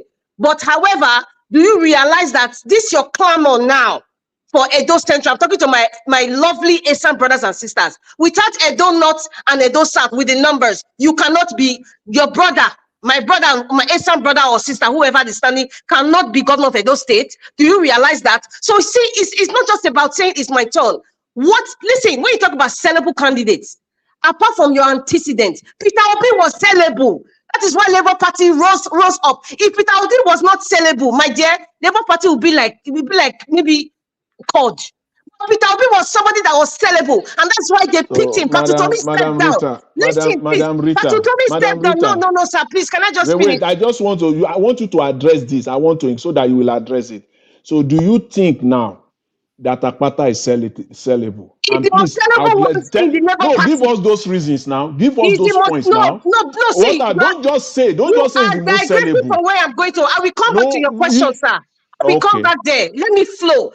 I want my Edo people to understand something. We want somebody that can override the abuse that Edo State have suffered for 8 years under the administration of Governor Obaseki. That is the main focus right now. It's not about me. It's not about Esa, Ouchi. It is somebody that would rescue us, that would heal us from the pain of 8 years of the administration of Governor Obaseki. Now that we're in this dispensation, we have three parties now. That everybody knows, the LP and the other two criminal parties, the twins party, right? Now, there's this thing about zoning. The APC has said we don't do zoning. PDP under the strong chokehold of Governor Obaseki are saying, okay, because he promised the ESAN, and that's what made, and it was the ESAN vote that actually made him win the 2020 election. He's living up to his promises. However, his promises was was a kind of what was it was like a Herculean hegemonious selection. And that's why, whether they liked it or not, they picked somebody from Edo South. Whether the person was in connection with the people or not, it is what the governor wanted. Now, that is one side. And we all know that one is Obaseki Tetem. Wake up, that's why I say, wake up and smell the coffee. I'm not being sentimental or emotional right now. It's not really about tribe right now. That is PDP. APC now. You see the nonsense rubbish that they did, and the whole world saw it. And we all know the people behind it, people that don't have any interest in the development of Edo State. Now they're not deliberately selected it to be tied with PDP to say, okay, we have Esan Central because they have been shouting, it's our turn, it's our turn. Now going to the Labour Party, I think Labour Party, regardless of whatever you people will say, or maybe there's some connection with Obaseki, but I'm not even looking at all those rumors because this is politics. A lot of things, a lot of allegations will be flying left, right, and center because everybody wants to win. So they will say anything they want to say. They will spread any rumor they want to spread as long as they get what they want. So I'm not going to listen. Like Mr. Alex, you said, when the election is over, we'll hear. Yes, it's a normal thing in politics. But however, right now, Akpata has a chance. Do you know why I said so? And I'm not supporting anybody. This is just my own personal calculations. Akpata has a chance, but it will be the determinating factor will be who is going to pick at his running mate. If he picks I will advise that he picks an Esan running mate, not an Edo not running mate. It's not about tribe now. Do you know why? So that in the Esan Central, the votes will be split into 3. Edo South, because they betrayed themselves. Edo South, the votes will be equally split. Now, the joker of the winner of the Edo State governorship election will be the votes from the Edo North. And that is where Governor Oshomle will come in and he'll be laughing at 3 of them. So that is the dicey part right now. That is it's Edo North that will determine the vote who will be governor. So this part, I say, wake up and smell the coffee. My Edo Central brothers and sisters, and they tell now, whether you shout from here to Jericho and you want to, or even whoever you are shouting for, like, oh, it's our turn, it's our turn. If you go on the basis of that, you will lose. That is the truth. Because right now, our political space has been muddled with all sorts of rubbish. People are not even looking at Edo State now, they're just looking at tribe. And right now, a lot of Asian people are excited because, like, our brother is there, but they're forgetting something. Without the votes from the north and the south, they can't win. And the 2 candidates that are putting there, many Edo people are already rejecting the one from PDP for obvious reasons. So what are we today? Can I come in? Yes, please come in, sir. There was a question Mr. Jonathan asked me. Okay, answer the question. What was the question again, sir? I said, what are the points that you think Akpata is bringing? Sellable. It's sellable. What is it that is bringing to the table? Or what are those things he's bringing to the table? Number one, I don't know much about him personally, but I'm just going to say what I have to say based on what I have seen. And my sources are what I see online or on TV. When he became, I think, in fact, when he was in University of Benin, Madam I did not listen. Madam Rita, I know, I will listen. When trying to answer the question, can you try, please, put education aside? Take education aside. Of course, no, education is other areas. Yeah. Okay, thank you. But I wasn't even going to add education, as part of one of the criteria. When I take a sellable candidate, somebody who is able to speak up eloquently, somebody who is able to go toe to toe in an interview with the likes of Igodalo and the other one, and somebody who has, somebody who has this what would I call this? He has this thing of connecting to the people. If you are with Olumide Akpata, he's somebody that you can easily connect to. So I see him as somebody that can easily connect to the Edo people. He's the guy that understands Edo. He's not like somebody from Warri or wherever, Lagos, that cannot acclimatize to the people directly. He's somebody like that. He's someone that is enthusiastic, somebody that is that has this how will I put it? That has this flair of speaking out and telling people the way it is. You understand? And he has told everybody on national TV his opinion about the present administration. He has told everybody, he has answered the rumors about him being a stooge of Obaseki. He said Obaseki is discussed, he's not going to deny him because of that. But however, he doesn't like his style of governance. He doesn't. And he has every rumor right now that you tell this guy, he will answer you wholeheartedly, straightforward. But the other ones, when that, well, the APC, I've never heard of that one. I don't even know why he's antecedent. The other one, he's just talking like he's gotten it already. It's as if there's something that we don't know. You understand? So They don't give up for inside the house. other candidates, like the Okay, other now lady, Dr. can another person Loretta. talk, please? Listen, Dr. Loretta herself, I think she became popular due to the 2020, you understand? But you know, when I was in Benin, I could see that I was looking at the Labour candidates.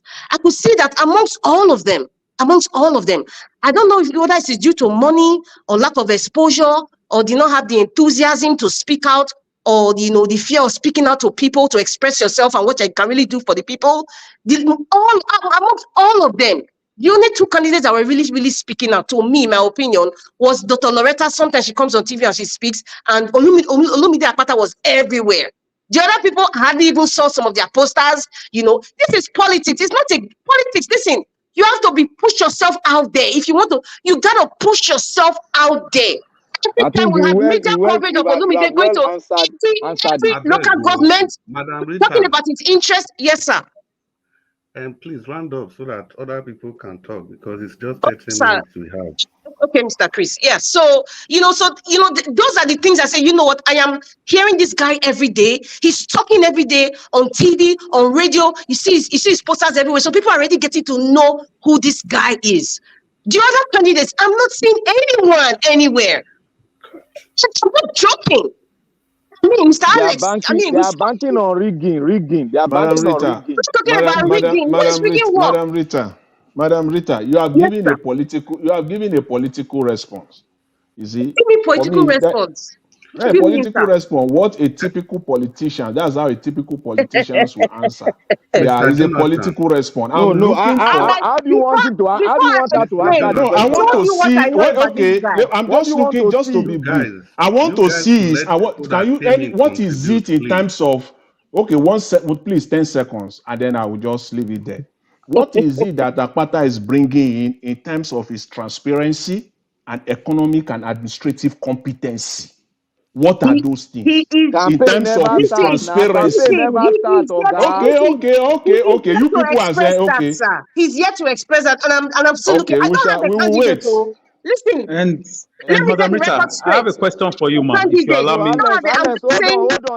Based on what I saw, I don't have a candidate. It's just based on my own opinion. This is my hair. I'm not saying everybody should believe me, but it's my own opinion based on what I saw physically. Thank you. If I'm giving 20 seconds, please. Let me just ask her. 20 seconds, please. Please, just 20 seconds, please. Just for 20 seconds, please. I will not talk again after this. I just want to tell Madam Rita something. Please, everybody. Madam Rita, until I see a candidate that troubled the waters in the evil period of a previous administration, you cannot convince me. Olumide Akpata was alive when Obaseki was misbehaving. He was also quiet like Izayamu and the rest. He minded his business. Because it's time for me. No.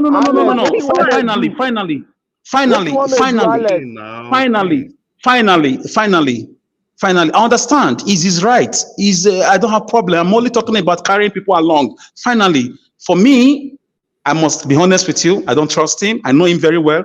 Like I've heard about him. I don't know him in person, but I don't trust him. I don't trust him, and he's my right also. Thank you. Okay, please, can I speak now? Good evening, everybody. Yeah, good evening. Speak. And Mr. Alex, are you still there? Yes, I'm here. Thank you. Let's make this very, very sharp. Mr. Alex, do you believe that politics is a game of number? Yes or no? I do. I believe. Okay.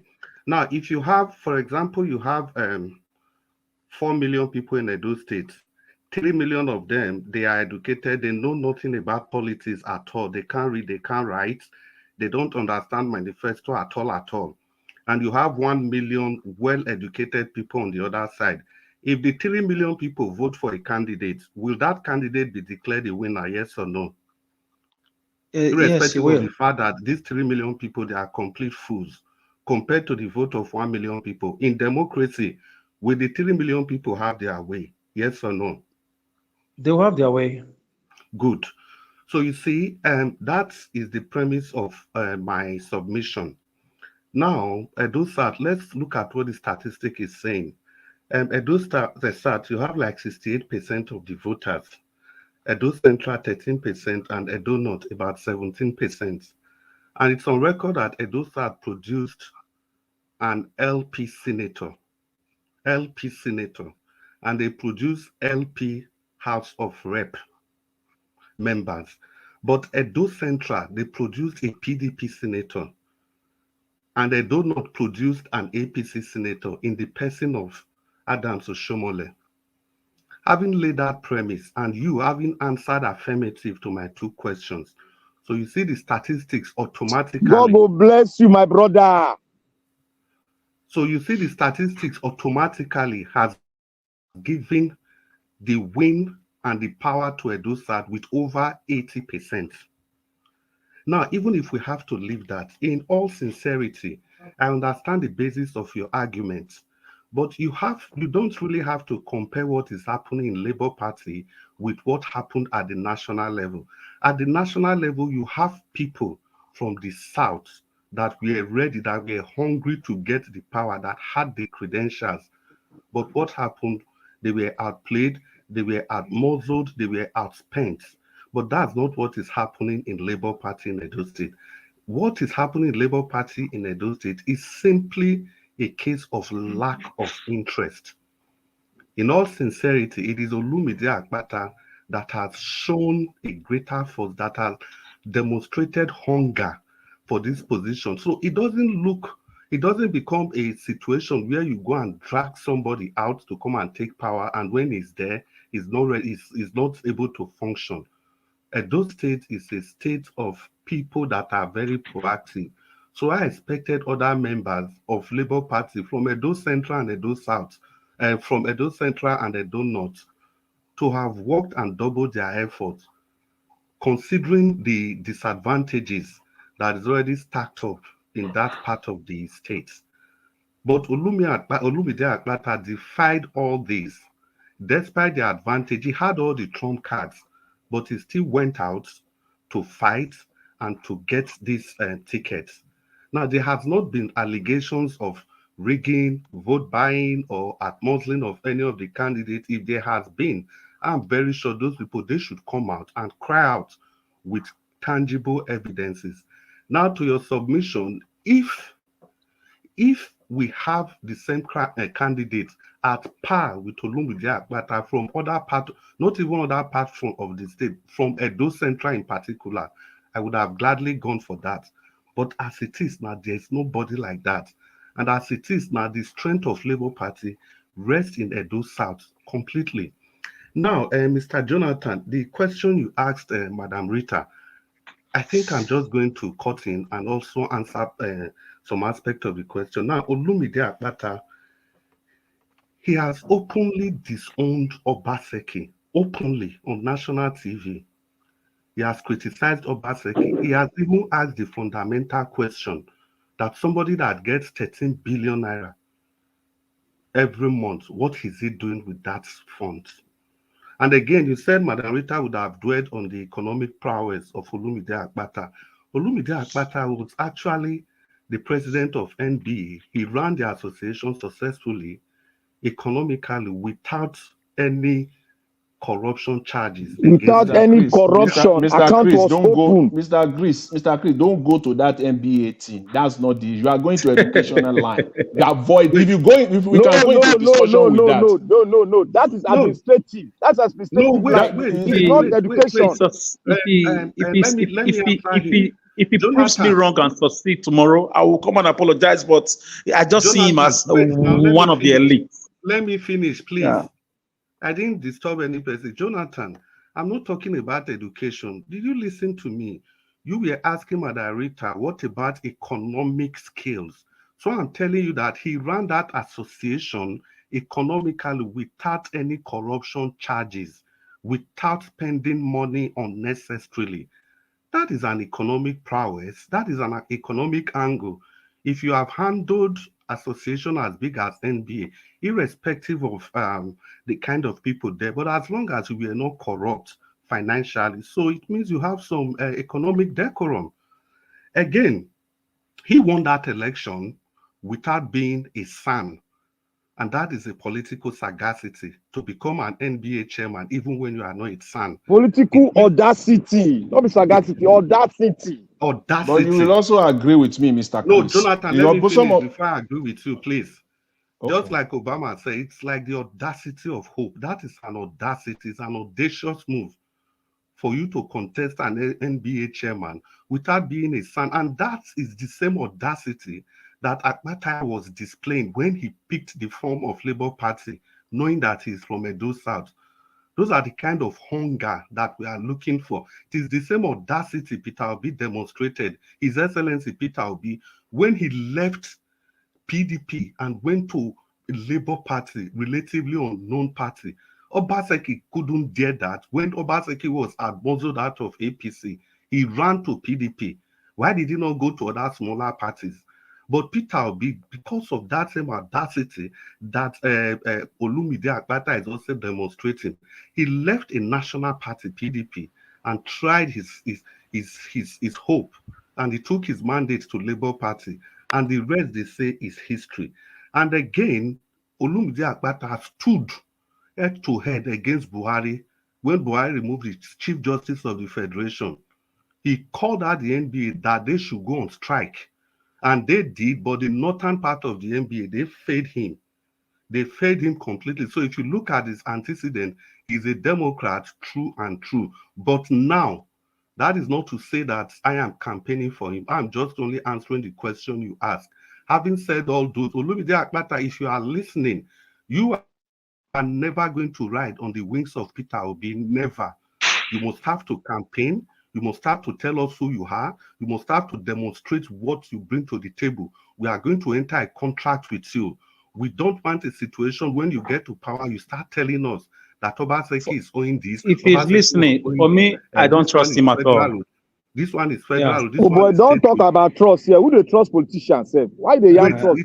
No trust. Yes, No I trust. don't. We have to be realistic. We have to have him on camera. You don't trust politicians all over the world. I don't trust him. If you get to power, Olumide Akpata, are you going to tell us that this is federal road or state road? Let him talk. We have it on record. If you get to power, are you going to say that the state is owing so much? That's why you are not able to pay. English will full Let everywhere. him talk all those things. We have those things and use it to question his government when the time comes. So, Olumide Akpata, you cannot ride on the goodwill of Peter Obi. You cannot ride on the antecedent of Peter Obi. You cannot ride on the fact that the statistics clearly favors Edo South with over 80% to other regions. Olumide Akpata, you must demonstrate, you must show to us that you truly, truly qualify to take Edo State to the next level. And lastly, whenever we are going to have interview with you, you are going to tell us what you intend to do about how the last administration spent their finances, the 30 billion Edo State Water Storm project, and the way Obaseki ran the state for 8 years, when he was not accountable to any person, for that matter, not even to himself. He wasn't even accountable to that himself. remains small for us now. You want to talk everything finish? Okay. Well, let me just round up. Let me just. You've said let me just round up 3 times. Oga Chris, 3 times. Let me just round up. Let me just round up. That is it. So in You have been saying it. Mr. Alex, in rounding up, always know that politics is a game of number. 3 million fools can elect a president, even though 1 million people voted. Thank you, sir. You rounded up now. Thank you, sir. All right. Can I have 5 minutes? Please, just mine is just 1 minute or even less. Please let me just respond to Mr. Chris. You have just agreed. You have stated, that is with facts and with numbers, that the Edo South is the majority. They hold the majority card. Then in that analysis, you have agreed that majority of them are uneducated. The majority of people from the Edo South, they are stark illiterate. Please let me just say that. It's a parable. It's a parable. No, it's not a parable. No, it's not a parable. It's a statistical, and I accept that statistical. Let's put that aside. Okay, let's So put that Jonathan, aside. Jonathan, Okay, no, you no, know, you no. So respond. Let me say it, then you can respond. You can rebut. You can rebut all in one No, swoop. no, you not go You can respond. No, rebut. I go talk. See, You know, Okay, respond. let me say Mr. this, Jonathan, but you will you all have a way agree of with not, me. you have a way of not listening properly. What I use That's the that What do you mean problem by now. that? What do you mean by that? The analogy I Yeah. use that to make is just for Alex to realize that in democracy it is numbers that matters. I'm not saying the But the people from people, Edo why are you are less saying that I educated. wasn't listening properly? I did Okay, sorry. listen to you. Okay, fine. Sorry. But let me say this. I know that you said this also. Madam Rita also alluded to it, and Black Panther agree with it. So you must agree with me on this. Otherwise, then your analysis will be so faulty. So the fact that right now no one has come out that there was, that everything with respect to the Labour Party primary was clean and clear, no manipulation, that does not mean that manipulation or rigging does not exist. Do you agree with that? Yes or no? Of Yeah, course. Jonathan, you are playing politics. You are playing politics. No, I'm not playing politics. Because why? You know why? Let me answer my question. Okay, let me answer my question. Let me answer now. Let me answer it. Let me answer it. Now. No, it's not an assumption. Because the people that are accusing, no, Black Panther, the people want to answer your question. The people that abuse Abure. You allow me to finish. I want to put a premise behind the question. The people that abuse Abure now of manipulation, that they gave him money and he accepted money. Where were they last year? Is it now they are coming out? Where were they immediately after those primaries were completed? They waited for more than a year before they are now coming out. So that tells me that it doesn't mean that corruption and manipulation or rigging doesn't exist. In fact, it will be there, but we will hear about it later. You've made the point. Can I respond? Please go ahead. Mr. Jonathan, can I respond? Now, this is the point I was trying to make. If somebody makes a submission, you have to look at it holistically. The example you just gave is just one of the numerous things I mentioned. It was even the last on my submission. Where I started was that Olumide Akpata was the one that showed more hunger. He was the one that demonstrated zeal, zest, audacity. In short, there was a word I used, Black Panther used audacity. And I spent a lot of time using different examples of that audacity. I only talked about the corruption just as an addendum. So I don't know why you are just focusing only on that. So the main thing there that gave Olumide the ticket was his audacity. So the corruption thing, I just mentioned that. So it doesn't mean that if people come out, it doesn't mean that there was no corruption. I only said that for now, nobody has come out, but that was not the basis for my submission. The basis was the audacity, the hunger, and the zeal, the zest, the desire to get the ticket. Okay. So I think I'll just round up now so that I don't take all the time. Thank you very much, guys. Can I say something? Please do. Yeah. Look, Mr. Chris, you have spoken very well, and we are not campaigning for him, but we are trying to paint a picture of someone that came out, irrespective of what is on the ground, irrespective of the power that be. He came out and said he wants to vie for this position. We have been clamoring here. All of us have been here. Oh, where's Labour Party candidate? Some of them were talking on the backyard. They refuse to come out to showcase their own, what they are made of. They refuse to come out for us to see them. So we cannot assess a man when we don't see him and he speaks. And they have a lot of platform which they are going to speak, and we will continue to assess them and ask them questions, and ask them critical questions, and go into an agreement with them. These are what we need. We need to have access to them. That is why we need to look at them properly, and we need to know them. We can't go and, because somebody is saying, you see all what Mr. Chris has said. Those are the factors that I've been looking for over a month. And people are always saying that I can't trust him. You don't trust politicians. Or what you need to do, you need to go into an agreement with them This is what you need. We need from you. This is what we want from you. If you cannot convince the people rightly, then they go for the other alternative. That is how politics is done, and that is how it's supposed to be done. And one thing Mr. Chris made mention of here is the position. How will I put it? If you see what the Labour Party, where the Labour Party, their forces is from the south. You cannot go to the other side and pick somebody that has not even contributed 50% to the growth of the party itself. You cannot pick from there. That's a political suicide. Because you want somebody from the south, then you go and pick somebody there, and we don't even have representatives. The last election, we only got 20% from there. So how will you maneuver that kind of political game? It's not possible. So you have to look at your party record. You have to look at it, and you have to look at what kind of candidate you need, and the kind of candidate you can have access to. You don't need to trust no one. Nobody trusts anybody in this world. Mr. Black Panther, you see, when I hear that argument, there's no way I can keep quiet. That argument does not hold water. That is a political suicide if somebody comes from Edo Central. So it's a political suicide from somebody to come from. No, that's not what it meant. That's not what it meant. It's not about. I don't know why you are going on tribe. This tribe thing. You see, you have to look at if Edo South produces a senator and produces, let's say, for instance, four House of Rep member. Please, then will you allow me 1 second, please, sir? No, you get it. Let me just finish this analogy. And in Edo North, they produce a councillor and no other things. In Edo Central, no other thing. The percentage, if you look at the statistics of vote coming from each side, they will not use that again to look at how formidable we can be when we go to the main election. You don't stand on the premises. I know we can talk about our tribe, but in this game, the trajectory has been changed.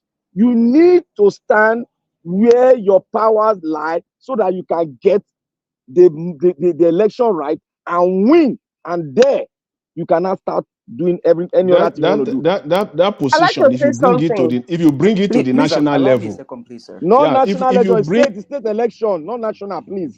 Allow me a second, please. Allow me a second.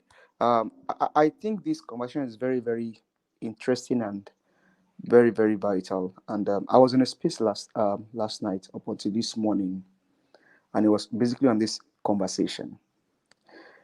Madam Rita, thank you for bringing this up and this conversation up. Whether you believe it or not, Olumide Akpata is the viable candidate as it stands right now between the candidates. Mr. Alice, I would like to speak to you in particular. You kind of way stand as a voice to some extent in this whole matter, but I will need for you to begin to look at what Olumide Akpata bring to the table, because voices like you, Mr. Elvis, and other people can actually go a long way. If we don't stand up now for this guy, hopefully Edo State will not end up like either Imo State, Kogi State, or Bayelsa. Mr. Chris Dublin, thank you for the analysis that you made. Those are things I was going to say earlier. If a man became NBA president without being a son, managed it properly, stood against a wicked president. My brother, can I ask you a question for 5 seconds, please? Hold on, sir. Okay. I'm looking for what more you are looking for. This guy has gone everywhere. Told you what he feels about Obaseki. As he sits right now, it's about the soul of Edo State. Is it the PDAPC? Is it the PDAPC that you think you want to leverage on? If Edo missed this chance, you guys saw what is it, Maccabi, or what is his name, the current NBA chairman? You guys saw all of the scandal about him. You guys saw all of the nonsense about him. If Olumide Akpata did what he did with NBA, can I quickly ask you a question, sir? Do you realize that Olumide Akpata did not even last that long because of tribalism? let You know, me because ask you a he was question. not a Yoruba guy. You Yes, want to do the full story of how Akpata went to the NBA. can I ask a question, please? Just a question. The same thing, the same card we are playing now. When Obaseki was coming, they say he worked with Dangote. He came, he was a chairman of this and that. He's a chairman of this. It was not verifiable. I did not support Obaseki. Listen, It was not, but people guys. were calling him technocrat. You don't understand I'm what's not technocrat. done. I never not supported done. Obaseki, and you guys I'm didn't not believe done. me. I'm not done. Yeah, madam, I know that you did not support Obaseki from the first sector they go, but the same card we are playing now is a this, he has done this, he has done that. For me, I just feel for the sake of justice and fairness and inclusivity, which is part of my training. Yeah, you may say we've gone past that, we are evolving, blah, blah, blah, all those things, but we should have produced a fantastic candidate from a part that is yearning for governance. That's No, that no, things no, are no, done. no, no, no, Alex, no. did you Alex, come out? Alex, Alex, go and what are you understand. saying? You're a political scientist. Can I just add?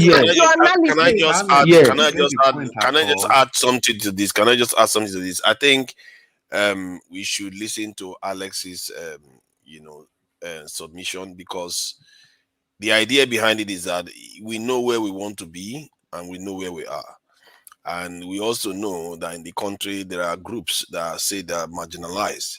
Exactly. And if nationally groups are marginalized, I'm not sure why we think that it doesn't happen within states. And if we pretend as if it doesn't exist, then you are not taking into account the yearnings of other people in the state, which has implications. You are not going to achieve what you want to achieve if you don't listen to people that have the same similar yearnings to govern.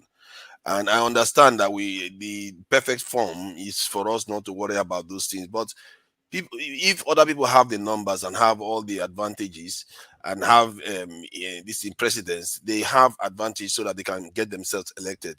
And then you disadvantage a group. And there's the reason why we try to do that rotational system. So I get where both sides are from there. I think both sides have merits.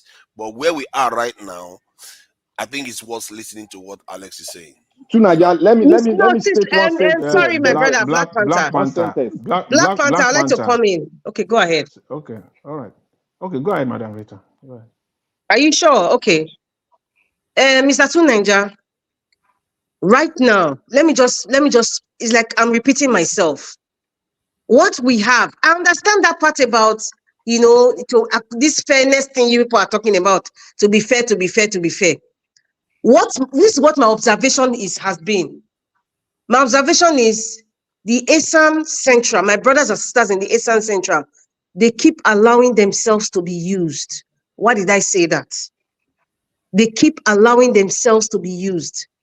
Look at the APC.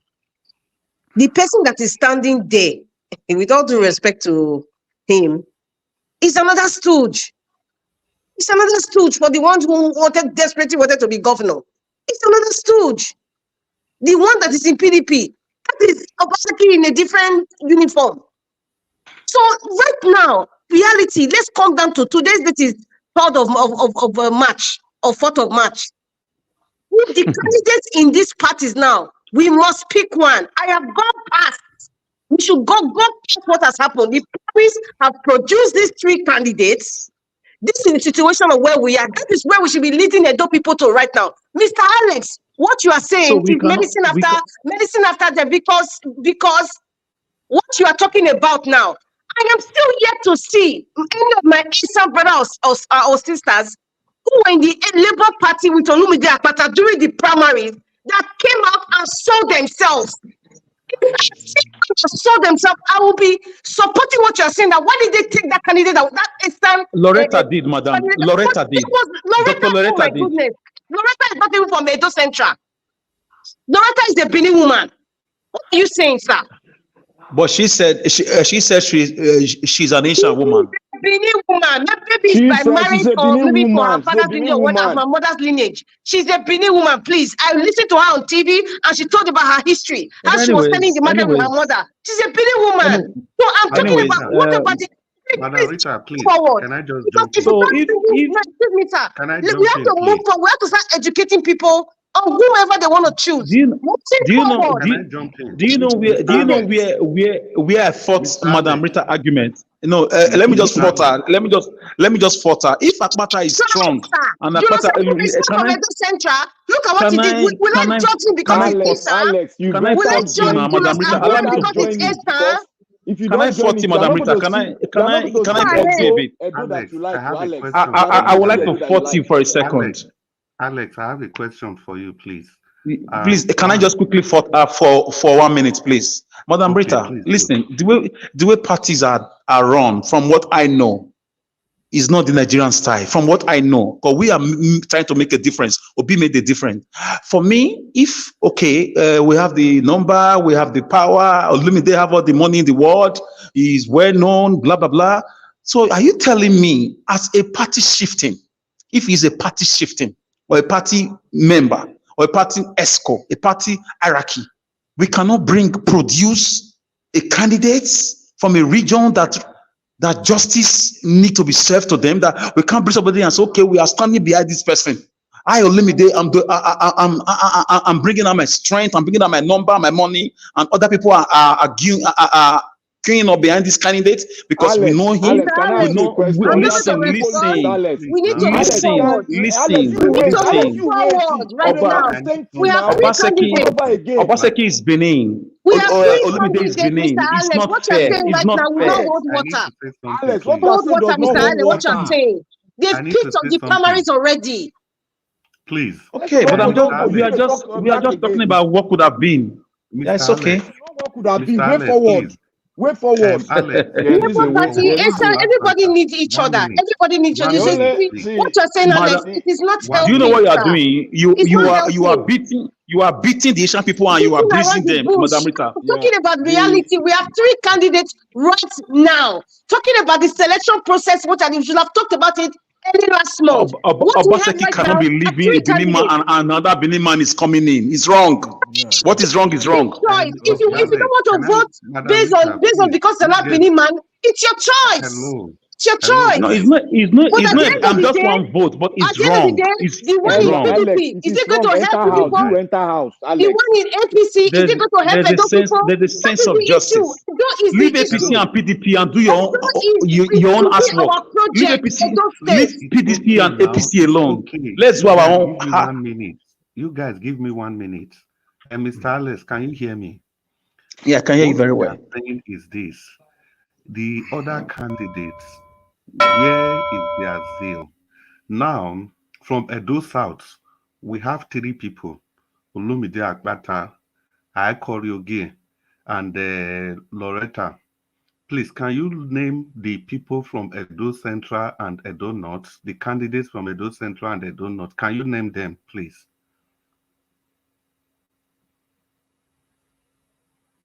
Mr. Alex, are you there? Come again, please. Come again with your question. I said from Edo South, we had Olumide Akpata, we had one Akurioge, then we have Loretta. Please, can you name the people from Edo Central and Edo North, the candidates from those places? We had one Pastor Azena Azeme, who later got angry and went to AMPP. He has his own grievances. No, I mean, we are listening. I think is it? Yeah. He had this. So he was in Labour Party during the obedient movement. He donated cash and he was there. Listen now, he did. He complained of certain things. But he complained. We have information. He angrily left. He angrily left because of his status that he cannot condescend to do certain things. 1.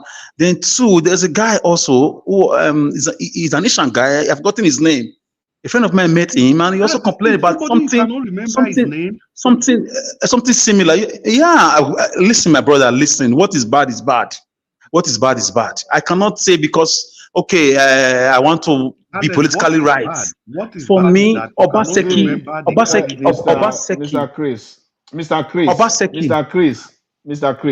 Mr. Chris, Black Panther, and Madam Rita. I hope you will not bring this analysis to the national level, because Black Panther have just said it is state politics. I will take it. Because I know that in the next 2-3 days you will bring this same analysis. I cannot criticize national, Atiku and Buhari. Then I will you not will bring it criticize to the this national level, and how you will hold on to that. That is the debate I Okay, want Alex, to have. Alex, Is Alex, let me tell you something. We are complaining now after medicine, after the damage, Abi. Let's leave PDP and APC to run. Then they win and then let me see the door where you talk, where you define. If you cannot move away my forward, brother, let us God see. will bring leaders. We don't have leaders from the three parties. God will bring. God is raising people. Wait. He will raise people. He's raising people now. Who? He's raising people. You and I, all of us here. Well, Alex, forget about those history, I beg. Alex. Okay, Alex, thank you. Alex. For you, it's impossible. Yes, I'm listening. Alex, man and God will not do for man what man must do for himself.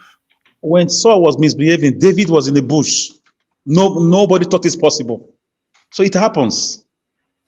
To you, it's impossible. Alex, People are coming up. come teach us Bible here. Alex, you also know laborare et orare, to work. Don't go in the language of Kabakaso. Don't go. Yeah, let's not go Kabakaso now. Let's. Alex, you are still swimming in that your trajectory. First time, let me tell you one thing. First time in 100 years, me and Madam Rita don't fall out. First time in 100 years. So Alex, it's just my opinion, though. Me, I don't have a candidate because I don't trust any Nigerian politician right now. I'm telling you, I just the fear. But I'm just in reality of we have 3 candidates and Edo State must pick one. But however, we are here to educate people on how these candidates are going to be picked, and people should make the kind of choices people should think before they make their choices. That's just why we are here. Because tomorrow now, we need to put out the projections here in a very realistic form. Yes, sir. Tomorrow now, if another Yoruba man come out to contest against Tinubu, will start complaining. So for me, I will just say my own way. Ishan people should produce the next governor. That's all I think about from the Labour Party. You are talking about state election. Don't talk about national election, no, please. You want to just oppose it now. Why should they not? I don't know why you try to set 2 different standards. This is what exactly. we're talking about. Yes, there are 2 different standards. Yes, they are not. Not because it affects you now, you want to change the standard. But when it's not affecting me, I'm not campaigning for him now. That kind of attitude is, you see, this type of stuff we do is not good. You expect empathy, but you give none to others. When they are telling you that you expect the same thing. What are you talking about? What are you talking about? Explain yourself. What I'm saying now, I'm trying to say it. When in the national politics, some parts of the country dominate, you complain about it, but when it happens to you locally, you don't want to empathize with the ones that are experiencing it. That is not proper. What are you talking about? Listen, talking about this man. Peter Obi was the only credible candidate based on his antecedents and how he was telling us how the country should be, how the country can revive itself. The other one that comes from Dubai every 4 years has nothing to offer. He did not even give it Agbado. So woman. Peter Obi, not because it was Igbo's turn. Madam Rita, Showore was not Madam Rita. Please let me say this, please. Please. To Niger, please. Let me say this. I'm not going to say a lot. I've not said a lot. 15 seconds. You see, this is what I mean. You are describing stuff based on your own point of view. You expect empathy, but you give none to others. And you wonder why things are the way they are. Madam Rita, talking about? Which empathy are you talking about? No, Madam Rita, people. Oh God! You don't see Black the nuts that they have their own vision. Just give me 10 seconds. 10 seconds, please. Madam Rita. I swear, Godalo will not win elections. Have that in mind. Please. I swear, cannot win elections. But Ishan people need to produce Labour Party a Labour Party governorship candidate. That's all I'm saying. Ishan should have produced. That's my point. When I saw Olamide's emergence, if you listen, when I saw Olamide's emergence, I was heartbroken. I kept quiet for over a week. I never said this is the first time I'm addressing it. because for me, it's political injustice to the Ishans, and it's been happening for a long time since 1999. We cannot deny them a right. You can't tell me we don't have trustworthy people in Labour Party who are from that region that we can support with our monies and our our number and because it's our because it is a Milocon. Because see, listen, it is a Milocon. It is the same. See, who do why you is think, it that? Wait, Mr. Jonathan, wait, Alex. Who do you think probably would have stepped into the Labour Party governorship and he would have been picked? There are a lot of them, a lot of nomenclature. No, don't be merry-go-round. I don't like that. There are a lot of people. There are a lot of them. There are a lot, more than 100 people. You don't have answer, beg. It's okay. It's okay. I leave. Okay, we will do. They can find Fubara in River State. They can find somebody. I'm telling you, there are a lot of people. There are a lot of people, my brother. Please we can support them with our. Fubara is another stooge of Wike. Please don't even go there. In the same way, outside Godano is another stooge of Obaseki. So don't even bring Fubara as an talk about example. That is not a good example, Mr. Tunaja. Fubara is not a good example at all with what is going on in Edo State. Iceland's agenda is dead on arrival. Forget about Iceland is going nowhere.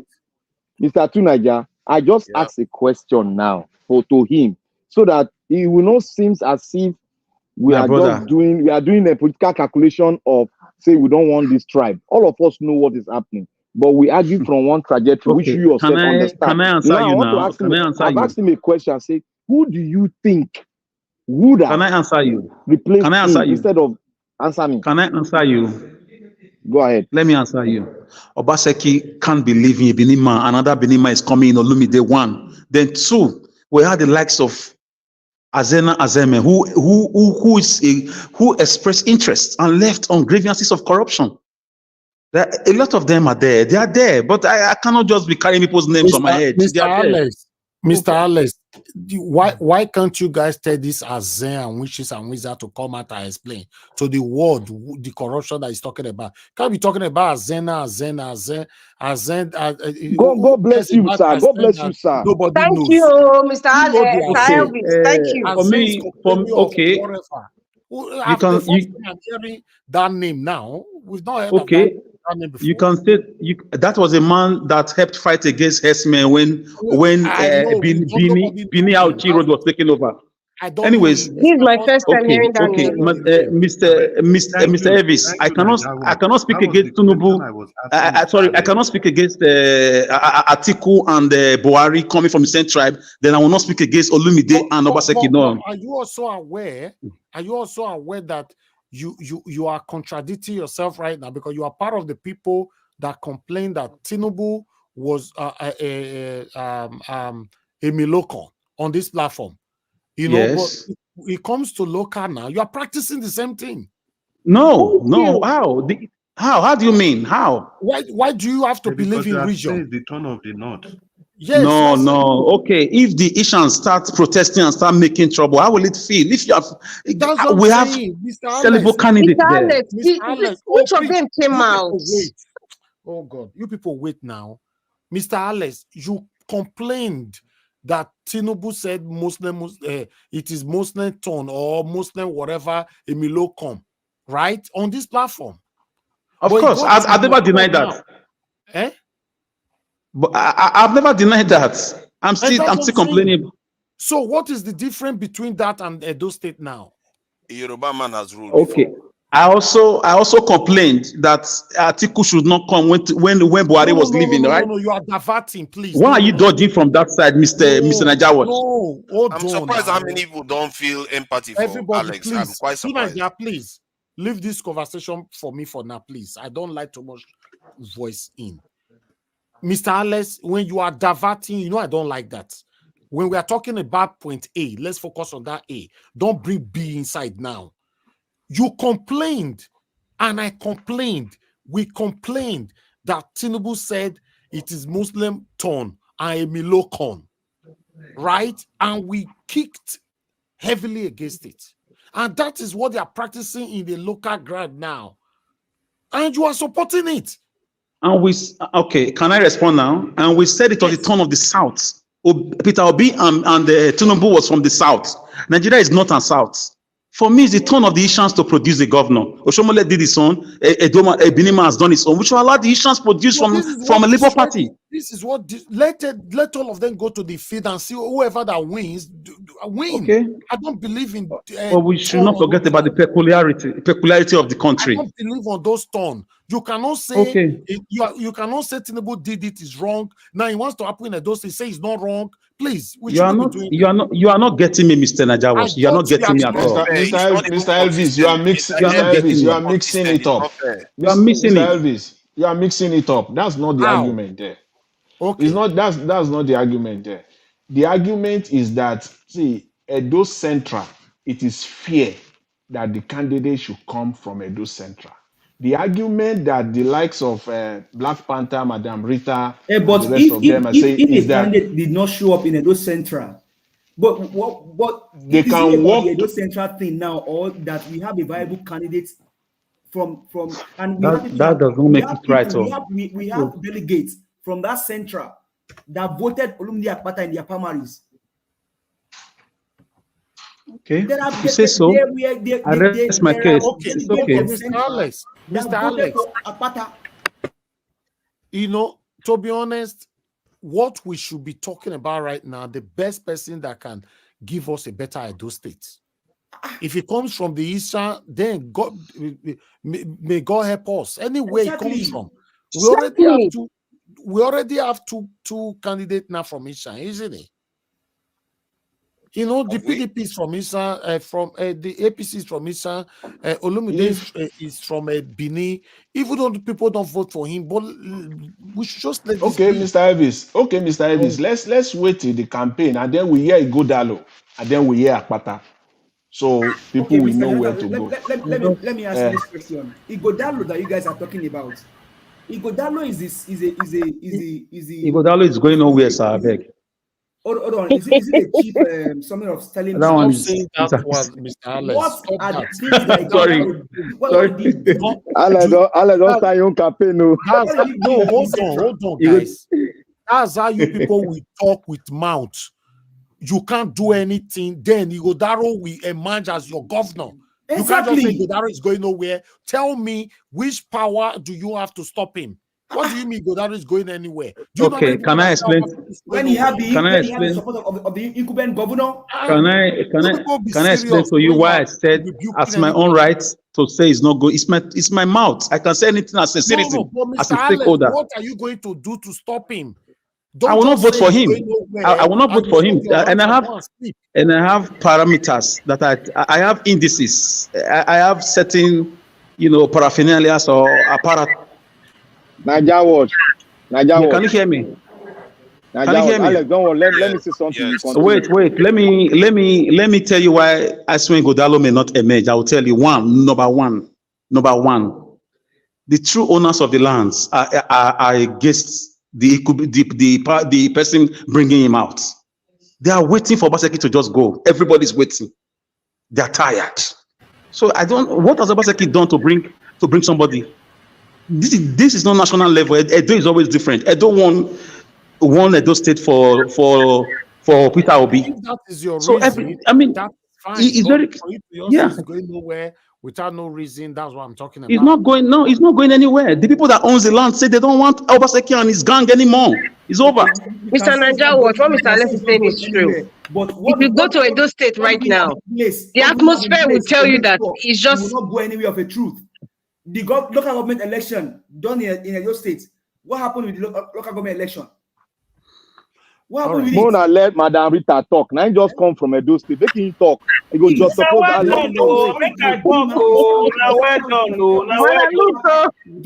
Madam, look here. Okay, please give us a Amanda. Hold on now. Hold on. Hold on, Madam, please. Sorry. Now 30 minutes I'll be given now. So let's have a late night broadcast then. Because I can't call this off right now. So we're gonna have let's kickstart another journey of 6 hours. So then we can take it from there. So, Madam Luke, yeah, you can go ahead, but I'm not going to moderate you guys, though. Nigeria don't give up. Oh. No, I'm not. I'm here to listen. No, I'm not going to say Now, much. you want to go sleep. You want to go You know? sleep. I'm not going to say much. No, I'm here. I'm here. Look, Alex I can't be don't provoke moderating. him. Listen, guys, when I said I don't want to moderate you, doesn't mean I want to go and sleep. I can't just be talking for 12 hours now. Yes, go and sleep now. Me, I wanted to go and sleep. Go and rest. I'm leaving you guys on the screen so you guys can start. For those of you listening to us right now, if you know you want to continue with this conversation, you can, you know, the people on the screen will continue talking, but we are going to switch. So when we switch, you don't find your No, we don't need to. We just need only 10 minutes, I beg. No need. Okay, should we just Madam Luke, go sleep. We just 6 run hours is too much. You just need 30 minutes. We are here. No, we can't do 30 minutes anymore. Should we just do that 10 minutes around up there? Yes, because we Okay, fine. Yes, for tomorrow is another day. Everybody go and rest. All these women, what are they do? Like, if men do want to, and go shout to. Okay, I join them. You can continue. Me, I go log off. I join them. Yes. Hold on. 10 minutes. That's it. That's Madam it. Luke, please talk to us. No, 3 10 minutes. minutes may not be okay. Okay, Let's I do was 10. listening. No, 10 minutes, please. 10 minutes. I'm only going to use 2 minutes. I'm not You going see to her go now. through- Two people don't monopolize them. So you see, I've listened to what everybody said, from Abure to Tinubu to the price gouging. I have listened to my road for my village. I see it waiting Obasa could do there. It is well. But anyway, hello, Mommy Diaspora. Hello, wonderful Niger Watch family. It's going to be very brief. You see what's going on in Edo State.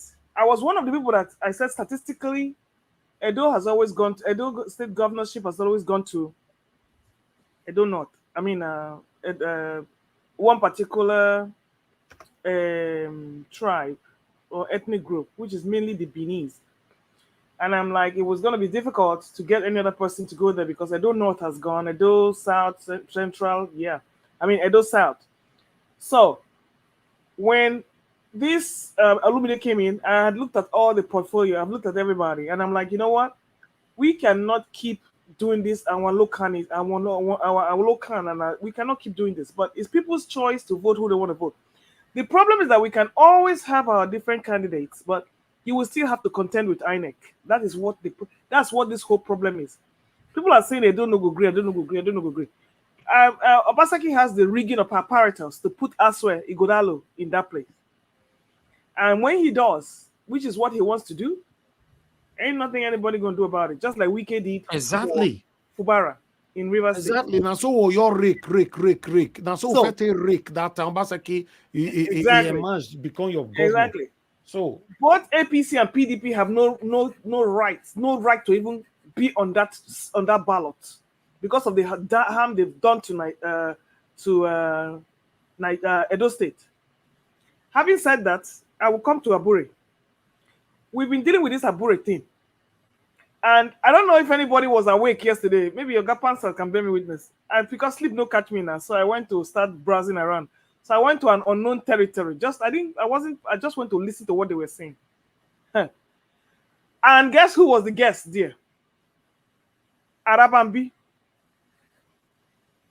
Oh, yesterday, Abi. Yes. That was a hot session. A very, very hot session. And let me tell you why Obi is on shaky grounds on LP. Come to find out that even if Obi had won, they were going to find a way to scuttle that win. Because all those, polling units that were unmanned, they did not put any polling agents there because they didn't pay for them because somebody allegedly made away with the money. But anyway, long short of the story. If Obi, Peter Obi, principal, cannot show that he can hold that LP party, I don't really know. Because I cannot understand why Abure is so strong. Madam, now 2 minutes you be saying you want to talk just now. Okay, yes, I don't finish. So come to find out that they were even reaching out to Okonjo Iweala. You see, and I don't pass 2 minutes. Oh. They were reaching out to Konja-Iweala to come and counter Obi in LP. And also an unknown Igbo man.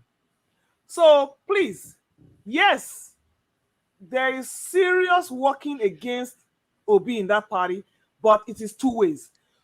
Both the LP, the faction of Abure is working against him, and the Barabambi faction is working against him.